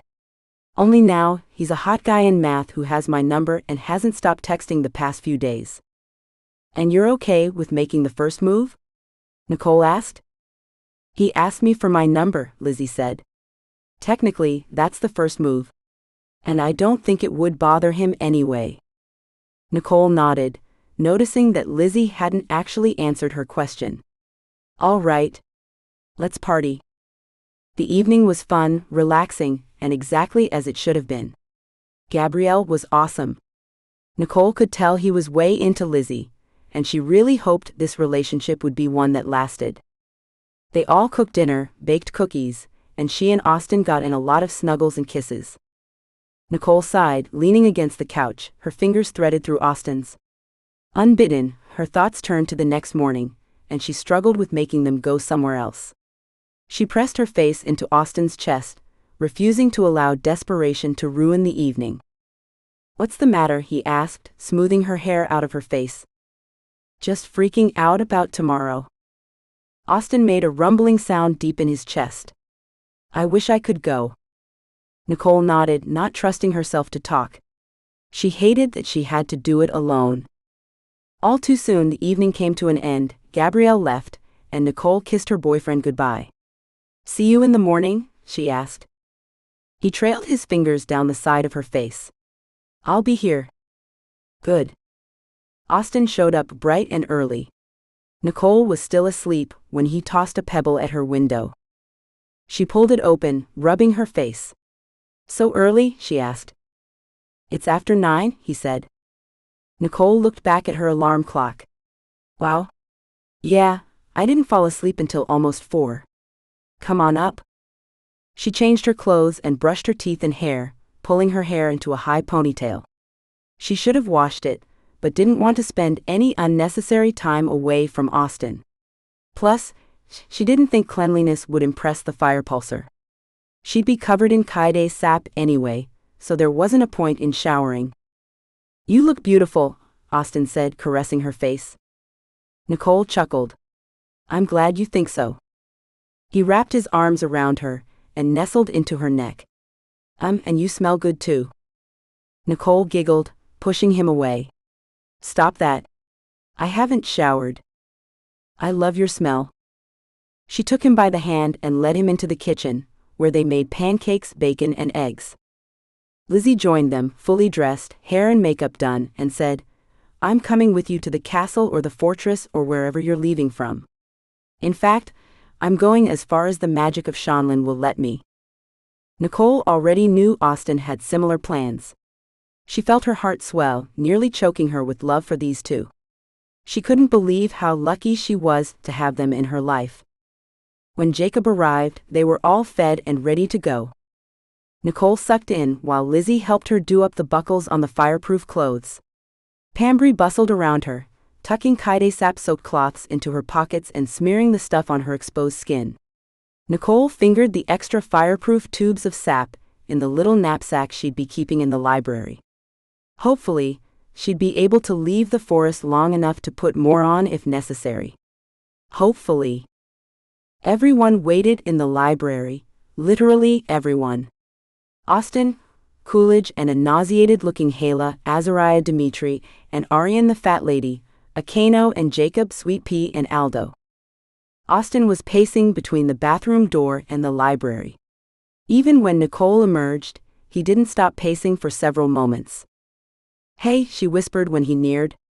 "I'm going to be okay." He shook his head, but didn't say anything. His hands went tight around her waist though, and if she weren't coated in the sap, he would probably have held her closer. "I know a lot of you want me to take you too," Jacob said, "but only Nicole, Akano, and I will be going. If an emergency happens, I'll need to have as much power saved up as possible. I won't be able to help Nicole if I'm transporting people back and forth." Lizzie and Austin both looked crestfallen, and Nicole felt it too. It would have helped so much having them just outside the door. Everyone indicated that they understood, and Jacob took Nicole and Akino's hands as Austin started pacing again. "Good luck," Coolidge said. Jacob glanced around at the people present. "Say your goodbyes." Austin froze, his anguished eyes on Nicole. He stepped back though, letting everyone else approach her first. Lizzie jumped at Nicole, throwing her arms around her, crying and sobbing. Nicole barely resisted crying too. She squeezed her friend's shoulder, trying not to get Keitus sap on Lizzie's clothes. Coolidge shook her hand, and Hala gave her a gentle hug. "Thanks for planning the baby shower," she whispered. You'd better come back for it. After everyone else had taken the opportunity to say goodbye, Austen finally strode across the room and grabbed her by the shoulders. I love you, Nicole. I can't bear to be without you. Nicole could only nod in response. She loved him so much.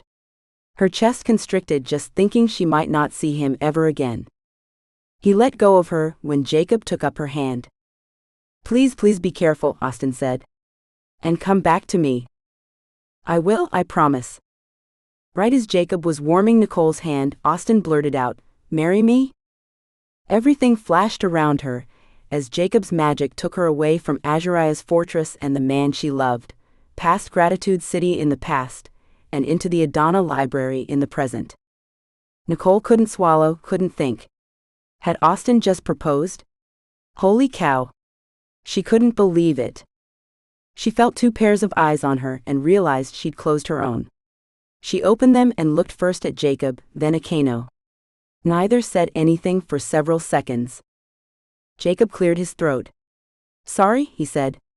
If I'd known he was about to ask, I wouldn't have taken you away. Nicole shook her head and breathed deeply. It's not your fault. Her chest began warming and her fingers tingled. A wave of positive feelings cascaded over her as her ring also started warming. Holy cow, Austen had proposed. So? Jacob started. Is it too personal to ask what your response would have been? Nicole didn't hesitate. It would have been, it will be, yes. Jacob grinned. I figured as much. Congratulations. Thanks, Nicole said, but she didn't feel like celebrating just yet. She needed to get focused on her upcoming fight with Lassia. We'll be waiting for you as close to Shanlin as we can get, Jacob said. Nicole nodded and took a step in that direction. If Austen contacts you, tell him I love him but don't say anything else, okay? I want to do it myself in person. Of course, Jacob said. Nicole took a deep breath and entered Shanlin. The guardian was there, waiting. He followed her warily, not saying anything about the Keitus sap. She had half wondered if he'd think it was magic. She set down her knapsack of food, water, and extra Keitus sap near the corner of the room, then closed her eyes for several moments before picking up the lantern. Was she ready? Could she do this? Did she have a choice? She knew the answer to that last question. This was her duty as a guardian. The wall dissolved when she lifted the lantern, revealing the familiar warm and inviting forest. She might not live, it was very probable that she wouldn't. But at least she had something to live for. She would return to Austen. Chapter 8. The forest was quiet, calm. The usual sensation of hundreds of eyes wasn't there. All of the attention seemed to be gathered toward the one glowing ball, hovering in the forest at least 100 paces in front of Nicole. She approached it, uncertain, hesitant, making sure she didn't think of anything other than Lassia. Where was the fire pulsar? Nicole stopped walking toward the ball and instead stepped off the path. Anyev hadn't ever warned her not to do that, and she figured he would have if it was important. The ferns rustled around her feet and ankles, hushing her, calming her. Peace, they seemed to say. It helped her nerves. The forest was on her side. Even if that didn't end up saving her, just knowing it was a relief. Nicole heard the pop she'd been waiting for, and a blast of fire exploded in her direction, destroying the calm. She dropped and rolled, keeping the lantern tightly clutched in her fist. She gritted her teeth. There was no way she could fight Lassia while holding that dang thing. Would she be able to find it again if she set it down? Anyev didn't know everything about it. Maybe the forest would suck it away from her once she let go. Did she dare try? No, she didn't. The forest had many secrets. She wasn't about to learn them all on her own. At least not yet, she'd use that as a last resort. Feeling weird for leaving as soon as she'd come, she returned to the guardian to ask her question. The lantern only grants entrance and therefore exit to the person holding it, he said, his voice monotonous and his eyes closed. Nicole's thoughts started spinning. He hadn't said that anything bad would happen if she put it down while in the forest. Can two people go if both are holding the lantern? Or if the second person is touching the first? The guardian didn't respond for a moment, and Nicole almost turned away. But then he said, "Neither has ever been tried." Nicole thanked him and again entered the forest. She took a deep breath and carefully set the lantern down. Nothing happened at first, but then the door into the library completely disappeared. Endless forest extended away from Nicole in all directions, and a disorienting sensation of vertigo struck her. That sensation went away, though, as she leaned against a tree trunk. Lassia didn't attack. Perhaps she didn't know Nicole was there again. Just to be sure, Nicole picked up the lantern and watched as the doorway returned. Good. She put down the lantern again and turned her back on it. The disorienting sensation wasn't as strong this time. But then Nicole bit her lip. Would she be able to find the lantern again if she left it? The trees here looked almost the same as they did everywhere else. Too bad she hadn't considered this dilemma a long time ago. It would have been smart to have a plan. Spotting a section of brush that was much thicker than the rest of the forest, Nicole grabbed the lantern and stepped off the path, crouching through the tall ferns in the deeper shadows. She burrowed the lantern deeply into the underbrush, doing her best to keep its light covered by leaves without allowing them to catch fire. She memorized its location. Nicole looked around. The fire pulsar wasn't in sight, and the glowing light was behind trees and a ways off. She tilted her head, staring at the trees themselves. The last time she'd been here, and even just minutes ago, the fire pulsar had flamed them all. They barely showed the scars now, though, and fresh leaves covered them. She breathed a sigh of relief. The forest healed quickly. Thank goodness. She started forward, walking as quietly as she could. Sanso had taught her about walking through underbrush without catching attention, but it didn't seem to matter how careful she was. Her steps crunched slightly. She cringed each time. No one would ever confuse her for a Native American. Nicole slowed even more when she reached a large oak tree. She turned and pressed her back to it, keeping it between her and the orb, taking a deep breath. She felt the fire pulsar's magical presence. How did Lassia's powers work here and not Nicole's? Was it because the fire was so much a part of what made Lassia? The magic coming off the creature like heat waves was hard to ignore. Lassia was practically begging for a fight, for something, anything to entertain her. For a moment, Nicole felt pity for the beast. She pushed it aside, though. The fire pulsar had made her choice. She deserted Anyev and his guardians, not the other way around. Nicole had to try to catch the fire pulsar off guard. But how? As she pressed farther into the oak tree, she breathed deeply into her nose and out through her mouth. She didn't know where she would go or what she would do now that she was here, but she realized that standing around wasn't going to help. She opened her eyes and gazed at the forest in front of her.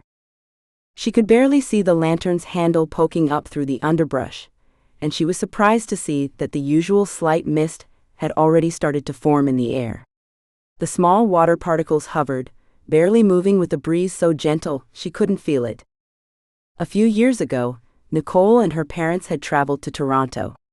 Something like this had happened while they'd been there.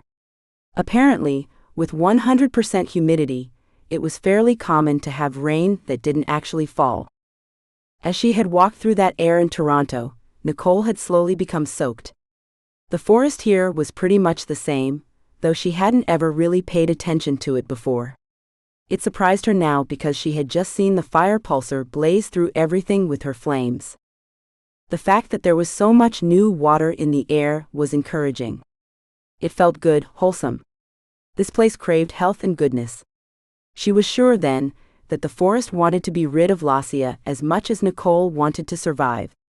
The goal was the same, really. Lassia was dangerous to Shanlin and Nicole. She only wished she could use her powers to pull some of the water from the air to douse the fire pulsar, to keep her consistently drenched. Nicole finally pushed off from the tree and turned around, trying to see the fire pulsar. The only thing visible besides the trees and underbrush, though, was that slightly pulsing light ahead. She took a couple of steps toward it. She hesitated again, though. She needed to try something different, something Lacia wouldn't expect. So instead of heading straight for Lacia, she began zigzagging through the forest, inching closer and closer, first left, then right. She paused behind another large tree, dropped to the forest floor, and peeked through the underbrush. Lacia was still looking in her direction. A pop sounded, and Nicole barely prepared herself for the blast that exploded through the forest. "Dang it," she whispered. How was she going to do this? She wrung her hands, knowing she had to stop putting off the inevitable, but feeling so very underprepared. She decided to circle around the fire pulsar and see if anything new was visible from the other side. Nicole started to the right and carefully crossed the path, heading in a huge circle around Lacia. Once behind the fire pulsar, she inched toward the beast again. But once more, Lacia was already facing her. It was as if she had an internal magnet, a Nicole-seeking one. There was no way for her to sneak up on Lacia, so a more direct attack would be appropriate. Wanting to be on the side of the fire pulsar that was closest to the lantern, Nicole continued her large circle, ending it where she'd started. She felt hundreds of eyes on her. She couldn't tell if the presences were happy that she was there or not. She had to assume the eyes belonged to the forest, though. She wanted to assume that. And the forest was on her side. Maybe she could reason with Lacia. She moved as close to the fire pulsar as she could without making Lacia feel like she was about to engage in physical combat, then crouched in the underbrush, keeping a tree between the two of them. "Hey, Lacia," Nicole called out. She waited for a moment, but no one said anything. She almost didn't expect Lacia to respond. "So I know about the arrangement between you and Keitus," Nicole continued. She decided that trying to hold a casual conversation was probably her best bet at this point. "Well, at least part of it." Nicole sighed. "What I don't understand is how you can turn your back on everything you know, on everyone who trusted and loved you." Nicole heard something that sounded like a chuckle or a snort. She couldn't be sure what it was. "So," Nicole said, "what did Keitus promise you?" Lacia made that sound again. She responded, and Nicole really had to strain to understand the pulsar's scratchy and inhuman voice. "More than you can offer." "He's getting you powers, right?" Nicole asked. "Your human brain could never understand." Nicole hesitated. A little pop sounded, and she ducked down just in time as fire roared overhead. Once the flames ended, she turned and peered through the underbrush. Her jaw dropped as she noticed something. The fire pulsar was tied in place. She was guarding the light, yes, that was evident, but she was also fixed to it by a long, loose cord. The cord wrapped around her wrist, snaked along the forest floor, and led up to the glowing light, disappearing into it. Why? Why would she be bribed to protect the orb, and tied down at the same time? Was Lacia an unwilling servant of Keitus? That wasn't believable, not from what she had just said. She'd been smug, sure of herself in the reward Keitus had promised. Nicole pondered this new information. She needed to leave, reassess the situation, and return when she had a better game plan. What she knew now changed everything, and before she could attack, she needed to figure out what Keitus had done here. Not saying anything else to Lacia, she left the forest, feeling her Keitus sap stop functioning. Just as she reached the lantern, Lacia pulsed another time. The flames licked at the edges of Nicole's clothes, singeing her hair and skin. Relief rushed over her as she saw the door to the library opening. She stepped inside, prepared to sit in the corner of the room and do some serious thinking, but she hesitated for a moment, wondering if she should go talk to Jacob and Akano instead. If she did, Akano would give her the opportunity to rest and heal in a minya container. She stared at the Guardian, tapping the top of the lantern as she considered her options. It didn't take long to decide to join Akano and Jacob outside. 3 brains were better than 1 after all. The moment she stepped through the door, the two jumped to their feet, rushing at her excitedly. "Are you done already?" Jacob asked, No, not yet, Nicole said. I just needed a break. She slumped to the ground, near where Jacob and Akano had set up a little camp. Resting her head on her knees, she wrapped her arms around her legs, ignoring the slight pain from her fresh burns. It was nothing compared to what she'd experienced over the past few months. What's the matter? Jacob asked. Nicole looked at him. I've learned something new, and I don't know what to do with it. What's that? Jacob asked. Nicole sighed. From what it looks like, Lassia is tied to the light while guarding it. I have no idea why. Wait. Are you serious? Jacob asked. She's tied to it? Nicole nodded again. Yes, and I feel like it's important. Like it's going to help me figure out how to beat her. Jacob scratched his head, looking just as confused as Nicole felt. Well, Akano and I were about to eat. You're welcome to join us. Once we get some food in us and some rest for you, we can discuss it. Sound good? Nicole thought that was a fantastic idea. They ate a quick meal. She sent a message to Austin and Lizzie to let them know she was safe, and then Akano shrank her. She woke up feeling energized and ready to get the problem figured out. While they discussed it, she ate again and restocked her Keitus sap supplies. No matter how much discussing they did though, nothing felt right.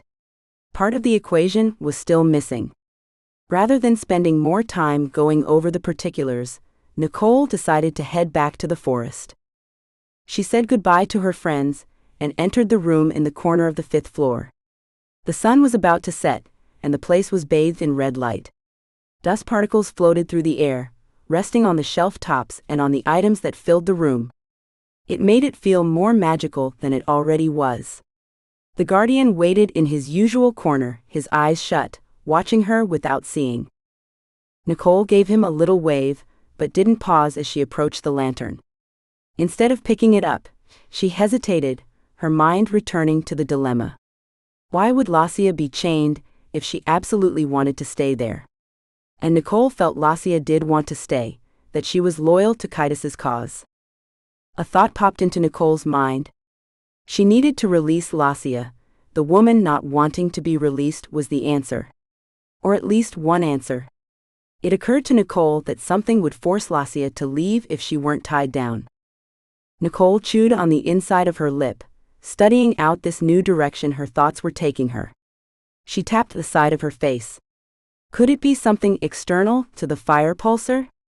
Something about Shanlin, or perhaps Shanlin's rules? Maybe the rules about being a guardian? Anyev knew about Lassia, so why hadn't he done anything yet? Why hadn't he ordered a council and cleansed the forest of the unwelcome guardian? Nicole paced a couple more times, pondering. Was it because Anyev couldn't release Lassia? If that was the case, why hadn't he said anything to Nicole? Something told her this was huge.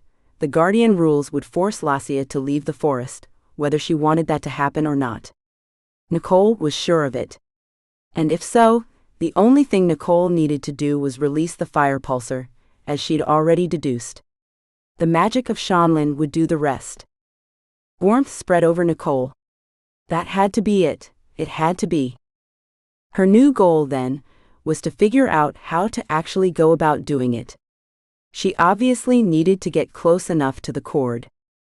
Nicole strode across the library floor and picked up the lantern, watching as the wall dissolved and the forest of Shanlin appeared. She barely noticed the wetness of the air as she stepped through the ferns, feeling them tickle her legs. She walked to the place where she'd hidden the lantern before and put it there once more. At least now she had the comfort of knowing she'd be able to find it again. Refreshed and ready to begin battling Lassia, Nicole decided not to skirt around the creature. Instead, she headed directly for her. Nicole knew the moment when Lassia noticed her. There was that slight pop in the air, and flames that roared through the forest. Nicole continued walking, ignoring them. She couldn't help but smile at the confusion that spread across the fire pulsar's face. Even Lassia's body language conveyed her bewilderment as Nicole approached. Lassia's arms dropped to her sides and she stared at Nicole. Nicole stopped only 10 feet away. She folded her arms, taking a moment to study Lacia in return, realizing the fire pulsar was waiting for her to do something first. Lacia's hair was fiery red and long, the ends tinged with black. Her facial features were strong, a chin that jutted forward and a very high forehead. One eye was bright red, the other coal black. Her skin was pale and had red and blue veins streaking across it. The vessels on her face were the biggest. They protruded at least 1/4 of an inch. Disgusting. Instead of giving the fire pulsar what she expected, Nicole danced to the side and raced toward the orb and the cord that tied Lacia to it. It didn't take long for the fire pulsar to catch on. She screamed, jumping at Nicole. She swung wildly, raking the air with her nails. Finally, one hand snagged hold of Nicole's arm and flung her to the ground, with Lacia landing on top of her. Nicole was expecting the creature to continue pulsing fire. What she wasn't expecting was for Lacia to bite her. She shrieked, struggling to get out from under the beast. The two grappled with each other for several moments, neither gaining the upper hand as Nicole tried to get at Lacia's wrist. Nicole hated having to use hand-to-hand combat, but she was grateful to find that Lacia wasn't much better than she was. The creature wasn't used to fighting like this. She pulsed flames multiple times, but her fire didn't do anything against Nicole, who was completely refreshed and recharged from her rest, new Keitus sap filling her pockets and covering her skin. One of the biggest advantages Lacia had over Nicole was her incredible strength. It didn't matter how hard Nicole tried to reach that spot on Lacia's wrist, the fire pulsar was able to push her away. Whether it was because Lacia realized what Nicole was doing, or because it was instinctual to protect her wrists, Nicole didn't know. But she hated that Sanso's biggest tip was turning out to be impossible to use. After flaming Nicole multiple times with no results, Lacia finally got frustrated enough to pick her up and throw her across the forest. Nicole slammed into a tree trunk and dropped to the ground. Dazed, it took her a moment to get to her feet again. When she did, Lacia was circling the light, fingering the cord that tied her to it. She snarled when she saw Nicole stand. "Stop fighting, Lacia," Nicole said. "Do you actually think Keitus will live up to what he's promised?" Lacia sneered. "He has already given me what I want." "And what is that?" Nicole asked. The pulsar didn't respond. Power drew toward Lacia, and Nicole knew she was about to pulse again. Judging by the amount of pain Nicole felt from slamming into the tree, her sap was already at the edge of its limits. She might be able to survive one more bout of flames, maybe 2 if she got lucky, but no more than that. A sudden idea struck her, and she dashed through the forest to where she'd hidden the lantern. Picking it up, Nicole turned and ran back toward the fire pulsar. Lacia hadn't moved an inch. She stared at Nicole, confusion and suspicion on her face. Not waiting to see what the fire pulsar would do, Nicole rushed, and at the last moment, she tossed the lantern at her. Lacia caught it, shocked just long enough for Nicole to jump at her and tackle her into the glowing orb. Visions sprang into Nicole's mind. She no longer could sense the fire pulsar or herself. Numbness blossomed over her, and her sight blackened for a moment. Then she saw a white glass box. And Keitus. The elderly man was surrounded by falling snow and pristine fields of white. Nicole could almost feel the crisp breath herself as it entered and exited the old man's lungs. She realized it wasn't just her imagination when Keitus turned and looked at her. He laughed, obviously knowing where she was and what she was doing. "You're too late," he said to her. Keitus picked up the glass box, opened it, and pulled out the final talisman, tucking it into his pocket. Nicole felt Lacia struggling. The numbness in her body dissolved, and the vision ended. Her sight returned to the forest surrounding her, and the fire pulsar beneath her. Keitus had what he needed. Lacia finally got a hand free. She punched Nicole in the jaw, nearly forcing her to release her grasp, but Nicole didn't let go. Using all her strength, she forced her way to her mental connection with the guardian of Shanlin, who waited back in the library. She had never been told that a magical item couldn't be sealed inside the forest itself, and she was about to try. The guardian recognized her desire as soon as she pulled at his attention, and the necessary power enveloped her, granting her permission to seal the cord in place. She spoke the required words, and just like that the cord was sealed, its magic rendered useless. Lassia was freed. She screamed, and Nicole held on as tightly as she could. She sensed it the second the magic of Shanlin realized a traitor was there. Lassia was dragged through the forest, shrieking, screaming, thrashing. She and Nicole banged into underbrush, logs, and branches. The ferns pulled away from the fire pulsar. Those hundreds of eyes Nicole always felt watching her were directed at Lassia at that moment. Lassia scrambled, struggled, and yelled. Nicole had to force all of her energy into her grip. The beast attempted to pulse multiple times, but each episode was weaker than the last. Still, Nicole felt her sap stop working and the burning start. She gritted her teeth against the pain, not letting go. Lassia was thrust back into the library, and Nicole was sucked through after her. She pinned the fire pulsar to the stone floor, not sure what to do now that they'd left the forest. Nicole sensed it the moment when Anyev turned his attention to Lassia. The fire pulsar froze and began glowing brightly, so bright that Nicole couldn't look directly at her. Nicole scrambled to get away, just before Lassia exploded into a million particles of light. She shielded her eyes as bits of bright dust and glitter settled everywhere. A wave of gratitude from hundreds of guardians who had been watching, waiting for Lassia to be removed from the forest, rushed over her. Nicole glanced at the guardian and asked, "Is that it? Has she been destroyed?" He shook his head. "No, a council still must take place." "What sort of council?" Nicole asked. "You'll see." The guardian didn't say anything more. Waves of excruciating pain began rolling over Nicole. Pushing it all aside, she rushed through the door and out to where Akano and Jacob waited.